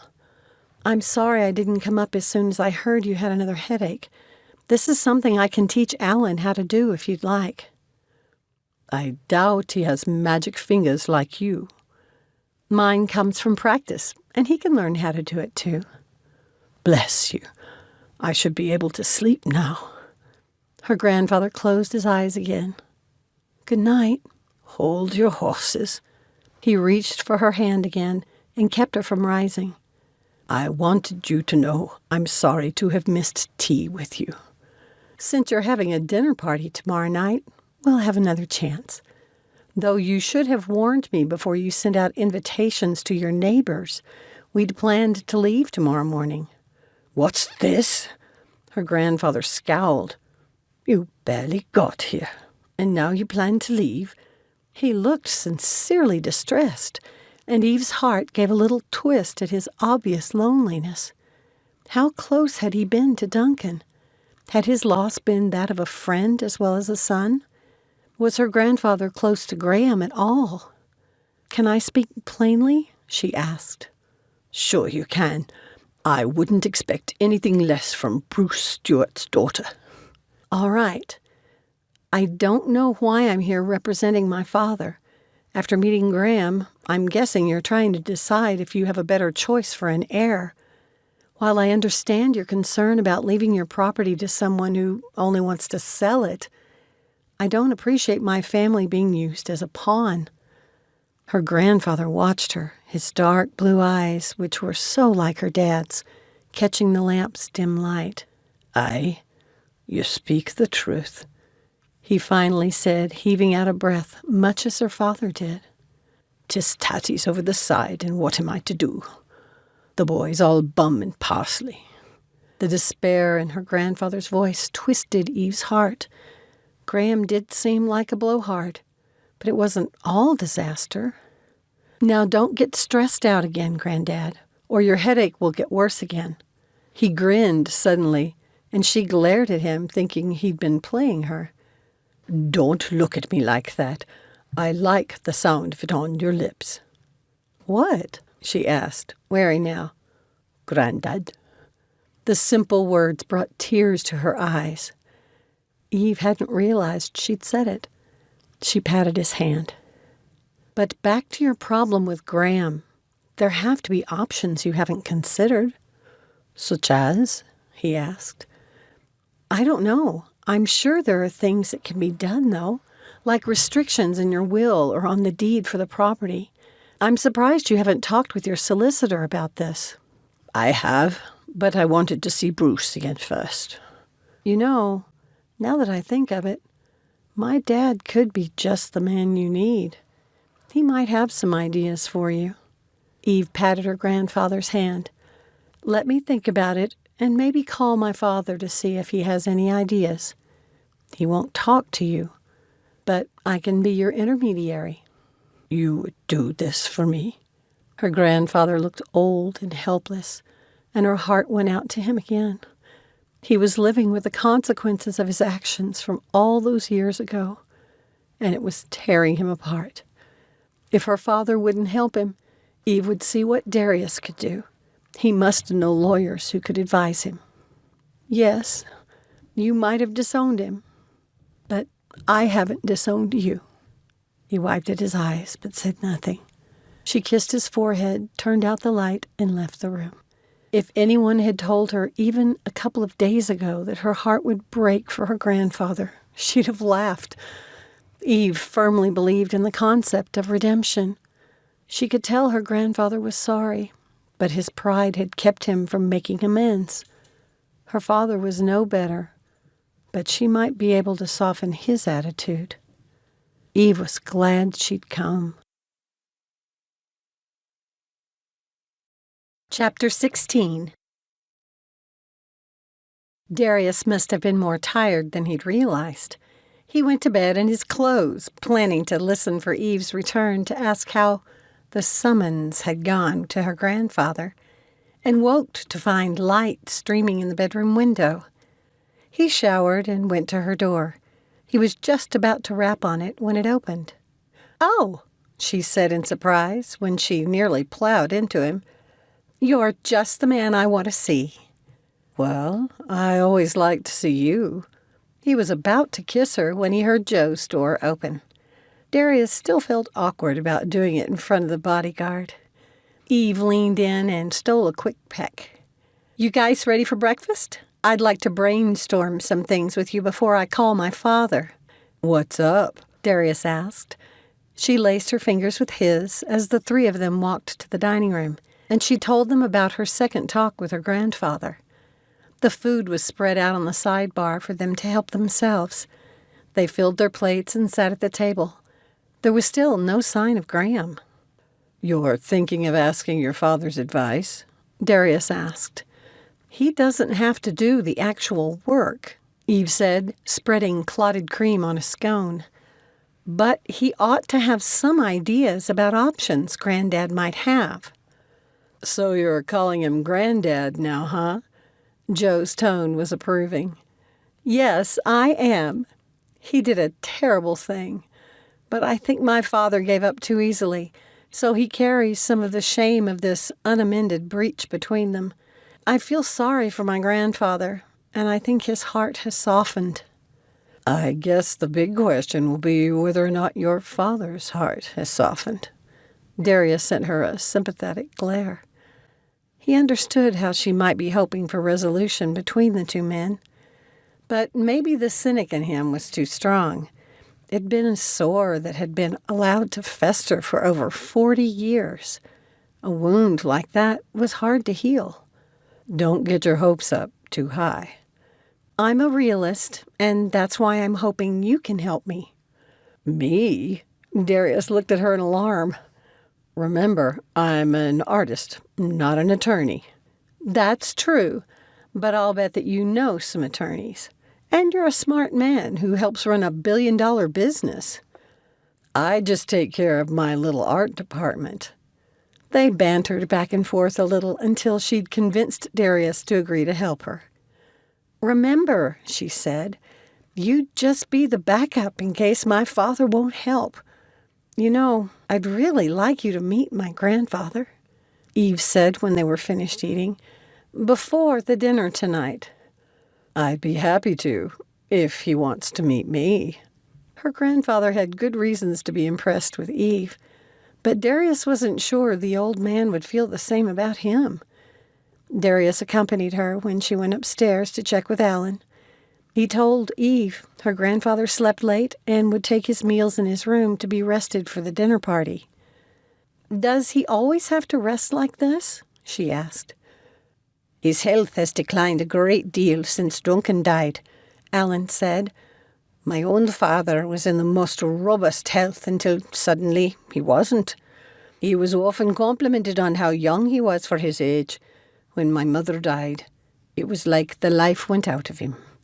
3 months later, he was gone." "I'm sorry. That must have been hard. Maybe I can see him after lunch." "Perhaps." Alan closed the door. They left, and Darius could tell that Eve was concerned. But what was she going to do? Bully her way into her grandfather's bedroom? "I'm guessing we're not leaving this morning?" Joe said when he rose from the hallway chair where he'd been waiting. "No," Eve said. "If you two need to go, like I said before, you can leave." "I don't think so," Darius said. "It looks like we've got a free day to check out more of your ancestral home. You want to go boating?" Since the weather was relatively mild, Eve wondered if she'd need to bring her jacket as they made their way to the boathouse. The men said they'd found a dinghy the day before that was large enough to hold the three of them. The building was larger than she'd expected and housed not only the skiff, but a motorboat large enough to seat half a dozen people. There were shelves full of fishing paraphernalia and a rack of fishing poles. There were even a couple of kayaks hanging from the wall. She guessed her uncle must have been a fisherman and wondered if he'd gone out with Graham when he was young. It has oars. Joe held one up, looking at Eve with arched brows, his expression hopeful. I don't mind rowing. It's a great workout. She pointed to the fishing poles. I'm not fishing, though.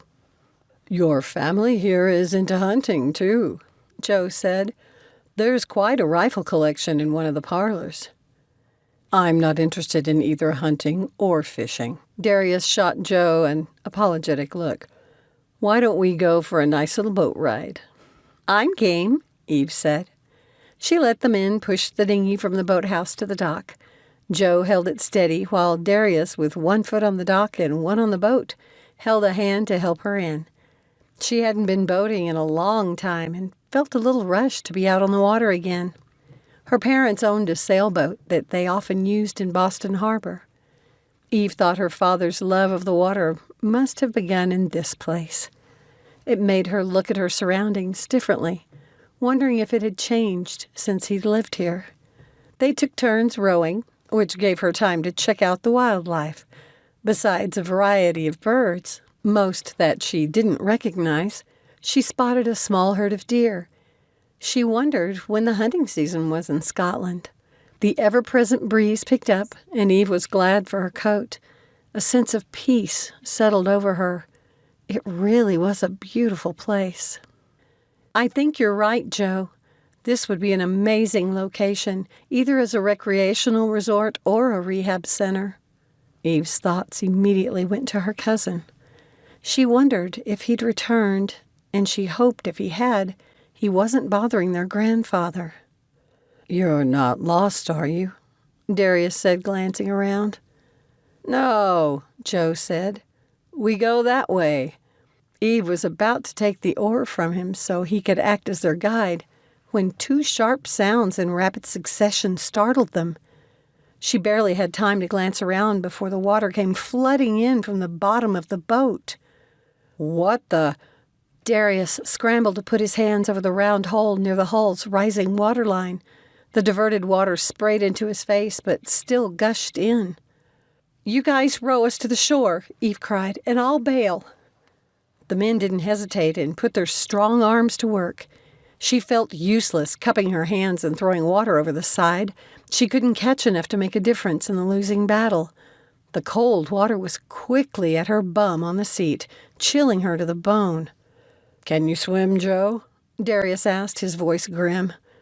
Yes, the bodyguard grunted but continued to row, straining to get them closer to the shore. We're going to have to abandon it. Darius tossed aside his oar and reached for Eve. She took his hand, and together they went over the side. Their heavy clothing made swimming difficult, and the cold water made her motions sluggish. If she'd been alone and not such a strong swimmer, it could have been a close call. They finally got near enough for the guys to touch bottom. Once on his feet, Darius pulled Eve to him. You all right?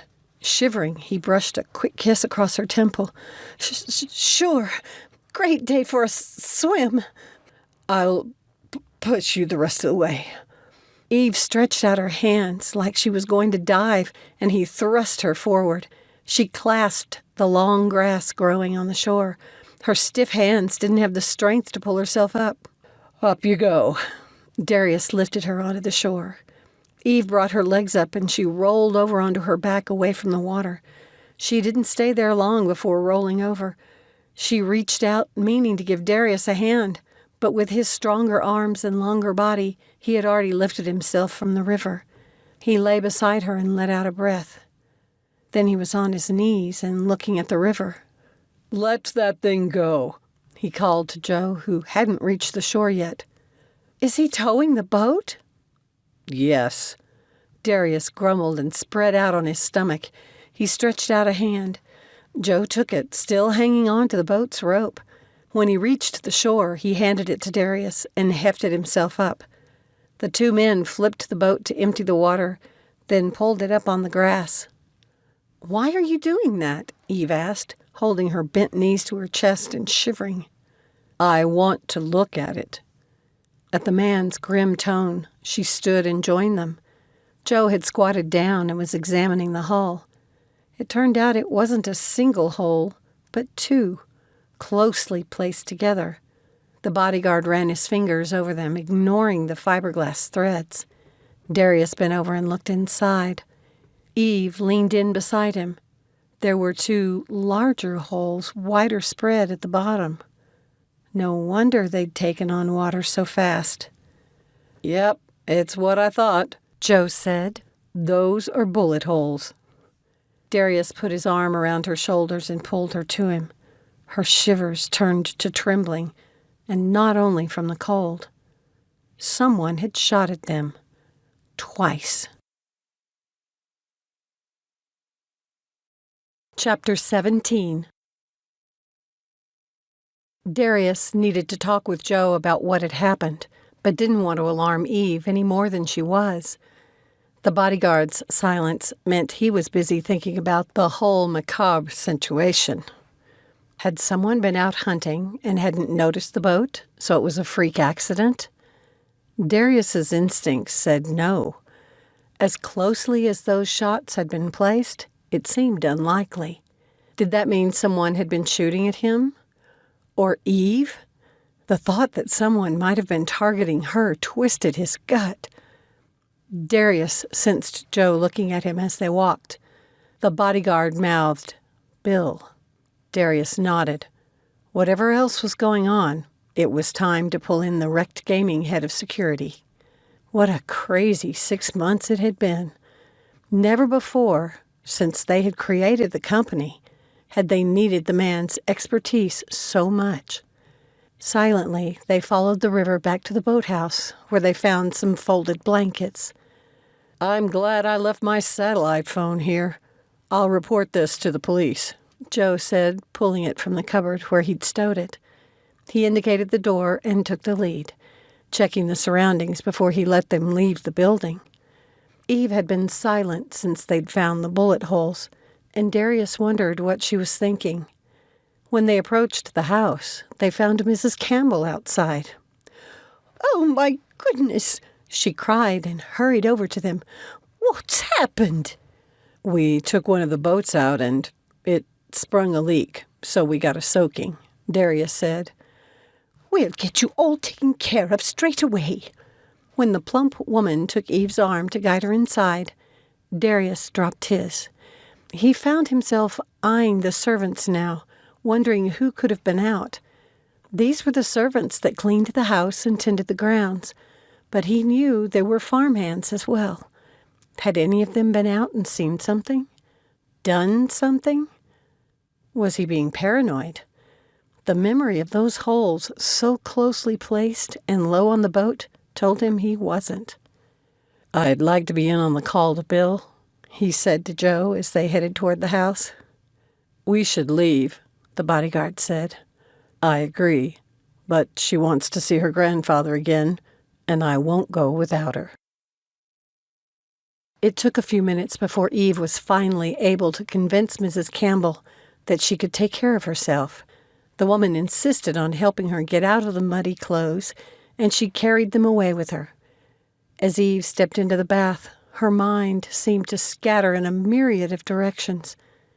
She'd have liked to talk with Darius, but she couldn't settle on any of the ideas that were flowing through her mind, some of them crazy. Someone had shot at them. There were only 2 bullet holes. If there was anything sinister behind it, and it hadn't been just a stupid accident, wouldn't the shooter have fired 3 times since there had been 3 of them in the boat? Why would anyone want to kill them? It just didn't make sense. Eve focused on her hair, having to make sure she got all that muddy water out of it, and then working the moisture out before she blew it dry. It would infuriate her if she ended up growing mold in her hair and had to cut it because of this. She had just finished dressing when there was a light tap on her door, and Mrs. Campbell poked her head in. Oh, good, you're ready. I wanted to see if you needed anything else, and to tell you that lunch is ready in the dining room. Thank you. Is my grandfather feeling any better? Eve asked, following Mrs. Campbell from the room. Alan took Mr. Stewart's lunch to him and said he ate well. He's napping now. Eve didn't ask any more questions until she'd reached the dining room. Joe was standing by the only other door to the room, the one the servants used, but Darius came to her and took her hands. Are you feeling all right? He studied her face. I thought I was never going to get warm again. Me either. I'm glad they have a good water heater here. At the concern in his expression, Eve slid her arms around his waist and pressed her head against his shoulder. He wrapped her in his embrace. I wasn't imagining that, was I? She asked. Those were really bullet holes, weren't they? Yes. Bill wants us to come home. He's frustrated that he's not here to assess the situation himself. It could have been an accident. She lifted her head and met Darius's gaze. I can't leave until tomorrow. I told Joe you'd insist on staying the night. What's he doing? Eve nodded at Joe, who stood near the door. He looks like a guard over there. He is. He and Bill both agree that it was likely a servant who shot at us, whether by accident or on purpose, but what? They also agree there's a chance it wasn't an accident. Your cousin's an obvious possibility since he's so hostile to you. Joe's on high alert now. Seriously? You think Graham could have shot at us? With his drug-induced jitters? Darius just shrugged. I'm sorry to have dragged you into this. I'm not. Darius kissed her. Let's get something to eat. I'm starving. As they were finishing the meal, Graham stepped into the room. He looked uncertain and paused before coming toward them. I heard there was some food in here. He went to the sideboard and started picking through the offerings. What do you do for a living, cousin? Eve asked. Graham glanced at her before turning back to the food. His hands shook a little as he lifted the food cover and looked underneath. What, do you think I've been living off my grandfather? He asked, his tone snide. I'm an investment broker. Doesn't it make it difficult for you to earn a living all the way out here? Darius asked. I took a leave of absence. My father, you know. I'm sorry for your loss, Eve said softly, wishing she knew how to reach out to her cousin. Graham looked about to say something snarky, but he pinched his lips instead. Thank you. It was quite a shock. How did he die? Heart attack. Her cousin took his plate and left the room. Eve heaved out a sigh. I wish I knew how to help my grandfather. I know he doesn't trust Graham. All you can do is make suggestions, and your grandfather will have to decide how to proceed, Darius said. I'm going to see him now. She put down her napkin and rose. Will you come with me? We will, Joe said. Let's go then. Darius and Joe walked with Eve up the hallway, one on each side. He hoped she recognized it for the sign of support it was meant to be. She knocked, and the servant, Alan, opened it. I'm afraid Mr. Stewart is resting. The man started to shut the door. I'll see that for myself. Eve pushed past the man, and when he would have reached out to stop her, Joe grasped his wrist. Miss Stewart wants to see her grandfather, and you're not going to stop her, the bodyguard said. Darius didn't wait, but brushed past them and into the room. Eve was standing at the side of the bed, holding the wrist of an elderly man. The resemblance between him and her father was strong. Have you rested well today? You don't feel feverish, she continued without giving the old man a chance to reply. Did your headache come back? What did you have for lunch? I cannot answer your questions unless you give me time, her grandfather said with a chuckle. It was obvious the old man was enjoying the attention. He looked over at Darius, and his eyes widened. Is that giant of a man your fiancé? Yes. Eve stood and waved Darius over. When he stood beside her, she took his hand. Darius Dimitriou, I'd like you to meet my grandfather, Archibald Stewart. Dimitriou? Isn't that Greek? His narrowed eyes studied Darius, disapproval coming off him. Yes, sir, it is, but I'm American, and Eve's told me I need to embrace my Scottish-Greek connection. The old man frowned and looked to her for clarification. Do you mean Greek Prince Goidelglas and his wife Scotta? She asked Darius with a grin. Aye. Her grandfather's expression lightened. Scotta settled not far from here in Argyll. See, sir, we're practically cousins. Darius extended his hand and the old man shook it. How long have you known her? Since we were children. We went to school together. How long have you loved her? Granddad, Eve said, irritated. Sir, I've loved her since the first time I met her. It just took me a long time to realize it. Darius didn't mean for the words to come out with so much emotion, but they did. She shot him a startled glance, and he shrugged. As the words had left his mouth, he'd known the truth of them. He was definitely going to have to get in touch with Melanie, whether she wanted to talk to him or not. I'm glad to hear it. Bruce has a bonny daughter here. Did you know she's the only female in 5 generations? Mr. Stewart said with pride. My Evelyn. Eve's eyes brimmed with tears, and she bent over to give the old man a hug. Darius still couldn't believe how quickly she'd won him over. It gave Darius hope that she might be able to forgive him of his past. Sir, I'm glad that you and Eve have been able to see each other again, because we have to leave tomorrow. She straightened and turned to frown at Darius. He pulled Eve to her feet and whispered, I won't risk your safety. I'm sure it was an accident. She kept her voice low, sending her grandfather a quick glance. Even in the dim light, Darius could see the pleading in her eyes. She might hate him for pulling the trump card, but he had to make sure she was safe. If you don't come with me, I'll call your father and tell him what happened.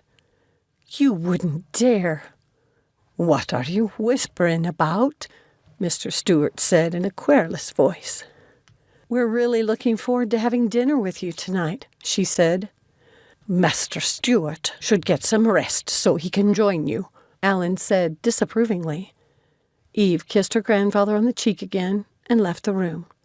Once the door had closed, she spun on them.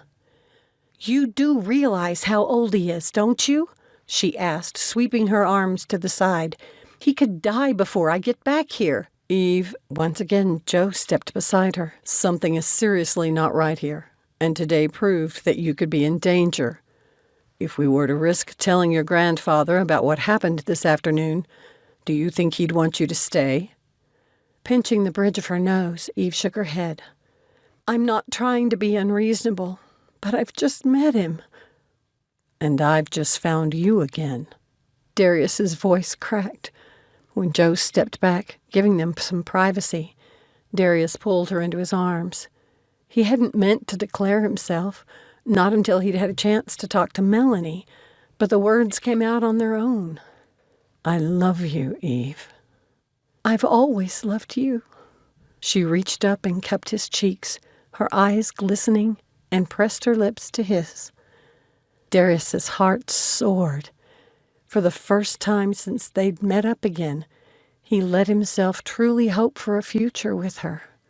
Pulling her closer, he deepened the kiss, wanting to taste her, breathe her, hold her forever. Joe coughed and muttered, "Company coming." They broke apart. Eve patted her hair while Darius straightened his shirt. Graham appeared at the bottom of the half-flight of stairs. He watched them. Are you coming or going? He asked. We're just leaving. Alan said Granddad needed to rest. Eve started to move ahead but stopped. Do you know of any photos of our fathers together? A flash of pain washed across the cousin's face, and he swallowed. I have one in my bedroom. May I see it? Graham only hesitated for a second before giving a nod. He moved ahead and led them to the opposite end of the floor. He pulled out a key, unlocked the door, and slipped inside. He didn't invite them in. You all right? Darius asked, putting an arm around Eve's shoulders. Yes, I just hate this family divide. My father would never admit it, but it's been hard on him being alone. My mother has a large and loving family, and they've welcomed him. But it really drives it home at important events when you're the only one without any family around you. He created a new family.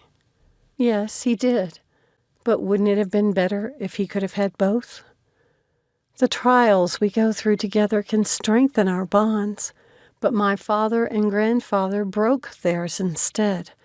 I wish Graham didn't look at me like the enemy.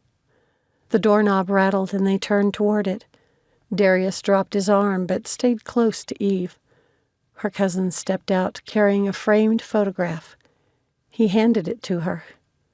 It was taken when your da was 17 and mine was 15, Graham said.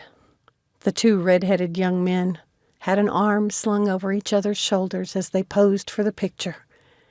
Each held a large fish, both boys laughing, their faces bright with pride. Nearby was a newer-looking boathouse. Tell me about him. Eve ran her finger over each of the faces. When he remained silent, Darius looked at him. Graham's cheeks were wet, and his mouth was working like he was trying to say something. Oh, Graham. Eve threw her arms around his neck. I wish I'd known him. Her cousin nodded and put a tentative hand on her back. I think he'd have liked to meet you too, he finally said, his voice rough. Sniffing, Eve stepped back. Do you mind if I take a picture of this?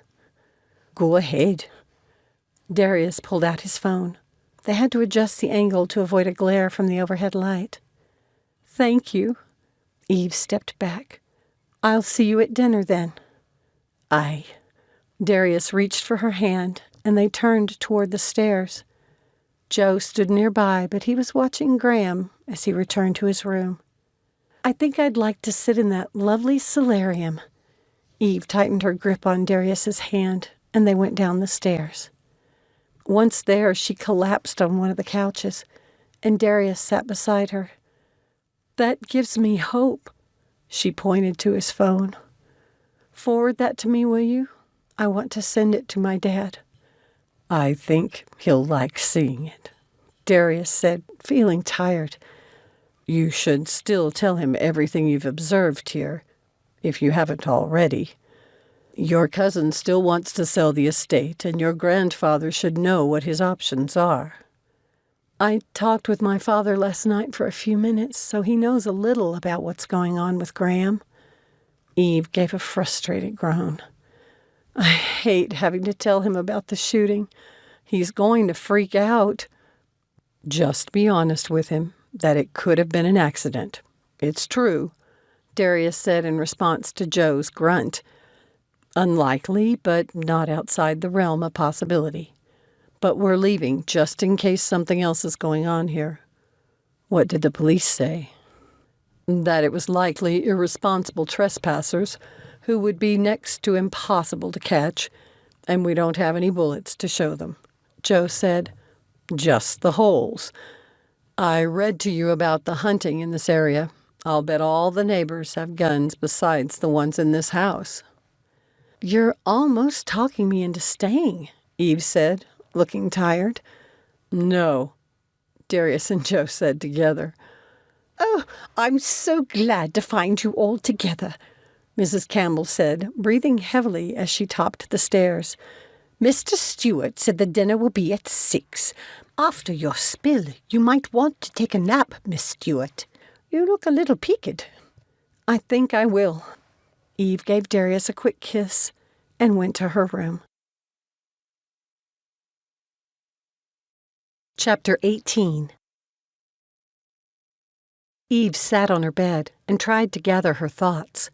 The day had been such a crazy hodgepodge of emotions. First there'd been the near-death experience, and then Darius had said he loved her. He loved her. Eve's heart gave a happy pitter-patter, and at the memory of that sublime kiss, her pulse quickened.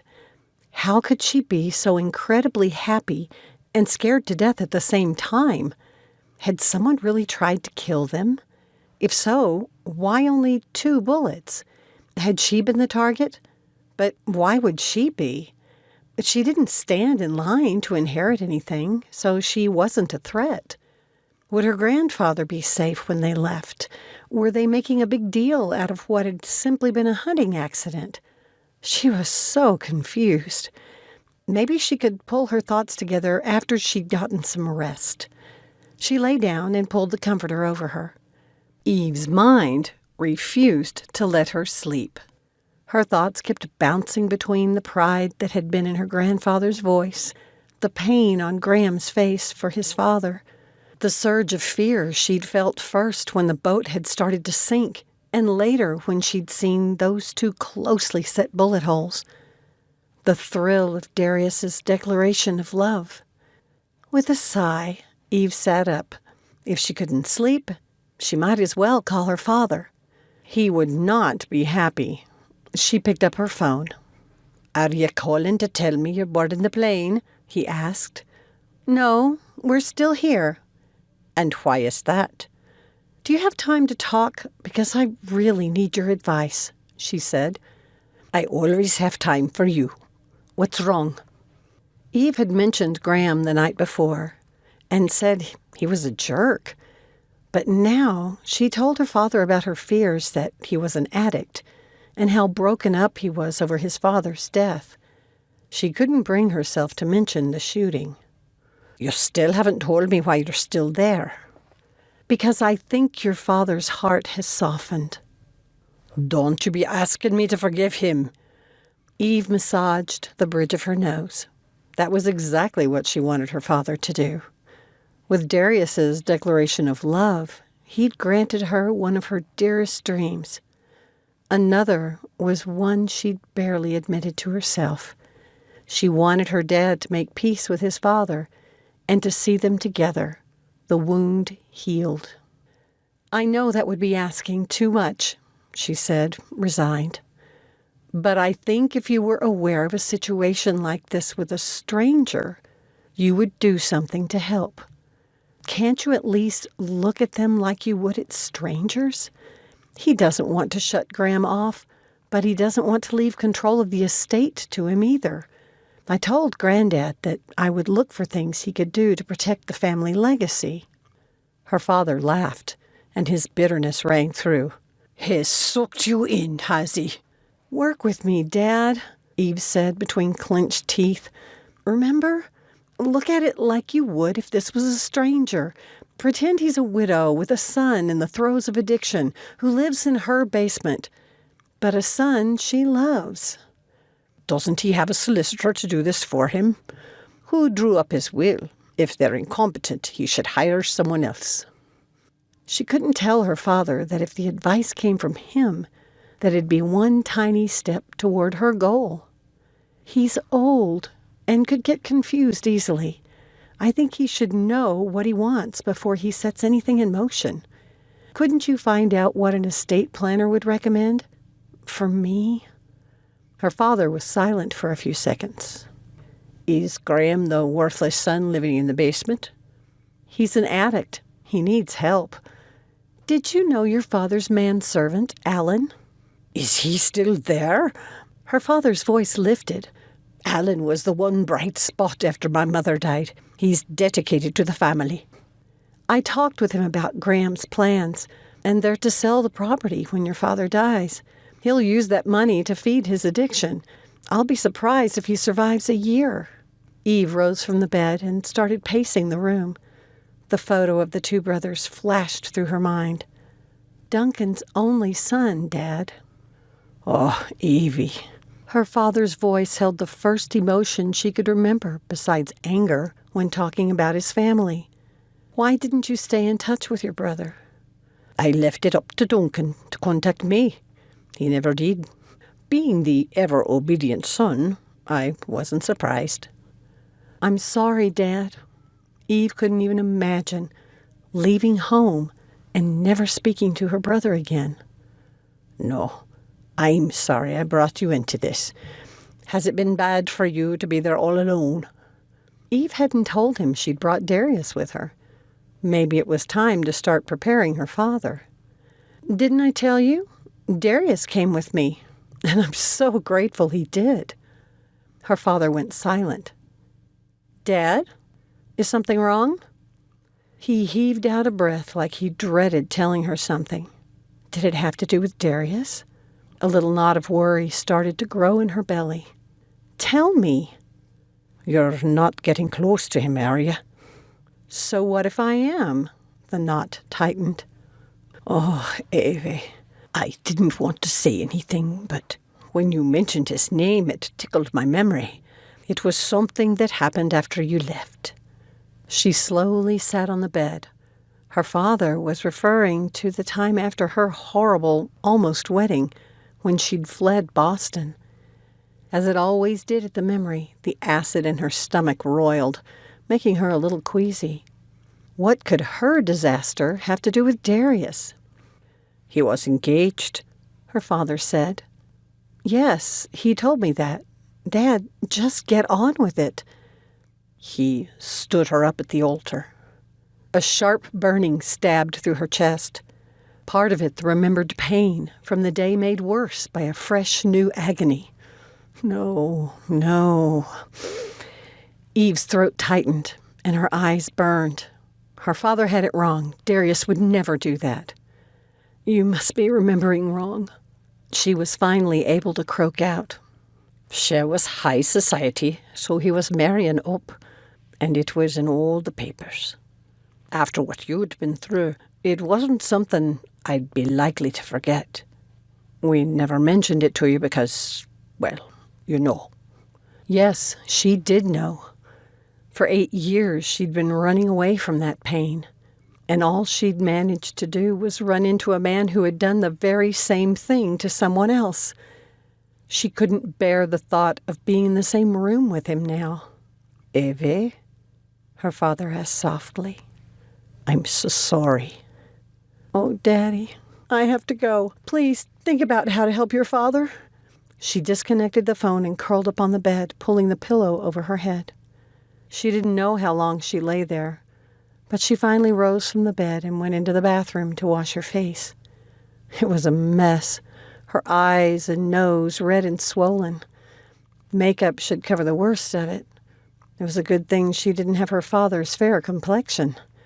Eve took the black dress from her closet, trying to forget Darius's interest in seeing her in it. If she hadn't worn the flowered one the night before, but no. That'd been the one she'd had on at dinner with him, the one where he'd almost kissed her. The lump in her throat made it hard to swallow. Blinking to keep from messing up her makeup, she slipped it on. Could she get to the dining room without seeing him? Carefully, she eased open her door and looked outside. No one was in the hallway, so she stepped out and began to tiptoe past his door. She could hear their voices inside and was almost past it when it opened. Eve, you're ready before us, Darius said. Turn around and let me see you. She shook her head and hurried toward the stairs. He took her hand and stopped her forward motion. What's the matter? Did you hear bad news from your father? Eve told herself not to start crying again, but she couldn't speak either. She shook her head. Please tell me what's wrong, Darius said, his voice gentle and concerned. Her eyes brimming with tears, she turned around. Joe stood a pace behind, his expression worried. She resigned herself to talk to Darius, but in private. Joe, do you mind? she asked. He shrugged and stepped back. Darius opened her door and then followed her inside. The usual warmth Darius felt when he was with Eve had disappeared when she'd faced him in the hallway. Now, alone with her expression chilled him. It was like someone had put an ice wall between them. Her eyes glistened with unshed tears, and she kept blinking to keep them in. He wanted to reach out to touch her, to comfort her, but the barrier kept him in place. "What can I do to help?" Darius asked. Her mouth worked, but she couldn't seem to form any words. She cleared her throat. When she spoke, her voice was rough and tight. "Please, tell me you didn't do it." "Do what?" But his gut told him what she was referring to. She'd just spoken with her father, and he must have said something. Darius knew then that he should have started the search for Melanie's private number sooner. He'd thought he had time. "Did you leave your fiancée standing alone at the church on her wedding day?" There was so much more to that simple statement and what had happened. He wanted to tell her, to explain, but he couldn't. Never, in his own pain, when he'd made a promise of silence, had he imagined this day. Hadn't it been enough that he'd taken on himself the public shame, had lived with it since then? Did all that old pain have to be why he faced losing Eve now? Because that's what was going to happen. She would never want to be with a man who'd done that. "Did you?" Because he'd given his word, he was left with only the simple truth to share. "Yes, I did." Her face fell, as though the tiniest bit of hope had been holding it up, and he'd taken it away. She spun around and staggered from the room. Joe only waited a second before he came in. "Is there anything I can do?" he asked. "You'd have to go back 8 years. Joe glanced at the door and then back to Darius. "Are we still going to dinner?" "We have to. We're expected. And Eve needs our support, whether she wants it or not." Darius clenched and unclenched his fists, trying to get them to relax. "Let's go." Chapter 19. Darius was grateful to have Joe beside him as he entered the parlor where everyone was supposed to gather before the meal. There were more people than he'd expected. Darius was surprised that so many would come at the last minute. The only one he recognized was the cousin, and he was talking with a couple of guests who were about his age of perhaps 27 or so. Eve must have known Darius and Joe were in the room, but she never glanced their way. No one approached them, so they stood awkwardly to the side. Darius wished he could think of something besides the horrified look on her face when he confirmed what he'd done. If he wasn't able to convince Melanie to give him permission to tell Eve what had really happened, it was over between them. He'd given his word, and that wasn't something he could go back on. "I guess we can entertain ourselves by guessing who these people are," Darius said under his breath, needing to think of something else. "That's what I do at every function." Joe scanned the room, studying everyone, periodically checking the 2 entrances. "After what happened today, I wish so many people hadn't been brought in. It confuses things. What if something else happens tonight? Bill was sure mad about us staying another night." It'd been years since Darius had been chewed out like that, but he'd been adamant. He wouldn't leave Eve here alone. "Especially when I told him the cousin was back." Joe's eyes narrowed as he stared at Graham. "Addiction can cause people to do some very strange things." An odd hum came from a corner of the room, and Joe spun around, placing himself between it and Darius. He had to look around the bodyguard to see what it was. A door had slid open in the wood paneling to reveal an elevator. Mr. Stewart leaned on a walker and slowly made his way out of it, his silver hair carefully combed. "I would like to welcome you all to this dinner for my American granddaughter." Mr. Stewart indicated Eve. "Look at the cousin," Joe said under his breath. "He's not pleased at the declaration." Darius shifted his attention to the shorter man who was watching Eve, smiling but with a crease between his brows. "I don't like the way Graham is looking at her," he said. "Me either," Joe studied the man. "I think it's important that she doesn't spend time alone with him." "Do you really think he'd have the guts to try to hurt her?" "Someone fired those shots today," Joe said grimly. "What if they'd hit her? Or you? That cousin reminds me of a spiteful bully, and those types tend to lash out." While Mr. Stewart was now introducing Eve to some nearby guests, Graham had moved to stand by a younger couple who'd just arrived. "Thank you." Eve kissed her grandfather's cheek, and the color returned to his face. One of the doors opened, and a servant announced that dinner was ready. Darius had hoped to sit by Eve, but she placed her hand on her grandfather's where it rested on the walker. Graham took up position on the old man's other side, and the three entered together. The guests took their time chatting among themselves as they made their way into the dining room. By the time Darius and Joe had entered, she was already at the head of the table, where Alan was holding a tray.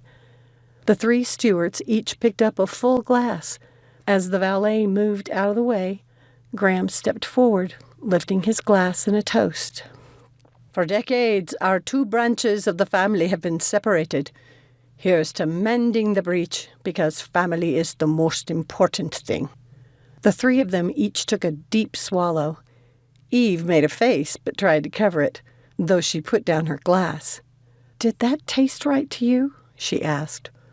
"Nothing tastes right since the stroke," her grandfather said. "I'm so sorry." Graham picked up the bottle and smelled it. "This one must have gone bad. I'll have another bottle brought." "No, it's fine." Eve put a hand on his arm to stop him from signaling a servant. "It's the sentiment behind the toast that counts anyway. Thank you for that." She kissed his cheek, and he flushed. Darius wondered if the cousin had had a change of heart after that meeting today. Darius glanced at Joe to ask his opinion, but the bodyguard wasn't beside him anymore. He'd slipped past the guests and was at the other end of the table, not far from Eve. With a sigh, Darius took the only remaining seat at the opposite end of the table from her. A middle-aged woman sat across from him and had such a thick Scottish brogue he could only make out a couple of the words she said. Rather than asking her to repeat herself, Darius just nodded. She seemed satisfied with the silent audience and carried on a one-way conversation. He kept going over things in his mind that he could say to explain to Eve about his wedding fiasco without having to tell her too much. Everything sounded like a pathetic excuse. Only the truth would work.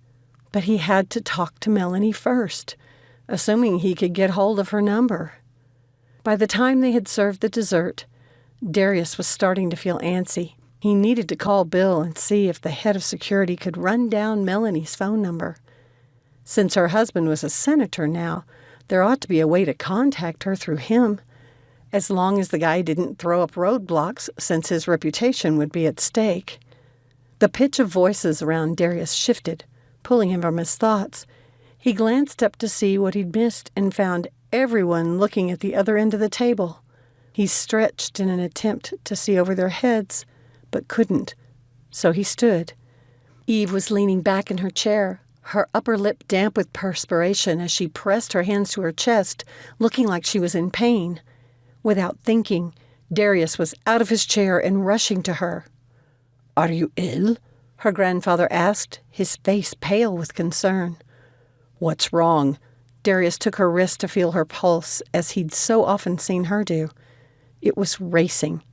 She looked up and met his gaze, her eyes full of fear. "I can't breathe. I need aspirin," Eve whispered, and then her face convulsed in pain, and she doubled over.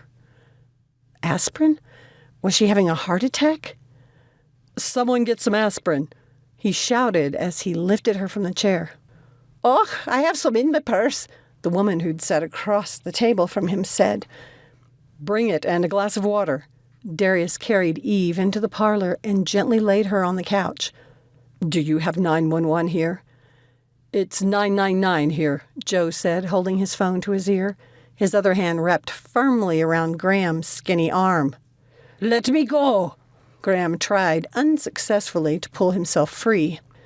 "Eve, my love," Darius said, kneeling beside her, "you're going to be all right." "Here's the aspirin and the water." The woman handed them to him. She then turned to the other guests who were crowding around and started pushing them back. "Give the lass some room to breathe." "Here's some aspirin," Darius said. Eve tried to straighten, her eyes closed, but gave a little gasp of pain and fell back. He looked at the woman.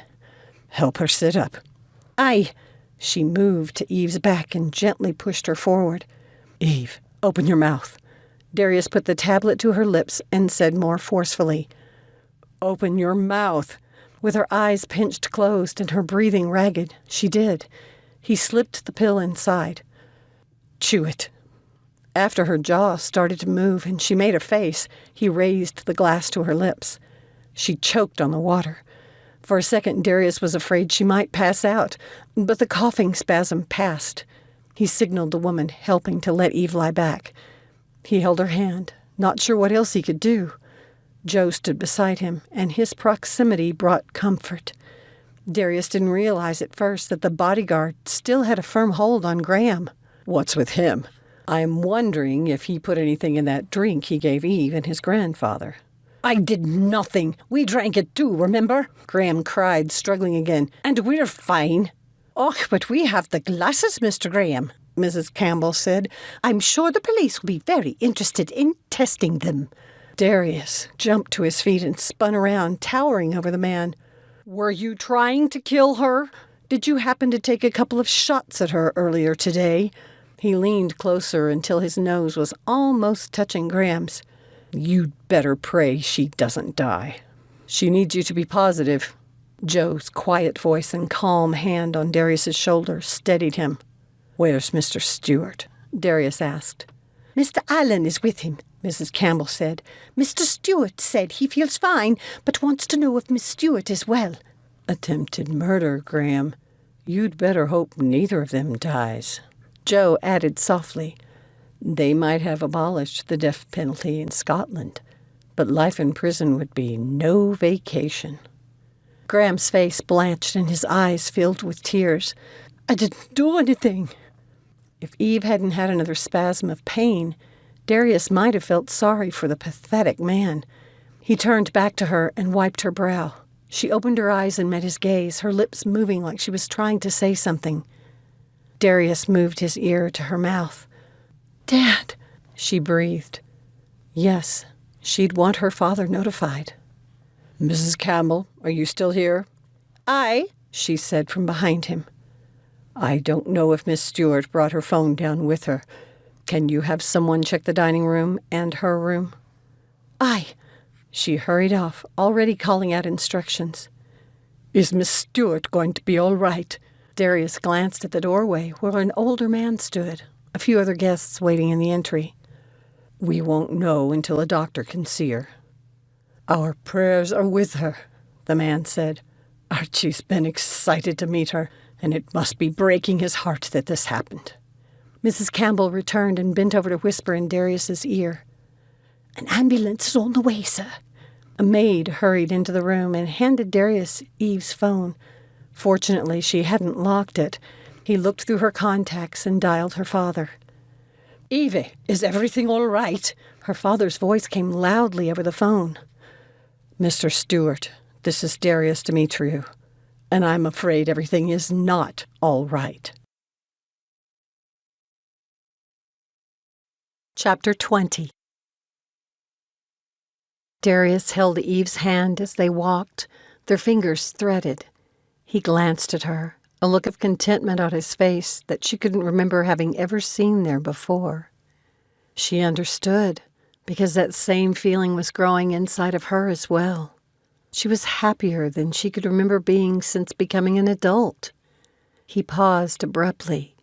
"Hang on." He released her fingers and started to step away toward a floral shop, but stopped and kissed her. "I love you." Darius entered the store.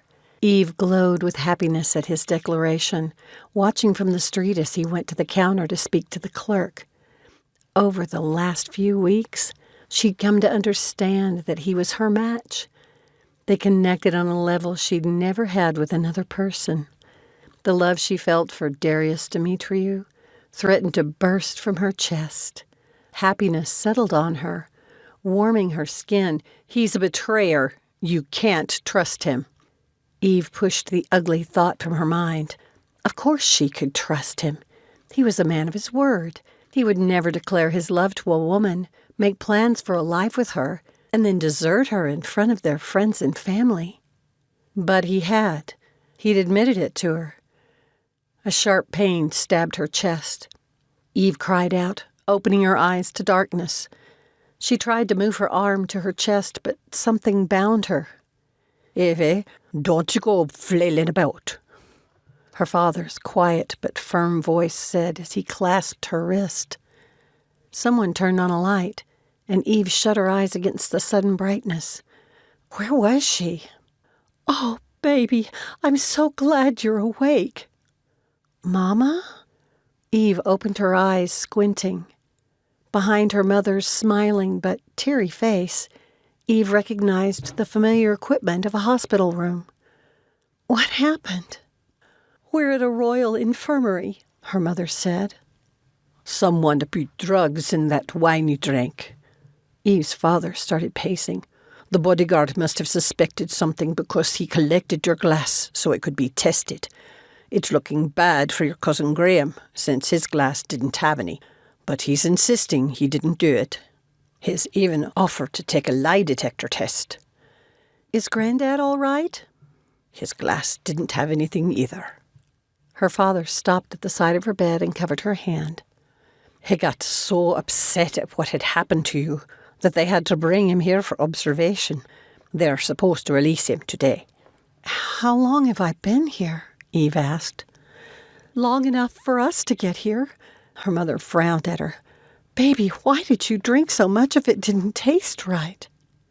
"Because I'm an idiot. I was already upset, and I thought if Graham was willing to make an overture, I wasn't going to throw it in his face by telling him his wine was spoiled." Eve absently rubbed at the dull ache in her chest. "What was in it?" "Meth and cocaine. Pure stuff, too."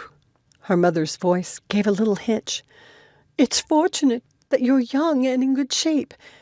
It gave you a heart attack." Eve's entire body went cold. "Is there any permanent damage?" She tried to sit up so she could see the monitoring equipment, but her father gently pushed her back down. "It appears you had Takotsubo cardiomyopathy," her mother said. The broken heart syndrome? A stress heart attack induced by drugs. Eve's memory was foggy after about the middle of the meal.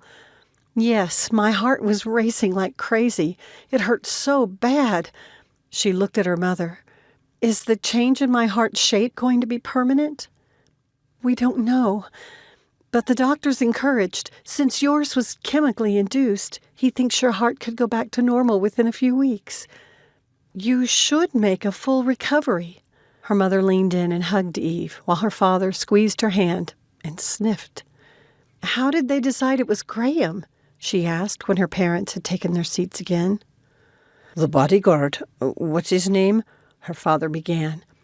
"Joe Brooks," her mother added. "Yes, Joe. He's a good man to have around. Dimitriou is fortunate to have him." "Darius." Eve rubbed her chest again and couldn't meet her parents' gazes. "How did you guys get here so quickly?" "Darius flew us here on his jet," her mother said. "He said he knew you'd need us." "That young man has been quite attentive." Eve's father watched her, his expression contemplative. A part of her wanted to ask where Darius was. Another part couldn't forget the emotional agony and sense of abandonment she'd felt on that long ago almost wedding day. If he was the kind of man who could cause pain like that, She didn't care where he was. No, that wasn't true. She did care, too much, but she couldn't bring herself to talk about it. "How long have I been here?" Eve asked again instead. "They kept you pretty heavily sedated for 48 hours, her mother said, shooting her husband a concerned glance.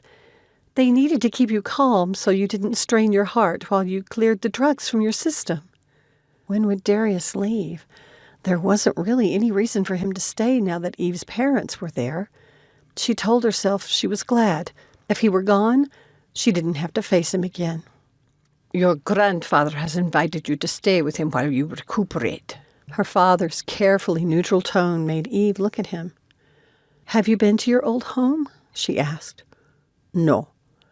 "Do you plan to go there?" Eve's father studied his hands like she'd seen him do when she was growing up, a behavior he fell back on when he wanted to choose his words carefully. She didn't wait for him to say he wouldn't go there. "Dad, all my life I've had harsh feelings against my grandfather because of the way he treated you. I still believe he was wrong to throw you away like that. You've never used those exact words, but whenever you'd lose your temper and rage about what a terrible father he'd been, they're the ones that came to mind." Her father looked up, and Eve met his gaze, saying, "I've always promised myself there was no way I'd ever do that to a child of mine." "And?" Her father knew her well, and his tone was defensive.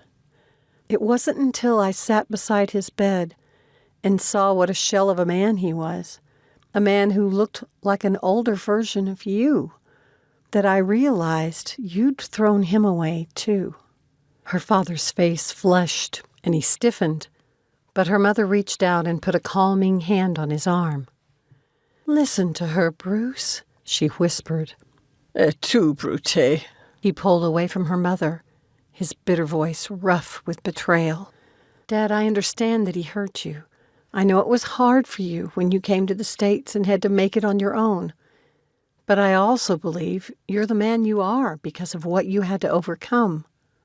"What are you saying? I should forgive him?"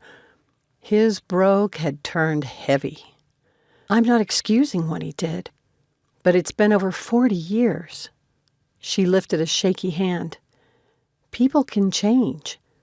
I doubt that either you or your father are the same men you were back then. I wish you'd talk to him. Forgiveness wouldn't be for him. It'd be for you." He gave a harumph and started pacing the room again. A dreadful weariness settled on Eve, weighing her down.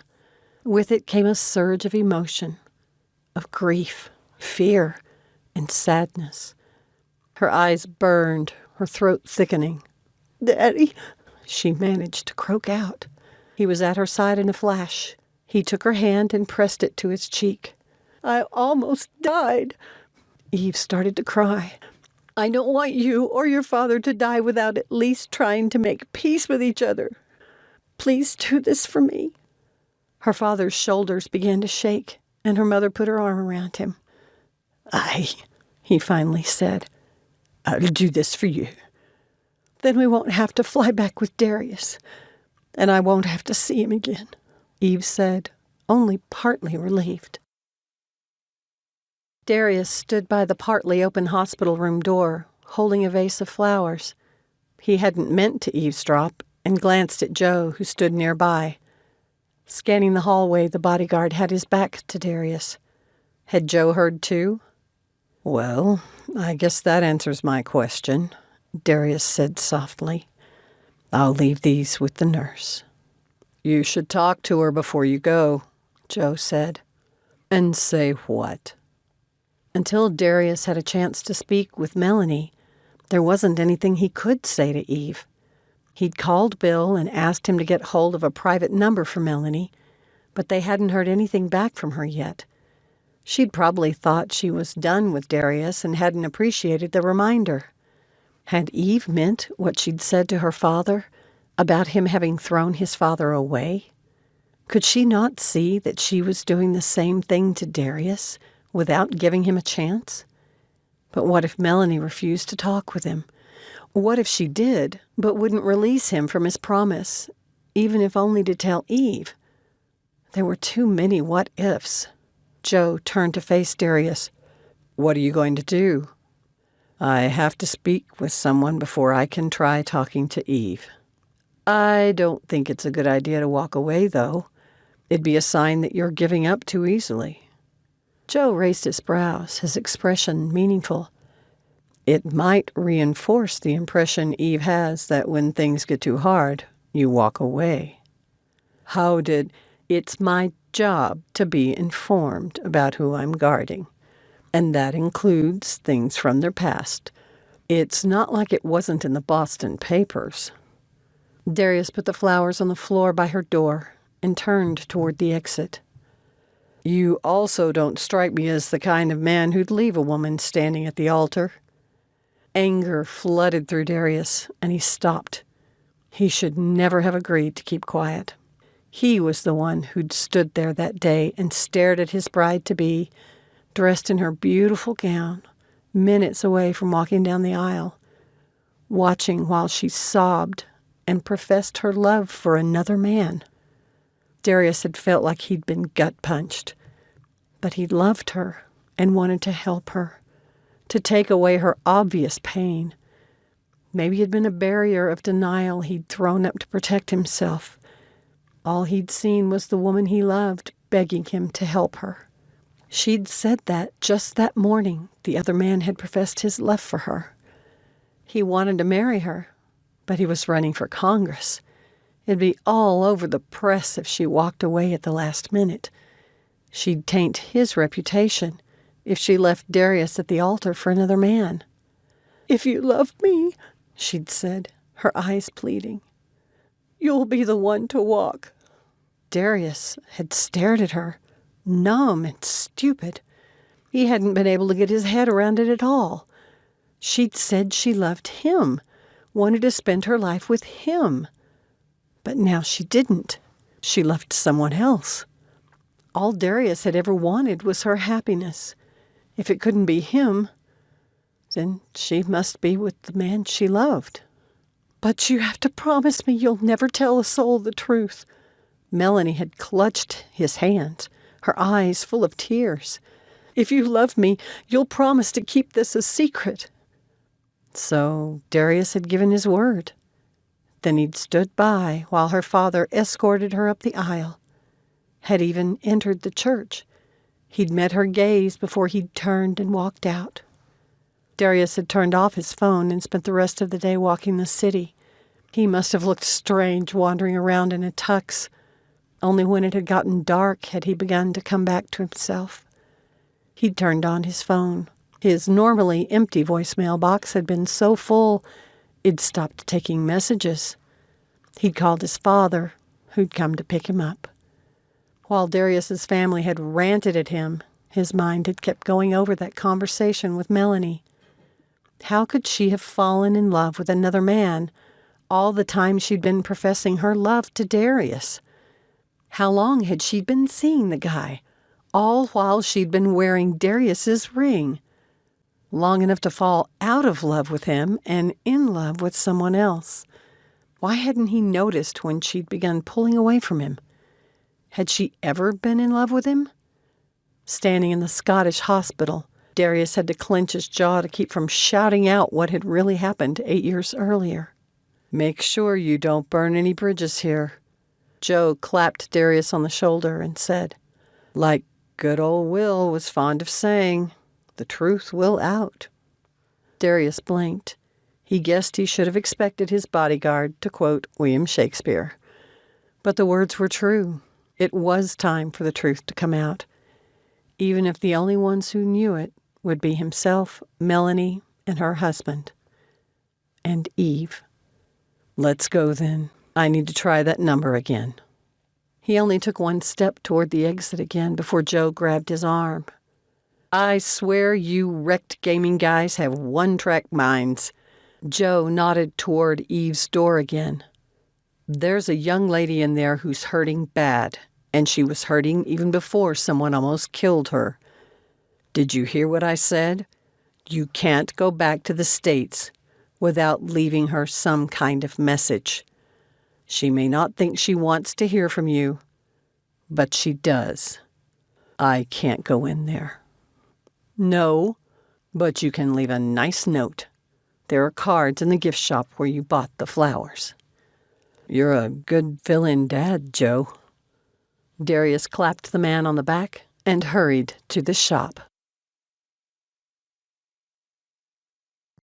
Chapter 21. Looks like someone left you some flowers, the nurse said as she entered Eve's room, carrying a vase with bright autumn blossoms. The woman set them on the bedside tray before checking on the vitals. I wonder who did that. Her mother picked up the card and examined it. It only has your name on it, Evelyn. It doesn't say who it's from? Eve's stomach nodded. She vaguely remembered lying on the couch in her grandfather's house, writhing in pain, Darius at her side. His whispers that she'd be all right, that she had to stay because he needed her, had given her strength. Eve's eyes burned at the memory, and she had to wipe them. Are you all right, baby? Her mother had put down the card and was touching Eve's forehead. What's the matter? Her father asked, stepping out of the bathroom. I'm just really emotional right now. It's a side effect of having a heart attack. Eve waved them back, still not able to get her head around the idea. Was she permanently damaged? Heightened emotions can be a side effect, yes. Her mother watched her, though, her expression doubtful. I'm going to try to rest while you two get some dinner. Eve made a big show of yawning when what she really wanted was to open that card and see if it was from Darius. I'm not sure, her mother began. I don't need a babysitter, Eve cried, then snapped her mouth shut. Sorry. See, I'm tired. You get some rest. Her father kissed her cheek and pulled his wife from the room. Eve closed her eyes and pretended to sleep for a couple of minutes until she was sure her parents were gone. Then she picked up the card and brought it to her nose. It carried the slight fragrance of Darius's aftershave. Was she just imagining it because that's what she wanted to smell? She removed the generic get-well card from the envelope and opened it. Eve, the last couple of days have been the worst in my life, and that's saying a lot for both of us. I almost lost you. The ink was smudged here. Could it possibly be from tears? Her throat tightened, and she had to blink a few times before she could read any more. Before dinner the other night, you asked me a question. The answer is more complicated than a simple yes or no, but I wasn't free to give you specifics. I'm still not. Yet, please understand there's more to that story, but it's not only mine to tell. I can't say more without breaking a promise I made. In spite of how things look, I'm a man of my word. I'm flying back to the States to get permission to tell you what really happened. I understand you'll need to rest for a few days before traveling, and I'm guessing you'll recuperate at your grandfather's. I'll meet you there soon. I love you, Darius. Eve went all emotional again and started blubbering. She wanted to believe his words, but she'd wanted to believe another man's words too, and he'd broken her heart. Broken her heart. Sniffing, she gave a dark chuckle and rubbed her chest. Did she dare believe Darius's claim that there was more to him walking out on his fiancée than the public knew? Why would he make a promise to be silent if he wasn't really the guilty one? Eve's mind raced with possible scenarios, but she tried to push the thoughts back. She didn't think she was in a good place to be making important decisions. She read the card again before putting it back in the envelope. While she didn't think her mother would read the note, Eve didn't want to risk it being too much of a temptation. She hid it under her pillow. The crying had made her drowsy, and she didn't fight the sleep which overcame her. Darius sat in a rental car outside the senator's house. What kind of security would the man have? Was it only for him, or did it include his wife and family? Bill had done a little checking, and Melanie had 2 young children now. The Virginia neighborhood was affluent and looked similar to the one in Boston where she'd grown up. Glancing at Joe, Darius wished he could have left him with Eve in Scotland. Her father had insisted that he'd watch over her. Darius didn't know if he should go to the door. What if she recognized him and refused to answer? She still hadn't returned any of his phone calls. How could he force her to meet with him? He could threaten to come out with the truth, but he'd been silent for 8 years. What was the price for his word, even given under emotional duress? He could just tell Eve, but why would she believe him? His phone pinged with a message. It was from Bill. "Reinforcements on their way." "What are you talking about?" "Just what I said." A car came around the corner and pulled up behind Darius's. The driver was his partner, Rafe.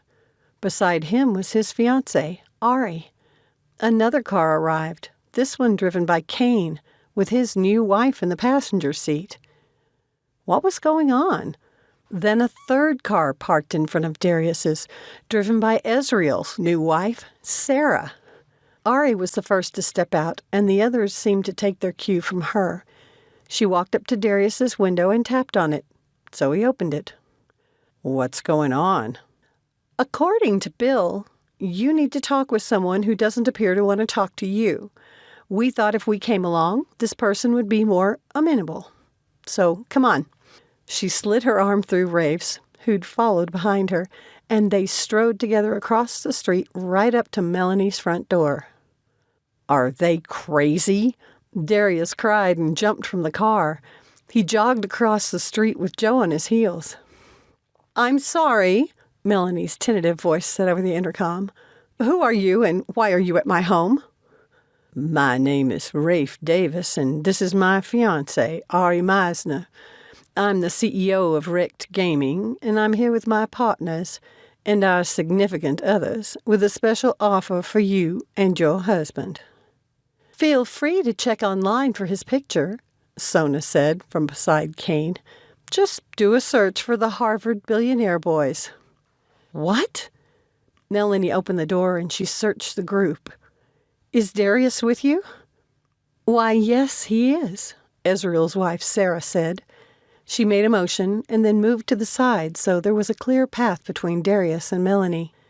It was like he was looking at a stranger, and not a woman he'd wanted to make a life with. The only feeling he had for her now was a dim memory of the hurt, like it'd been something that had happened in another lifetime. "I didn't know they were coming," he said. "I'm sorry." No, please, everyone, come in."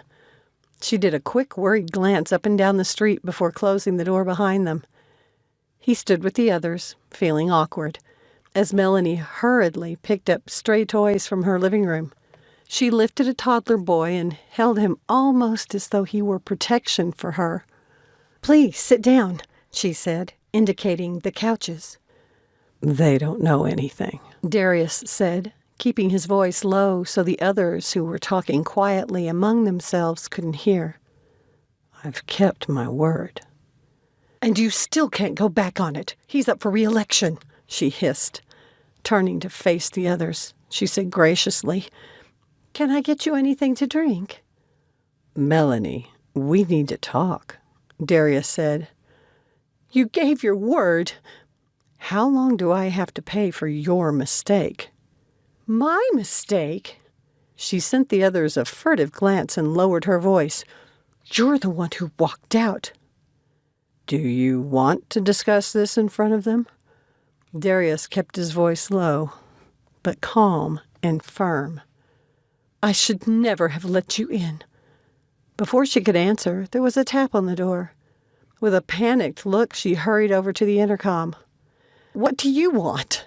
she snapped. "My name is Bill Rice, and I'm head of security for REKD Gaming. I believe my employer's inside your home, and I need to join them." "He's legit," Darius said. With another huff, she opened the door. Her son started squirming, and Melanie set him down. "Hey, cutie," Sarah said, picking up a ball. As an elementary school teacher, she had just the right tone of voice. "Do you want to play catch?" Her husband, Ezreal, slid to the floor, and she rolled the ball to him. He held it up to the toddler with an expectant look, and the little boy hurried over. "They'll keep him entertained," Darius said. "We need to talk." "Fine."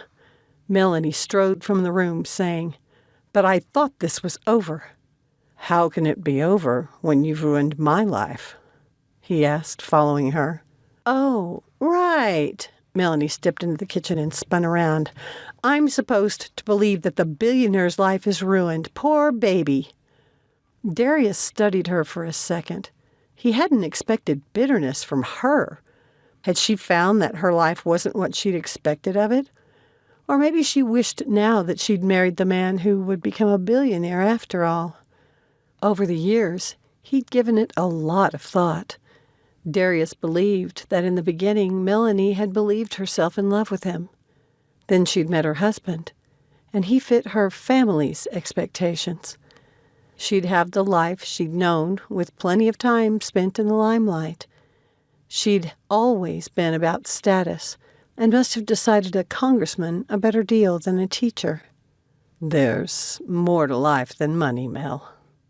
He meant the words, but he could tell from the face she pulled that she didn't believe it.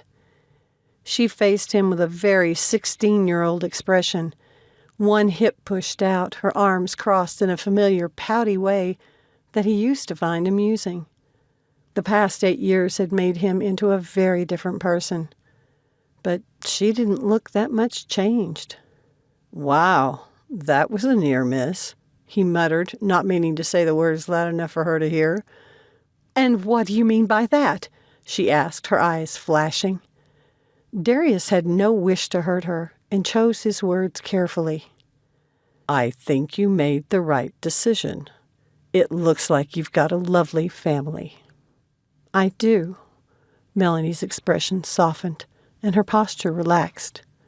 "I have a favor to ask." Darius raised his hand when she opened her mouth to argue. "Let me speak first. 8 years ago, you asked me to take on the public humiliation of walking out on you so you could marry somebody else. You said, and I quote, 'If you love me, you'll do this.'" She shifted uncomfortably. There was so much more that he wanted to say. Things about how she must have been cheating on him for months, about how she'd played him emotionally. But he was fighting for something more important than his ego. "I did as you asked, and I've been silent all this time. But I've met someone I want to marry, and she needs to hear that I only walked out because you asked me to." "No." Melanie put her hands to her cheeks. "We can't trust that she won't say something. You know what the press would do with information like that." She was engaged once, and her fiancé left her at the altar. It broke her heart. Melanie had the good grace to drop her hands and look sick. "I need to tell her the truth about you and me. She wouldn't have any reason to say anything to anyone else." For the first time, her expression turned conflicted. She was shaking her head, but she was also wringing her hands.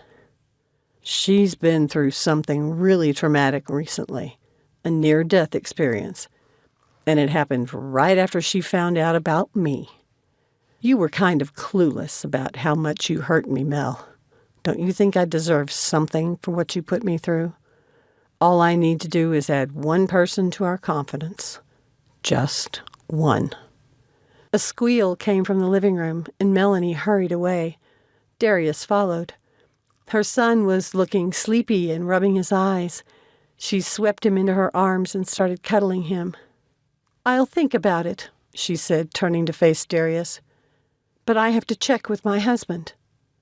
"This is important to me." She nodded. It seemed to be a sign that they were finished, and his friends rose. Melanie opened the door for them, and Darius was the last one to leave. "You're lucky your friends came with you," she said. "I wouldn't have opened the door for you alone." Why? Because I'm not proud of what I did, and I try to forget about it. Darius watched her for a second. Seeing her now, he saw how self-centered she'd always been. Well, I've never been able to forget about it. He turned to leave. I'll let you know, one way or the other. Thank you. He glanced over his shoulder. I'm heading to Scotland, so there'll be a time difference. Melanie didn't say anything. All Darius could do now was hope.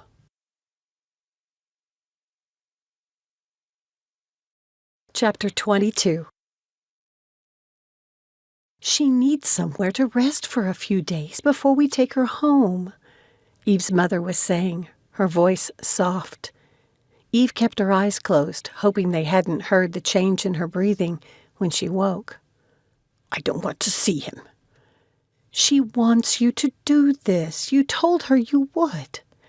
Isn't it enough that I broke my promise to myself by coming here for her? It sounded like her father had gotten to his feet because his voice was moving around the hospital room now. It's time to let it go. Her mom must have gotten up too. Eve chanced to peek and found her mother with her arms around her father, her head on his chest. Her voice had taken on an emotional edge, as though she were fighting back tears. We almost lost our baby. You've already lost your brother, and could have lost your father.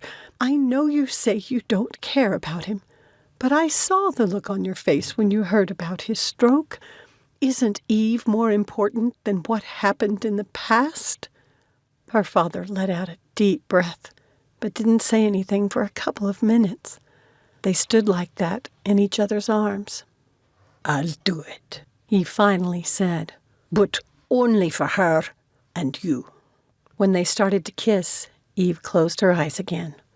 She moved a hand, and her finger brushed the corner of the envelope that had shifted while she slept. Her thoughts drifted back to that night when she'd called her dad.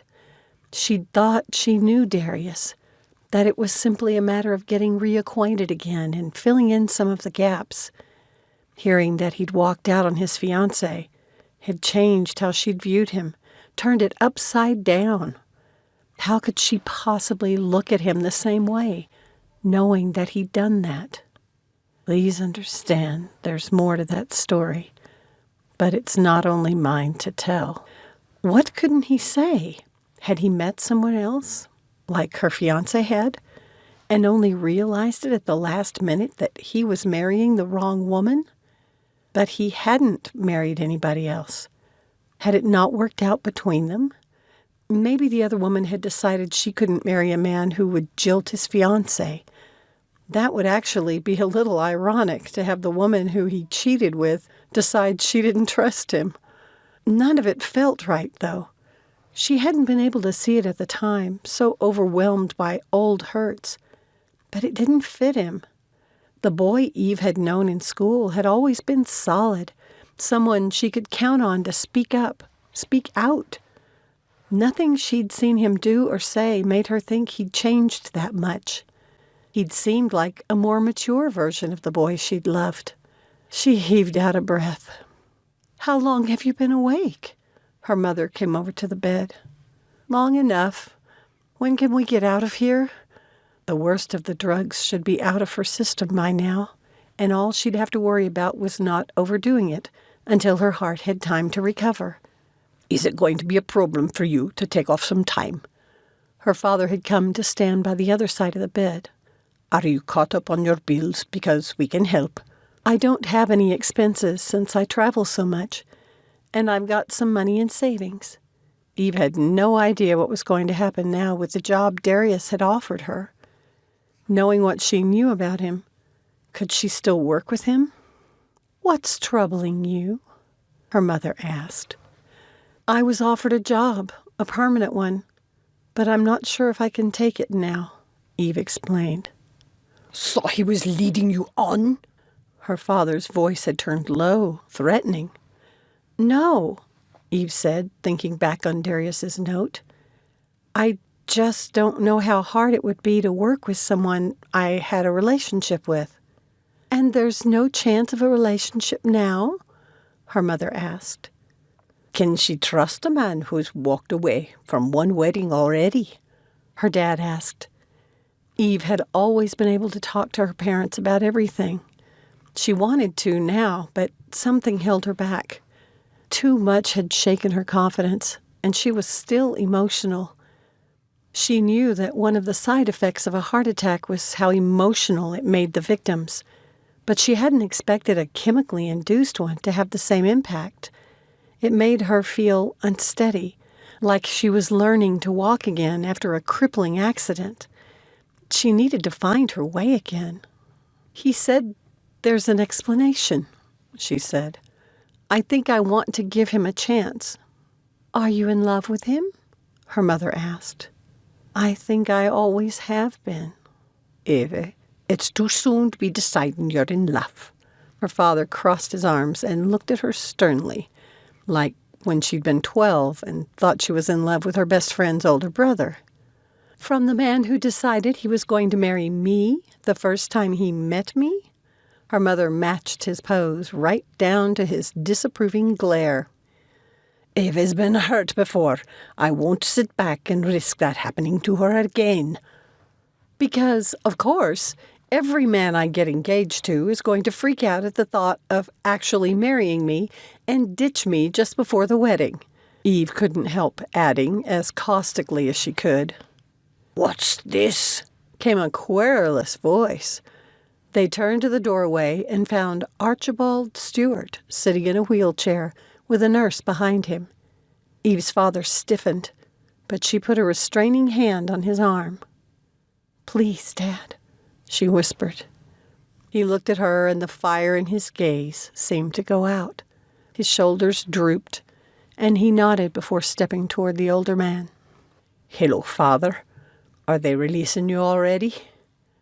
Archibald Stewart stared at the son he hadn't seen in over 40 years, and his eyes started to glisten. Eve's mother clutched her hand. "You've done well for yourself, Bruce," her grandfather finally said. "I was wrong." "You're correct." "You were wrong." Eve was about to say something, but her mother shushed her. She knew her husband well, because he stepped forward and held out a hand to his father. "But I was wrong, too." Rather than take his son's hand, Archibald struggled to stand. Both Bruce and the nurse hurried to help him to his feet, and her grandfather embraced his son. Eve and her mother hugged each other. "You've already met my daughter," her father said, his voice rough. "Aye, and she's a bonny lass." Eve's grandfather winked at her. "And great for migraine." Her dad shot her a quick look before helping the older man to sit in the wheelchair again. "It's time you met my wife. Letitia, this is my father, Archibald Stewart. Father, Letitia." "Call me Letty. It's a pleasure to finally meet you." Eve's mother sniffed as she bent to kiss his cheek. "Where's your young man?" Eve's grandfather said to Eve. "Considering that you nearly died, I'd have expected your fiancé to be at your side." "What?" her dad cried while her mother gasped. "He's not my fiancé, and never was." Eve met her father's gaze. "He came as a friend, but I thought it'd give him more status if they thought we were engaged. I didn't want to look weak." "Friend, indeed. Your bum's out the window," her grandfather said in a strong brogue, giving her a look of disgust. "I am not talking rubbish." Eve sat up straighter in the bed. "And I saw the way that young man looked at you during dinner. His feelings for you are more than friendship." But if she couldn't trust him, that didn't change anything. Eve rubbed her chest. She reminded herself that she was too emotional to be making any decisions anyway. Her mother voiced that thought, and her grandfather gave it a rest. A male cough sounded in the doorway, and they turned to find the doctor looking at them. "Miss Stewart, I can release you, but not to return home to America just yet. You need rest before you put the stress of a long trip on your heart." The doctor glanced at the others. I understand she has family here locally. Aye, she does. Her grandfather pointed to himself. I also have the staff to tend to her every need. And wasn't it at your house where she was poisoned? Her father asked. Dad, stop it! Her mother went to her father and took his arm. She looked lovingly into his face. For Evie. He heaved out a breath and said, For Evie. Not if you two men keep her up to the high door with your arguing, the doctor said. What? Us rile her up? Both men cried at the same time. Eve laughed at the similarity between the two of them. No wonder they'd fought all those years ago. I'll make sure they don't upset her, her mother said. She turned to her husband. I hope Hunter can come for a visit to meet his grandfather. Now we're not at war anymore. Don't you be counting on that, her father muttered. I am counting on it. Her mother put her hands on her hips and pinned him with a hard gaze. 'Tis seems your father found his match, her grandfather said softly, and Eve found he'd wheeled himself next to her bed. Yes, he did. Is Hunter your brother? Yes. Is he like Bruce? Oh, he's much nicer. Will you stay with me until you're well enough to travel? Her grandfather's hand covered hers. I need to make amends for what it appears that idiot grandson did to you. And you. Eve put her other hand on top of his. Sadness filled his face. If she were superstitious, she'd wonder if there was a Stewart curse. But that was ridiculous. Every person had free will. Her grandfather and father had determined to hold a grudge for nearly half a century, just as Graham had chosen to take that first drug. And Darius, for whatever reason, had decided to walk away from his wedding. Now Eve had a choice. She could agree to see him again and listen to his explanation. Would it justify what he'd done to his fiancée? Chapter 23. Are you getting tired of this jetting about? Darius asked Joe a week later as they drove from the airport to Eve's grandfather's estate. It's definitely been a more exciting job than I thought it would be, going on these bucket list charity excursions. Did you happen to catch the news broadcast? They did a story on Sophia. Rafe's assistant, Cass, has been inundated with requests to find out how people can submit the names of family members for future fulfillments. Joe pulled out his phone and scrolled until he found it. Darius took it. It was the photo the photographer had taken at the castle with all of them. He handed it back. Ari must have been shielding me from them. He was going to have to thank her for that. She'd been involved in some of the preliminary work on the charity. Darius guessed he'd have to follow through with it. Now that Kane had resolved his conflicted feelings about it, maybe he'd be willing to partner on it rather than giving it up, as he'd originally planned. It was a good program. Darius was glad they'd been able to give Sophia a memorable experience. He'd found it therapeutic, overall, to be pulled out of his work to make a difference in someone's life. You've been preoccupied, so I haven't mentioned it before, Joe said, his voice tentative. Bill and I have been in touch with the local police about the shooting and all. And Graham passed his lie detector test. Then who? We have an idea and thought we'd set up a scenario that might bring out the perp. What? I'm sworn to secrecy, but considering what's going to happen when we get there, I thought I'd better warn you. All I can say is to play along. I hope you're right, then. Like Darius didn't have enough on his mind already. Have you heard from your ex-fiancée yet? Joe asked. No, but I told her I was going to meet with Eve and planned to call. Darius heaved out a breath, trying to calm his stomach. If it hadn't been for daily calls from Mrs. Campbell, he wouldn't have known how Eve was doing. He'd asked how the housekeeper had gotten his phone number, and she'd told him it'd come through Eve's grandfather. Evidently, Darius had support from an unsuspected corner. Eve isn't unreasonable. Joe nodded, his expression reflective. She's got a solid head on her shoulders.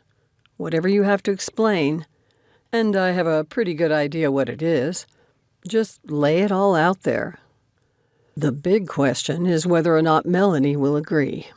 If not, I'll be asking Eve to trust me when all the evidence says I'm not worthy of it.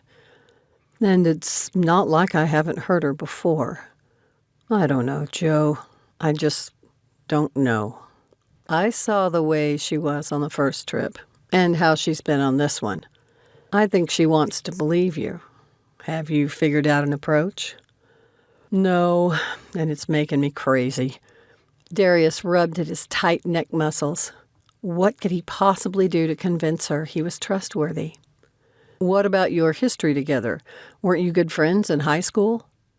The best of friends. We ran in the same group for years. We did everything together. Including confiding in each other? About nearly everything. Except how Darius had felt about her. His mind drifted with those memories. There were so many of them. Maybe that was the approach he should take.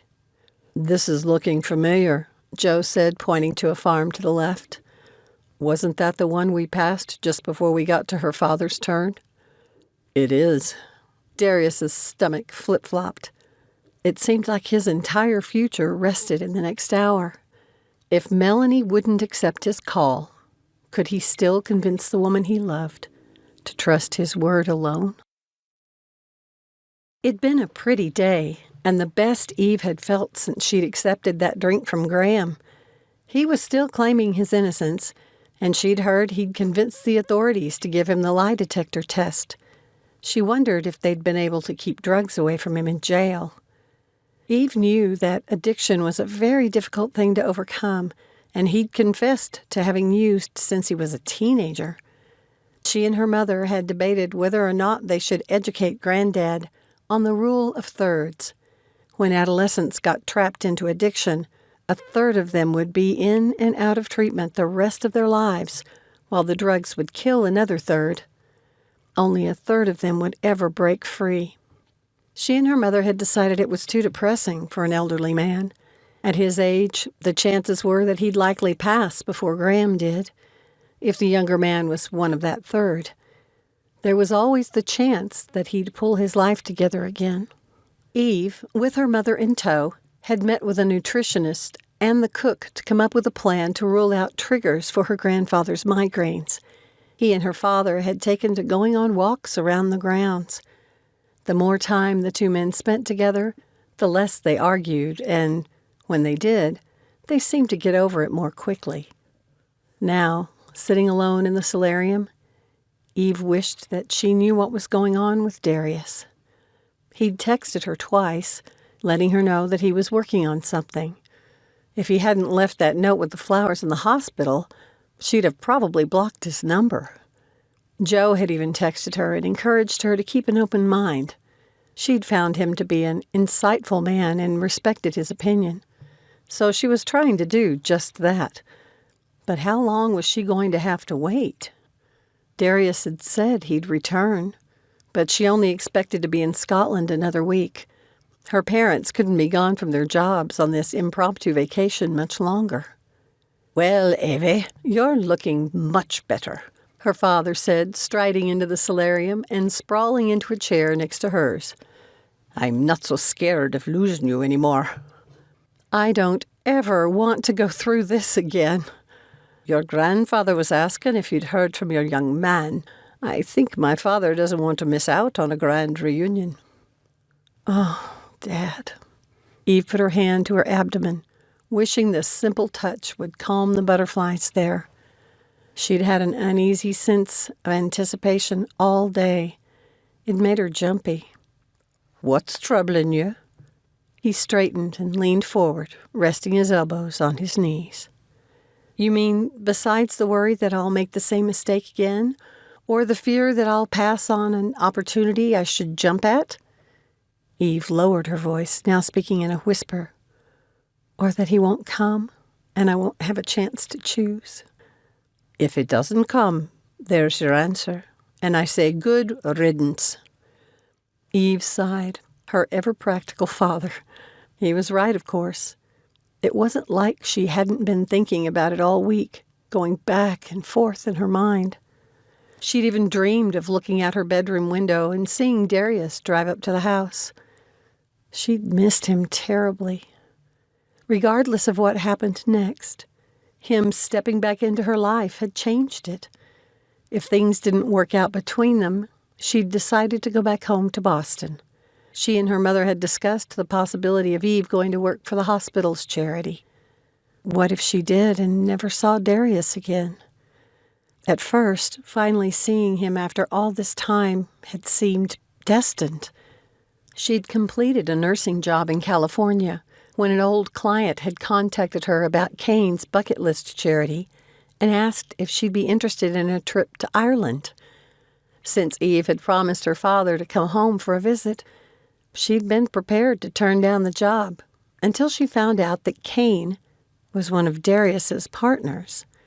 Kane's group had left from New York and not North Carolina. Then Kane had decided to pull back, and she'd thought she'd never have to worry about seeing Darius. Eve closed her eyes and leaned back her head. She'd dreamed about him again last night, her mind replaying the scene when she'd confronted him about walking away from his wedding. Her mind had frozen on his expression when he'd acknowledged the question. He hadn't looked guilty. He'd worn the fatalistic look of someone trapped. Remembering it now, she wanted to reach out and take away Darius's pain. Eve opened her eyes. His pain. Whatever reason he'd had for leaving his fiancée, it hurt him. A lot. For the first time, her back-and-forth feelings on the matter moved decidedly to his side. Her father started to snore and woke himself. "Dad, why don't you go take a nap?"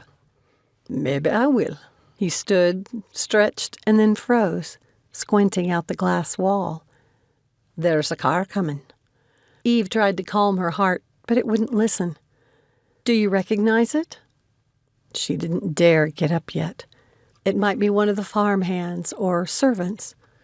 The estate had more than one vehicle, though they usually used a different road rather than the main drive. "It looks like a rental." Eve's heart jumped. She winced and put her hand to her chest. "Are you all right?" Her father sat on the couch beside her and felt for her pulse. He was getting good at it. "Just tell me if it's him." Still holding her wrist, her father rose to his feet. "Two giants getting out of a little car. Your man's come, it seems." "He's here," her mother cried, running into the room. "I sent Mrs. Campbell for your grandfather. We'd never hear the end of it if he missed this." She looked at Eve for the first time and frowned. "You look pale." "It's nerves," her father whispered in a very loud voice. "The sooner we get him in here to bare his soul, the sooner she'll calm down. Should you give her a Valium?" "No, I'm not going to take a Valium." Insulted, Eve pulled her hands free and stood. Darius must have seen her through the glass. His step hesitated for a second before his stride increased. Joe grinned. Eve said a little prayer that it was a good sign and that she'd know what to do. Her parents took up positions on each side of her, and the three of them entered the foyer. From the other side, Alan was helping her grandfather. His expression was practically joyful. He was so excited. Eve met his gaze and sent him a querying look. He waved her over, so she went to him. "Why are you grinning like the Cheshire cat?" she asked, suspicious. "Because your grandmother was the light of my life, my bonny lass. And that giant of yours looks at you the way I used to look at her." He patted her cheek. "I'm happy for you." Eve's heart wanted to believe his words, but the ugly voice she'd carried at the back of her mind for 8 years wasn't ready yet. At a light tap on the door, Mrs. Campbell hurried to open it. Eve saw a shadow in one of the side doorways and spotted the 3 kitchen servants. She gave a soft groan. Was the entire household staff listening from the surrounding rooms? Chapter 24. Uh-oh. Bad timing, Joe said. What? Darius turned around and saw a Scottish police car driving up. I'd hoped they'd give you more time to do your thing. Sorry. The housekeeper opened the door, wearing a broad grin, which disappeared when her gaze landed on the police officer. Darius and Joe stepped aside for him. I'm looking for Graham Stewart, the man said. Well, I'll get him for you, Mrs. Campbell said and hurried away. The cop's in on it, Joe whispered. What is this? Eve's grandfather demanded, leaning on his walker. I have business with Graham Stewart, the officer repeated. That's me. The young man who followed behind Mrs. Campbell looked thinner than he had the last time Darius had seen him, and scared. Sir, you'll have the right to remain silent, the policeman said, and began the Scottish equivalent to the American Miranda rights. What? Graham cried, looking panicky now. I took the lie test and failed it. You're under arrest. I didn't do it, I swear. Graham threw himself at his grandfather's feet and buried his face in his hands. You confessed that it was your drugs used to poison your cousin. The policeman continued to give the reasons for the arrest, but Darius wasn't paying attention. Joe was covertly pointing to the crowd of servants that had gathered in the entrance, specifically at Alan. The man's face had gone white, his breathing rapid. His gaze shifted from Graham on the ground to the officer, his expression conflicted. Darius thought he understood then. It wasn't until the policeman bent over to pull Graham to his feet that Alan's expression shifted to one of resolve. He stepped forward. No, you mustn't take him. I did it. What? Archibald Stewart gasped, his face flushing with anger. You tried to kill my granddaughter?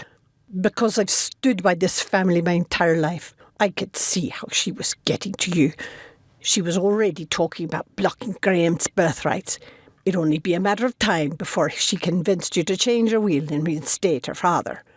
Alan turned a look of hatred on Eve's dad and spat on the ground. He betrayed his family and cast aside his heritage. Duncan was your rightful heir and through him Graham. I wasn't going to sit back and let that be stolen from him.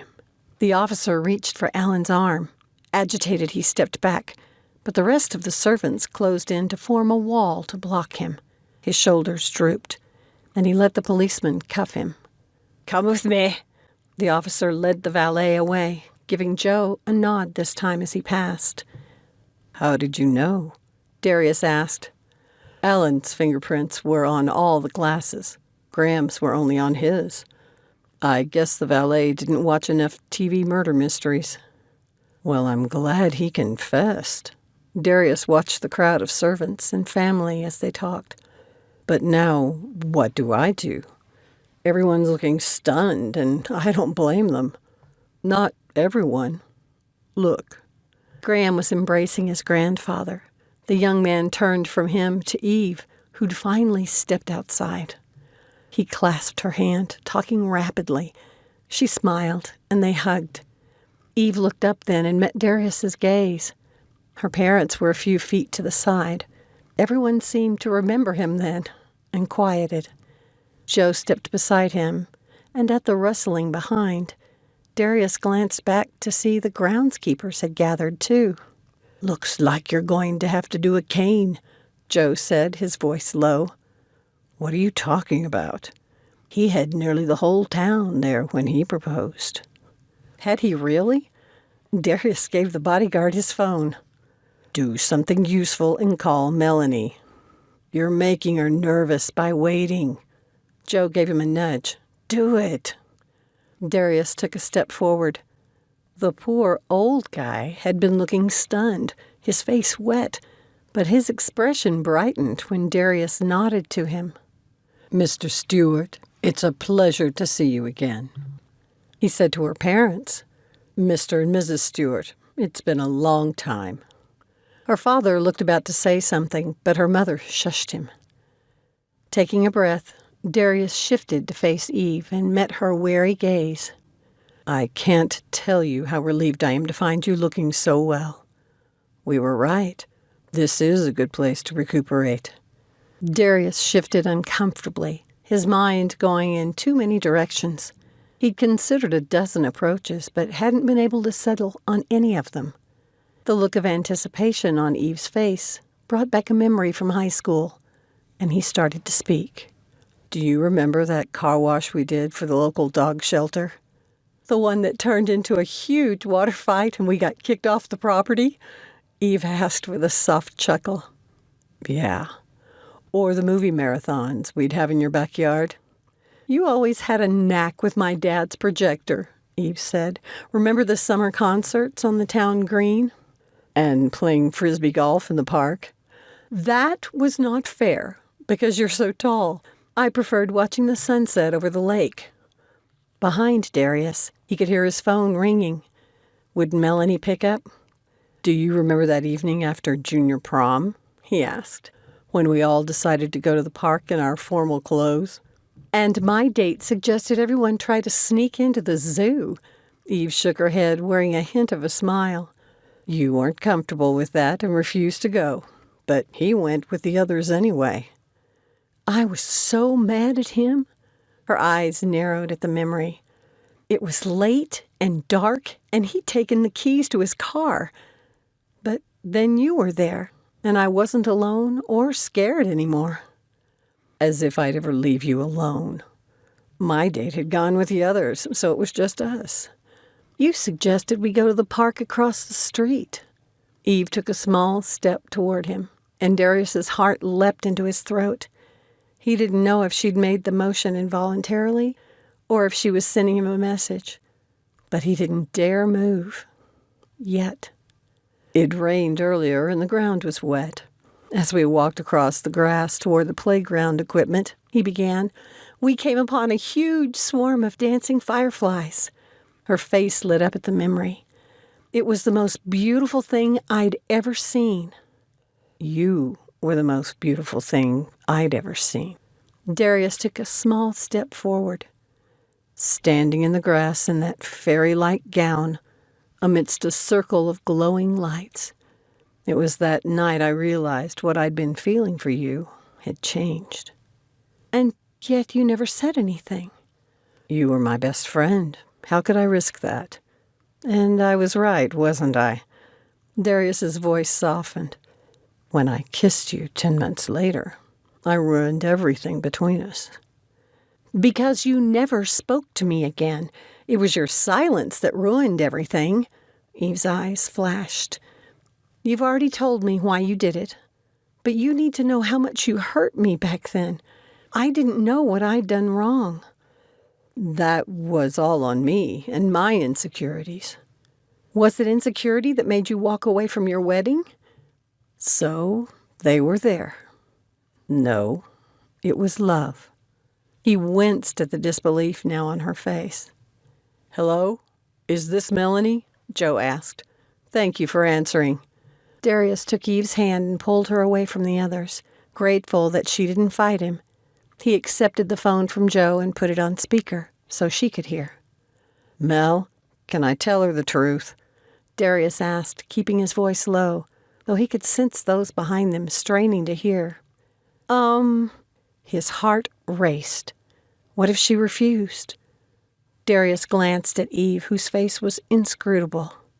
All right, Melanie finally said. But she has to promise not to tell anyone else. He breathed a sigh of relief. Thank you. He disconnected and met Eve's gaze, saying, That was my ex-fiancé. I can vouch for that, Joe said. It was like pulling teeth to get her to see him. Can we talk alone? Darius asked. I promised her you'd be the only one to know the whole story. She glanced back at her parents and grandfather, who'd approached, but still stood back a few feet. When her mother gave Eve an encouraging nod, Darius was grateful. "In the solarium?" he asked. "But I want to know, too," her grandfather said, his voice irritated. "Well, we don't always get what we want," her father said, waving them away. Eve's stomach was a nervous mess as she led the way into the solarium. She didn't know if she could sit still, so she went to stand by the one wall of glass that had no furniture in front of it, keeping her back to him. What would she see if she turned around and looked at those dark eyes? The shadows underneath them spoke of the stress he'd been under since she'd last seen him. "My old fiancé is now married to a senator who's running for his second term," Darius began, coming to stand behind her. "At the time our wedding was scheduled, he was running for Congress. I have no idea when they met or how long they'd been seeing each other. I'd graduated and was busy working on getting my teaching credentials while she focused on wedding preparations." The tightness around Eve's heart began to ease. It'd been her seeing someone else. Poor Darius. How had he found out? He stepped closer, enough that she could almost feel the warmth of his body on her back. "Did you catch them together?" she asked. "No. Like her, he was very conscious of social status, and it wouldn't have looked good for a wannabe congressman to be seen as the one who'd broken up an engaged couple, even in these more liberal days. I could tell something was bothering her at the rehearsal dinner the night before, but I put it off to nerves. I had the jitters, too. Her parents had poured a ton of money into it, and a couple of the society pages were calling it the wedding of the year, which was ridiculous. I'd suggested the money would be better spent as a down payment on a house, but Melanie wanted her party, especially since her rich parents were paying for it. It was kind of a big thing that their daughter had agreed to marry a man whose sole ambition was to be a high school art teacher.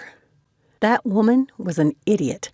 One of the things Eve liked about Darius was something his ex-fiancé had looked down on.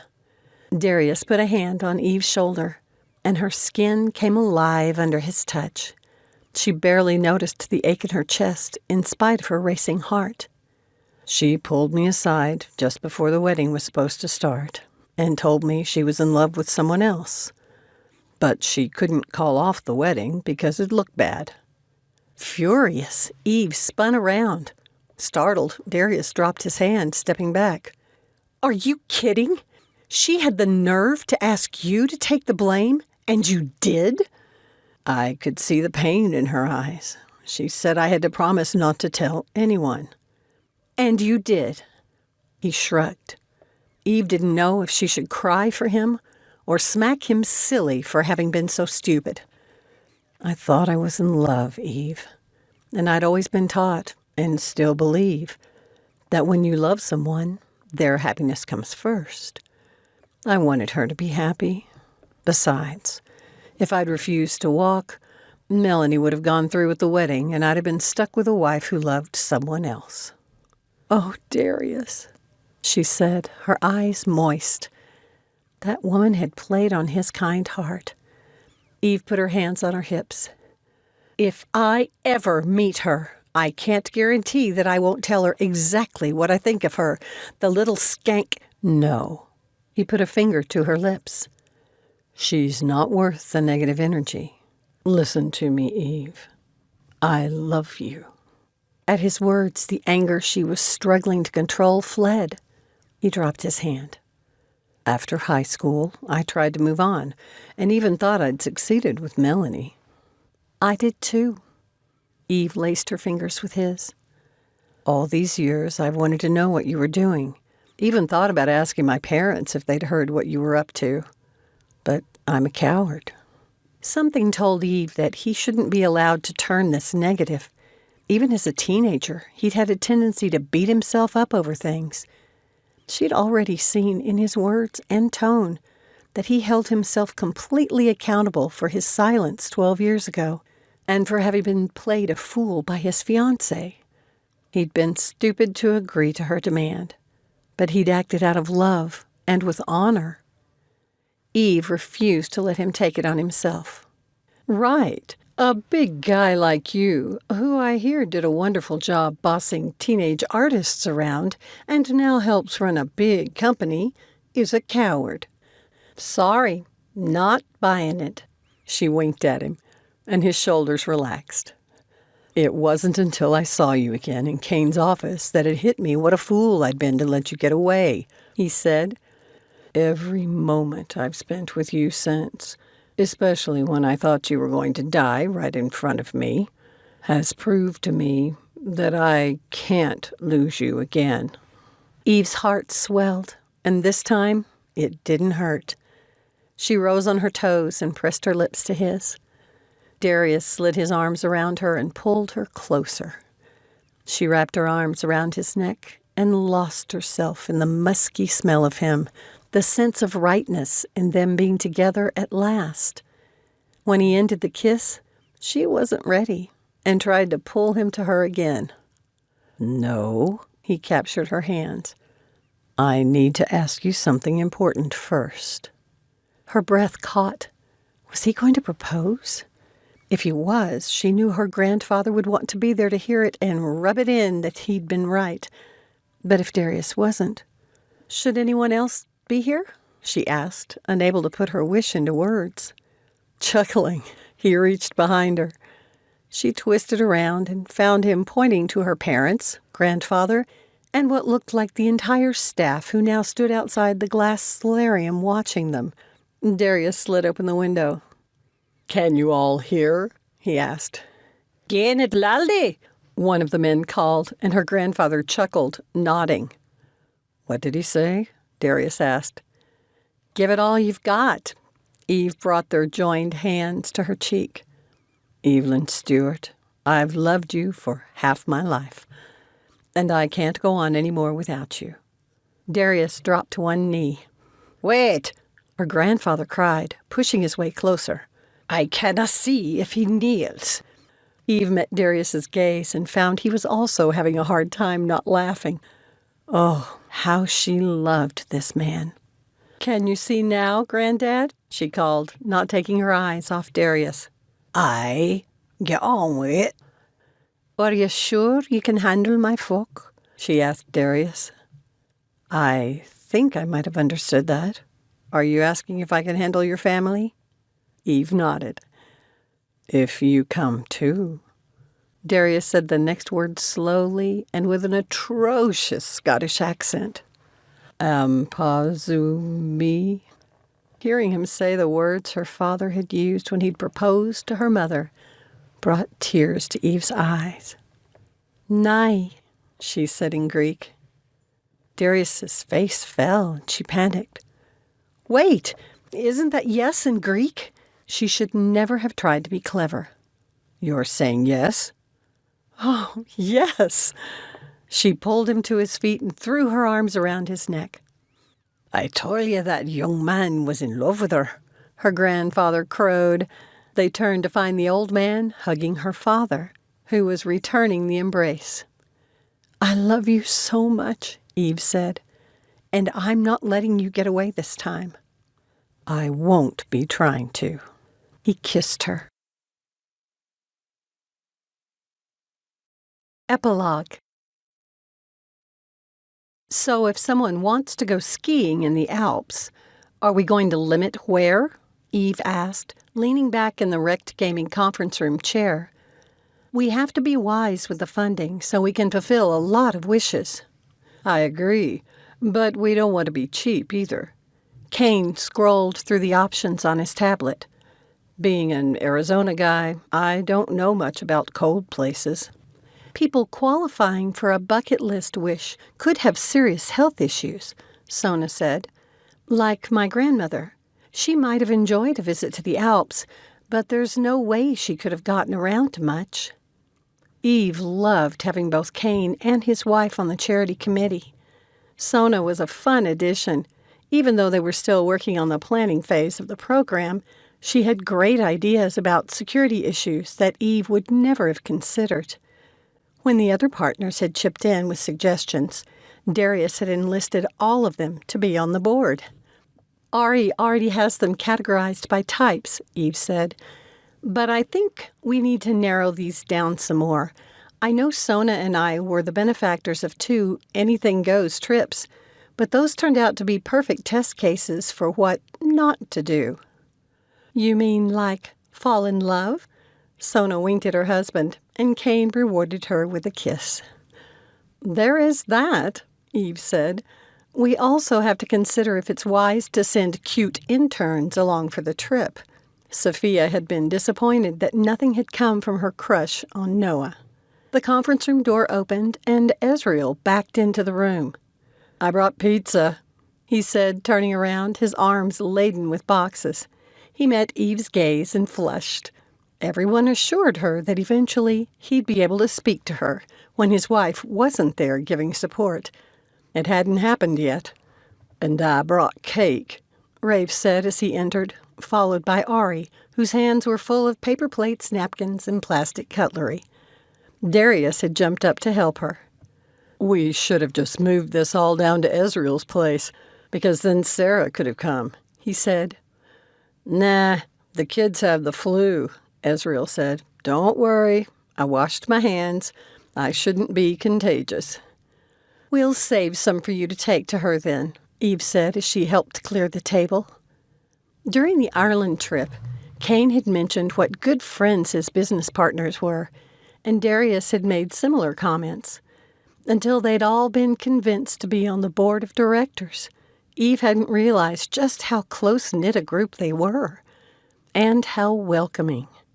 When Joe had told her how they'd all made a trip to Virginia to force a talk with the ex, Eve had wanted to thank them. The bodyguard had nixed the idea. That's what family does, he'd said. Watching them work and argue together, Eve agreed. What are you thinking? Darius asked as he slid his arms around her from behind. It must be dangerous because I can smell something burning. Ha ha, nothing dangerous. Just what a great group this is. Though I'm worried I won't have Grandfather's room ready in time for his visit next week. After having been through so much in such a short time, the poor man had been depressed. Graham had finally agreed to go into rehab. Her grandfather had a good manager to run the farm, so she and her father had convinced him to come for a visit. They hoped after a trip to the States they could convince the old man to retire. Eve had been surprised at how little Darius had put into decorating his place. Like the other founders of REKD Gaming, who each had an apartment at their business complex, he had one at the end of his art wing. Wow, I was expecting a little bachelor pad, not a luxury suite, Eve had said when she'd seen it for the first time. Walking around the large apartment, she couldn't believe how stark it was. It didn't even have as much personality as a hotel room. It's nothing much, he'd said. How long have you lived here? 3 years. Why haven't you done anything with it? She'd turned to face him. I guess I've been waiting for you to make it a home. That had earned him a whopper of a kiss. He'd left it all to her, only making a few recommendations about colors and patterns, and getting some of his non-REKD artwork framed for the walls.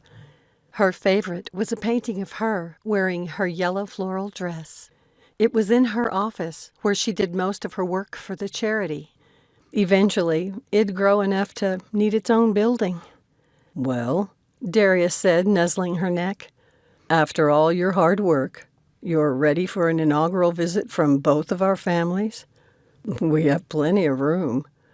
Yes, we do. And a good thing, too. She moved his hands to her abdomen, and he stilled. Eve? Darius's voice was soft and a little frightened. Are you saying? Yes. She reached into her pocket and pulled out the tester she'd used just before the meeting. I should be due early fall. What's this? Sona asked, staring at them. Is that a pregnancy test you've got there? Yes, we're expecting, Eve cried. Amid shouts of congratulations, Darius spun her around and kissed her, his eyes bright. She'd known and loved first the boy and then the man. Now she'd get to discover the father in him. "I love you," he said, his voice husky. "I know. Hagulagamocht kujach. I love you too." Eve pressed her lips to his. Thank you for listening to Alas for the Billionaire. Be sure to subscribe to my channel to know when new audiobooks or other fun videos are available. This has been Alas for the Billionaire, Billionaires of REKD, Book 4, written by Donna K. Weaver, narrated by Vicki Pierce. Copyright 2019 by Donna K. Weaver. Production copyright by Donna K. Weaver.